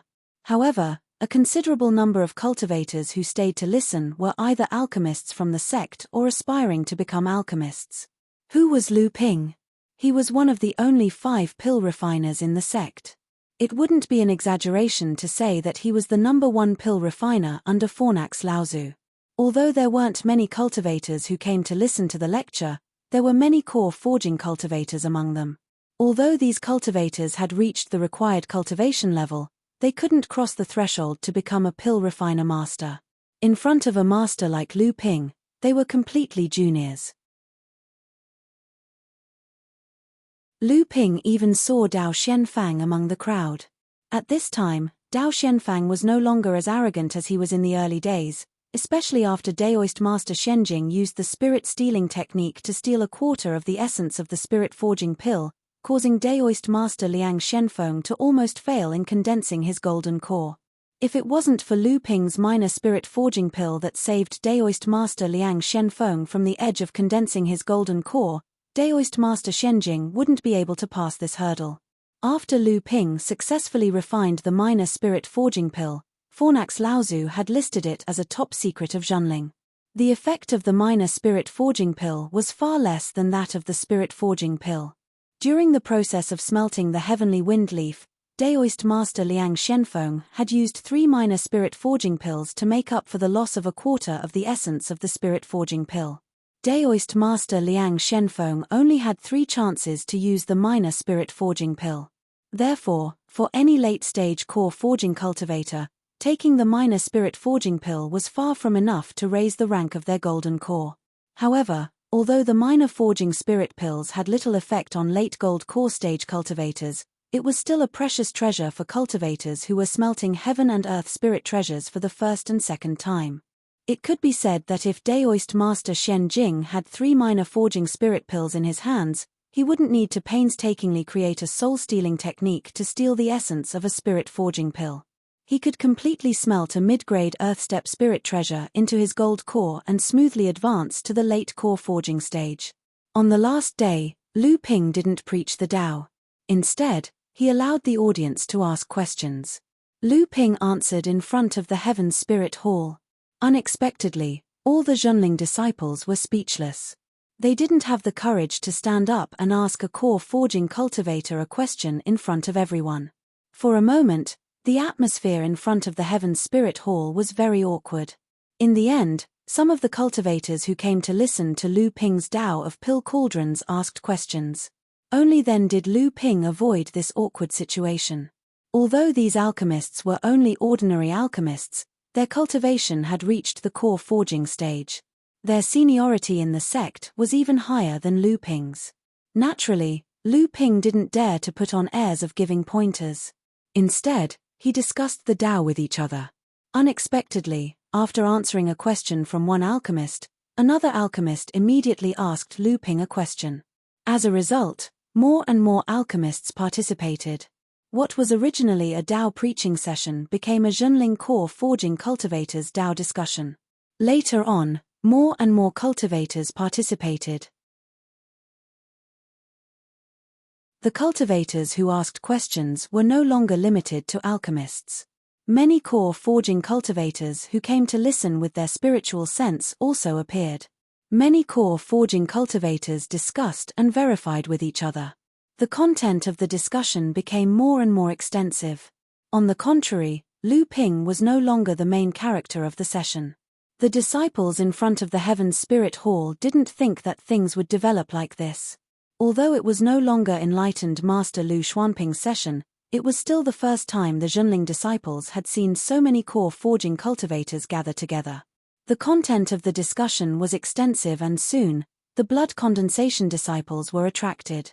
In the end, the hundreds of disciples in front of the Heaven Spirit Hall were divided into groups according to their preferences. They gathered around the enlightened masters and listened to them talk about the Tao. It was a different story. Originally, Lu Ping's Tao preaching session was supposed to end on the 7th day. However, no one expected such an incident to occur. More and more Zhenling core forging cultivators participated.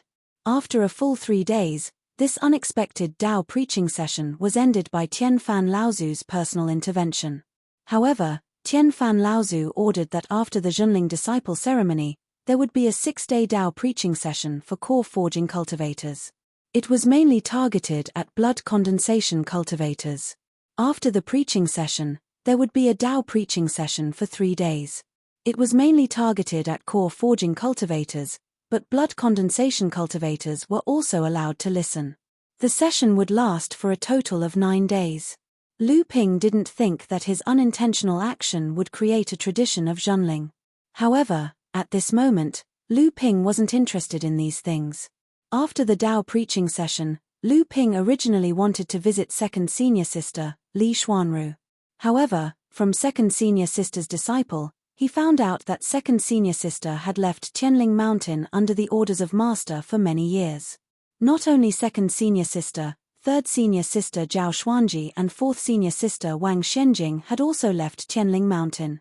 They hadn't returned to Qianling Mountain for many years. Without any other choice, Lu Ping could only return to Huangli Island alone. However, just as Lu Ping stepped onto the teleportation array to Huangli Island, a golden light shot straight towards Lu Ping. Lu Ping frowned and grabbed the light in his hand. It was a golden sound transmission magic sword. Lu Ping scanned it with his divine sense and his expression changed. He quickly flew towards Qimai Mansion at the top of Qianling Mountain. This was Tian Fan Laozu and Tian Shui Laozu's residence. When Lu Ping arrived, the three Laozus, Tian Fan, Tian Jiang, and Tian Lu had already arrived. Below them stood Daoist Guo Shenshan, Daoist Shen Shu, and a dozen other late-stage core forging cultivators who had stayed behind to guard Qianling Mountain. Seeing Lu Ping enter, many late-stage core forging cultivators were surprised, but they didn't say anything. Guo Shenshan and Daoist Shen Shu both had heavy expressions on their faces. Lu Ping's heart thumped. It seemed that something big had happened. Sure enough, Tian Fan Laozu's expression was solemn. The moment he opened his mouth, everyone standing in the palace jumped in fright. I called everyone here to inform everyone of a grievous news. Marshal Nephew Shen Shu has come to report that Marshal Nephew Li Xuanin's soul lamp suddenly extinguished. It was like a bolt from the blue. Qimai Palace suddenly became silent. However, the atmosphere inside the palace was terrifyingly quiet. It was as if Qimai Palace had turned into a jar of oil that would explode at any time.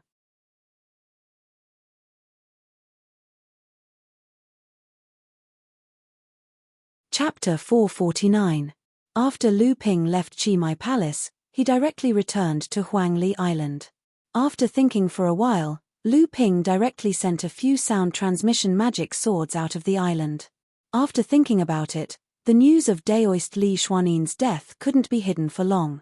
It wouldn't be long before the entire North Seas cultivation world received the news. Thus, he called Chen Lian over and gave him some instructions. After that, Chen Lian left Huangli Island with a solemn expression. Just as Lu Ping was about to give some instructions to Hu Lili, he heard Jiang Tianlin Laozu's voice, ordering Lu Ping to meet him. Lu Ping knew that the news of Daoist Li Xuanin's death was most likely already known by Tianlin Laozu. As expected, after seeing Lu Ping, Tianlin Laozu said with a gloomy expression, "I already know about Daoist Li Xuanin's death. Just now, Marshal Aunt Tian Shui sent news from Huanyu Island. Xianling sect's Daosha Laozu returned with serious injuries. He claimed that he was ambushed by junior brother Daosha and the demon race cultivator Aou. During the battle, Aou suddenly switched sides and heavily injured Daosha Laozu. Daosha Laozu took the opportunity to escape. I don't know what happened after that, but it seems like junior brother Daosha Laozu was killed by the demon cultivator Aou. When Lu Ping heard the name Aou, he was clearly stunned. Previously, when Lu Ping had Dagui infiltrate the demon race, he had heard the name Aou. At that time, it seemed that the East Sea demon race had sent over an important item. In the end, the North Sea demon race decided to give this item to Aou. Lu Ping had even reported this matter to the sect. Lu Ping's mind churned as he thought of the mysterious middle-aged cultivator he saw outside the Clearstream cave abode. Could that person be Aou? But in this way, didn't it mean that the Black Yin Daoist's wife was once a demon cultivator? If Yin Shenchu was the Black Yin Daoist's son, didn't that mean that Yin Shenchu was the descendant of a human and a demon? Lu Ping felt dizzy, but his thinking didn't seem to be affected. On the contrary, it seemed to be running faster, and one speculation after another appeared in Lu Ping's mind. That day, Aou addressed Black Yin sect master as brother-in-law. Obviously, Aou's sister was Black Yin sect master's former wife. Moreover, Black Yin sect master's demon wife must have died. That day, Aou provoked Black Yin sect master with revenge. Clearly, Black Yin sect master's wife was killed by someone. And from the current situation, This enemy was very likely Shenling sect's Dao Shi Laozu.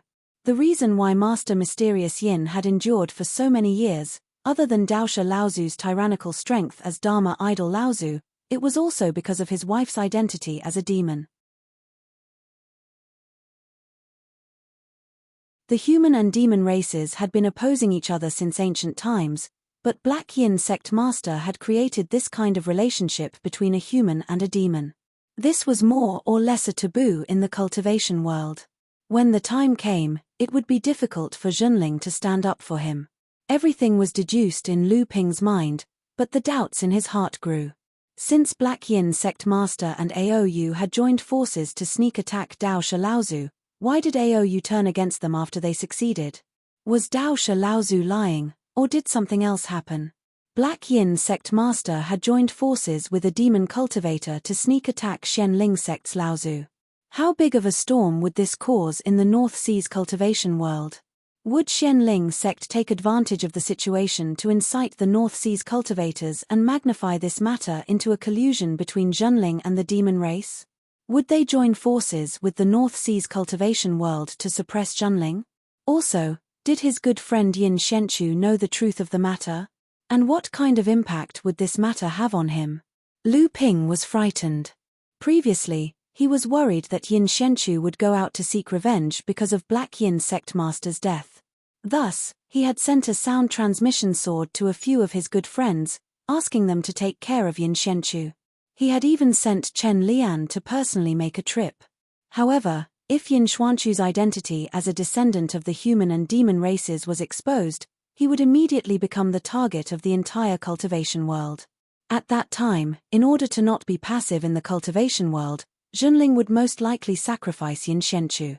If Lu Ping's speculation was true, then his good friend's good intentions of taking care of Yin Shenchu would instead backfire.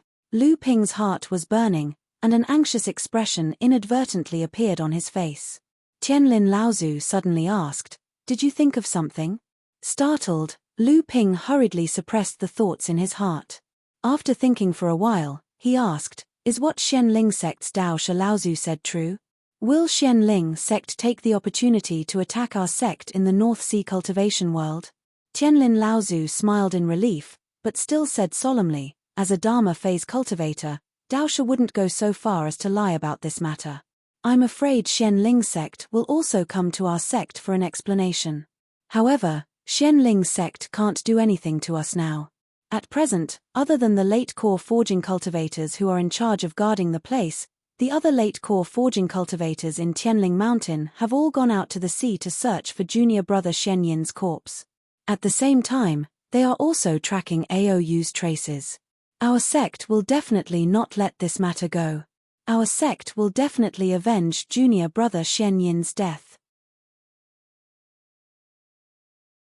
And no matter what the truth is, no matter who is involved, and no matter which force is involved, in the North Sea cultivation world, anyone who dares to plot against our sect like this will have to pay the price."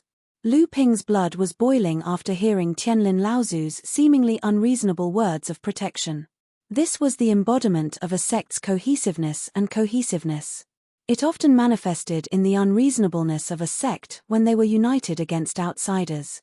Lu Ping tried his best to calm himself down, and asked Tianlin Laozu, "Grandmaster, what is the relationship between Aou and junior brother Shen Yin?"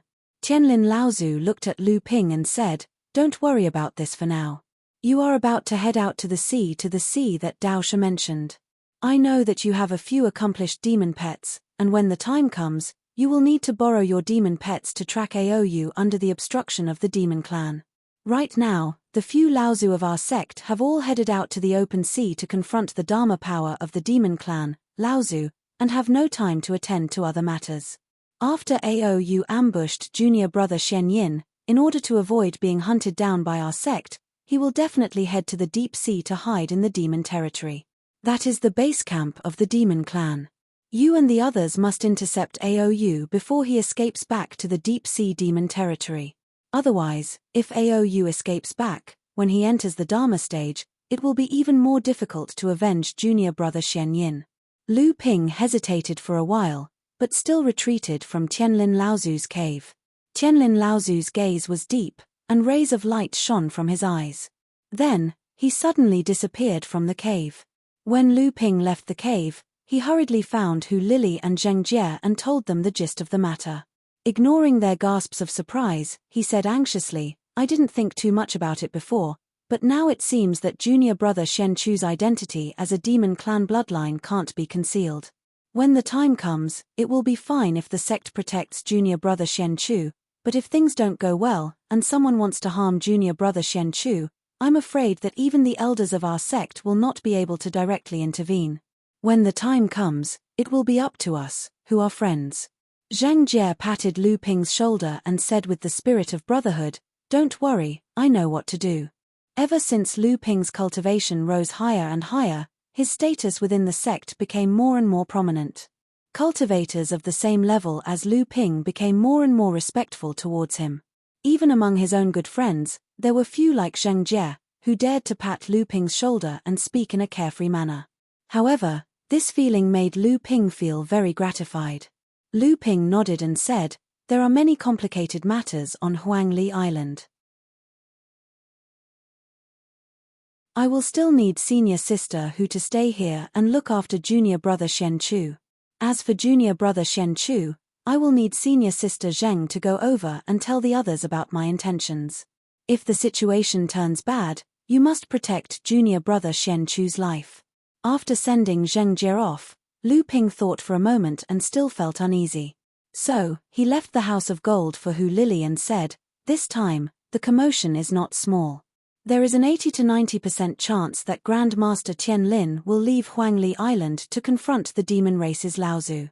If that happens, the guards on Huangli Island will definitely be empty. Luan Yu and Lu Qina will be in the House of Gold. If anything happens, the two of them will be your strong support. At the same time, Huangli Island's Grand Protective Array must be activated at all times." Hu Lili also knew the severity of the situation. She said in a deep voice, "Don't worry.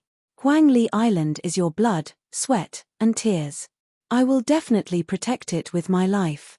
Moreover, the number of spiritual veins on Huangli Island has increased to 6, which will support the activation of the Grand Protective Array. There will no longer be a lack of spiritual energy.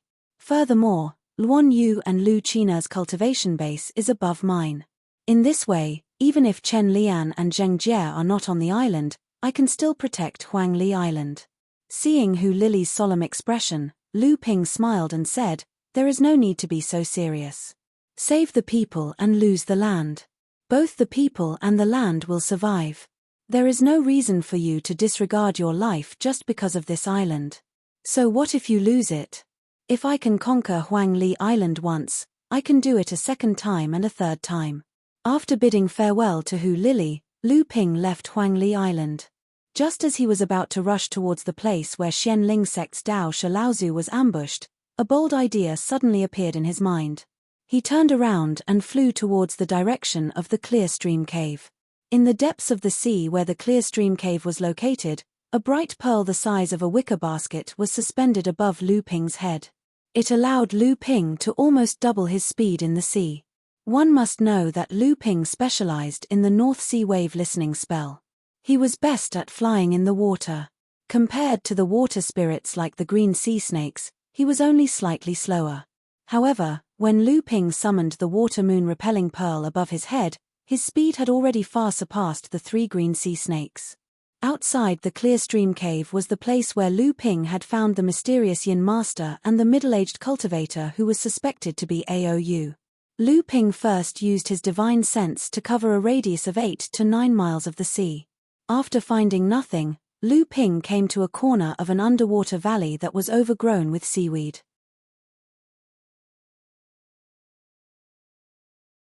Lu Ping used the water manipulation spell.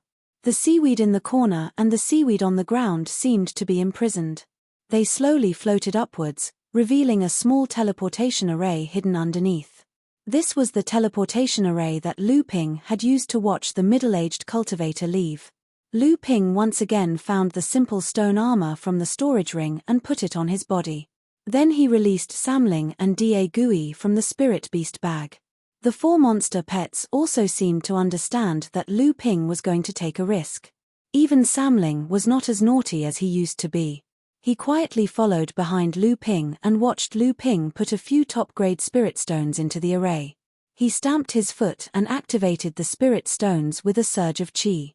The teleportation array was activated. A white light flashed.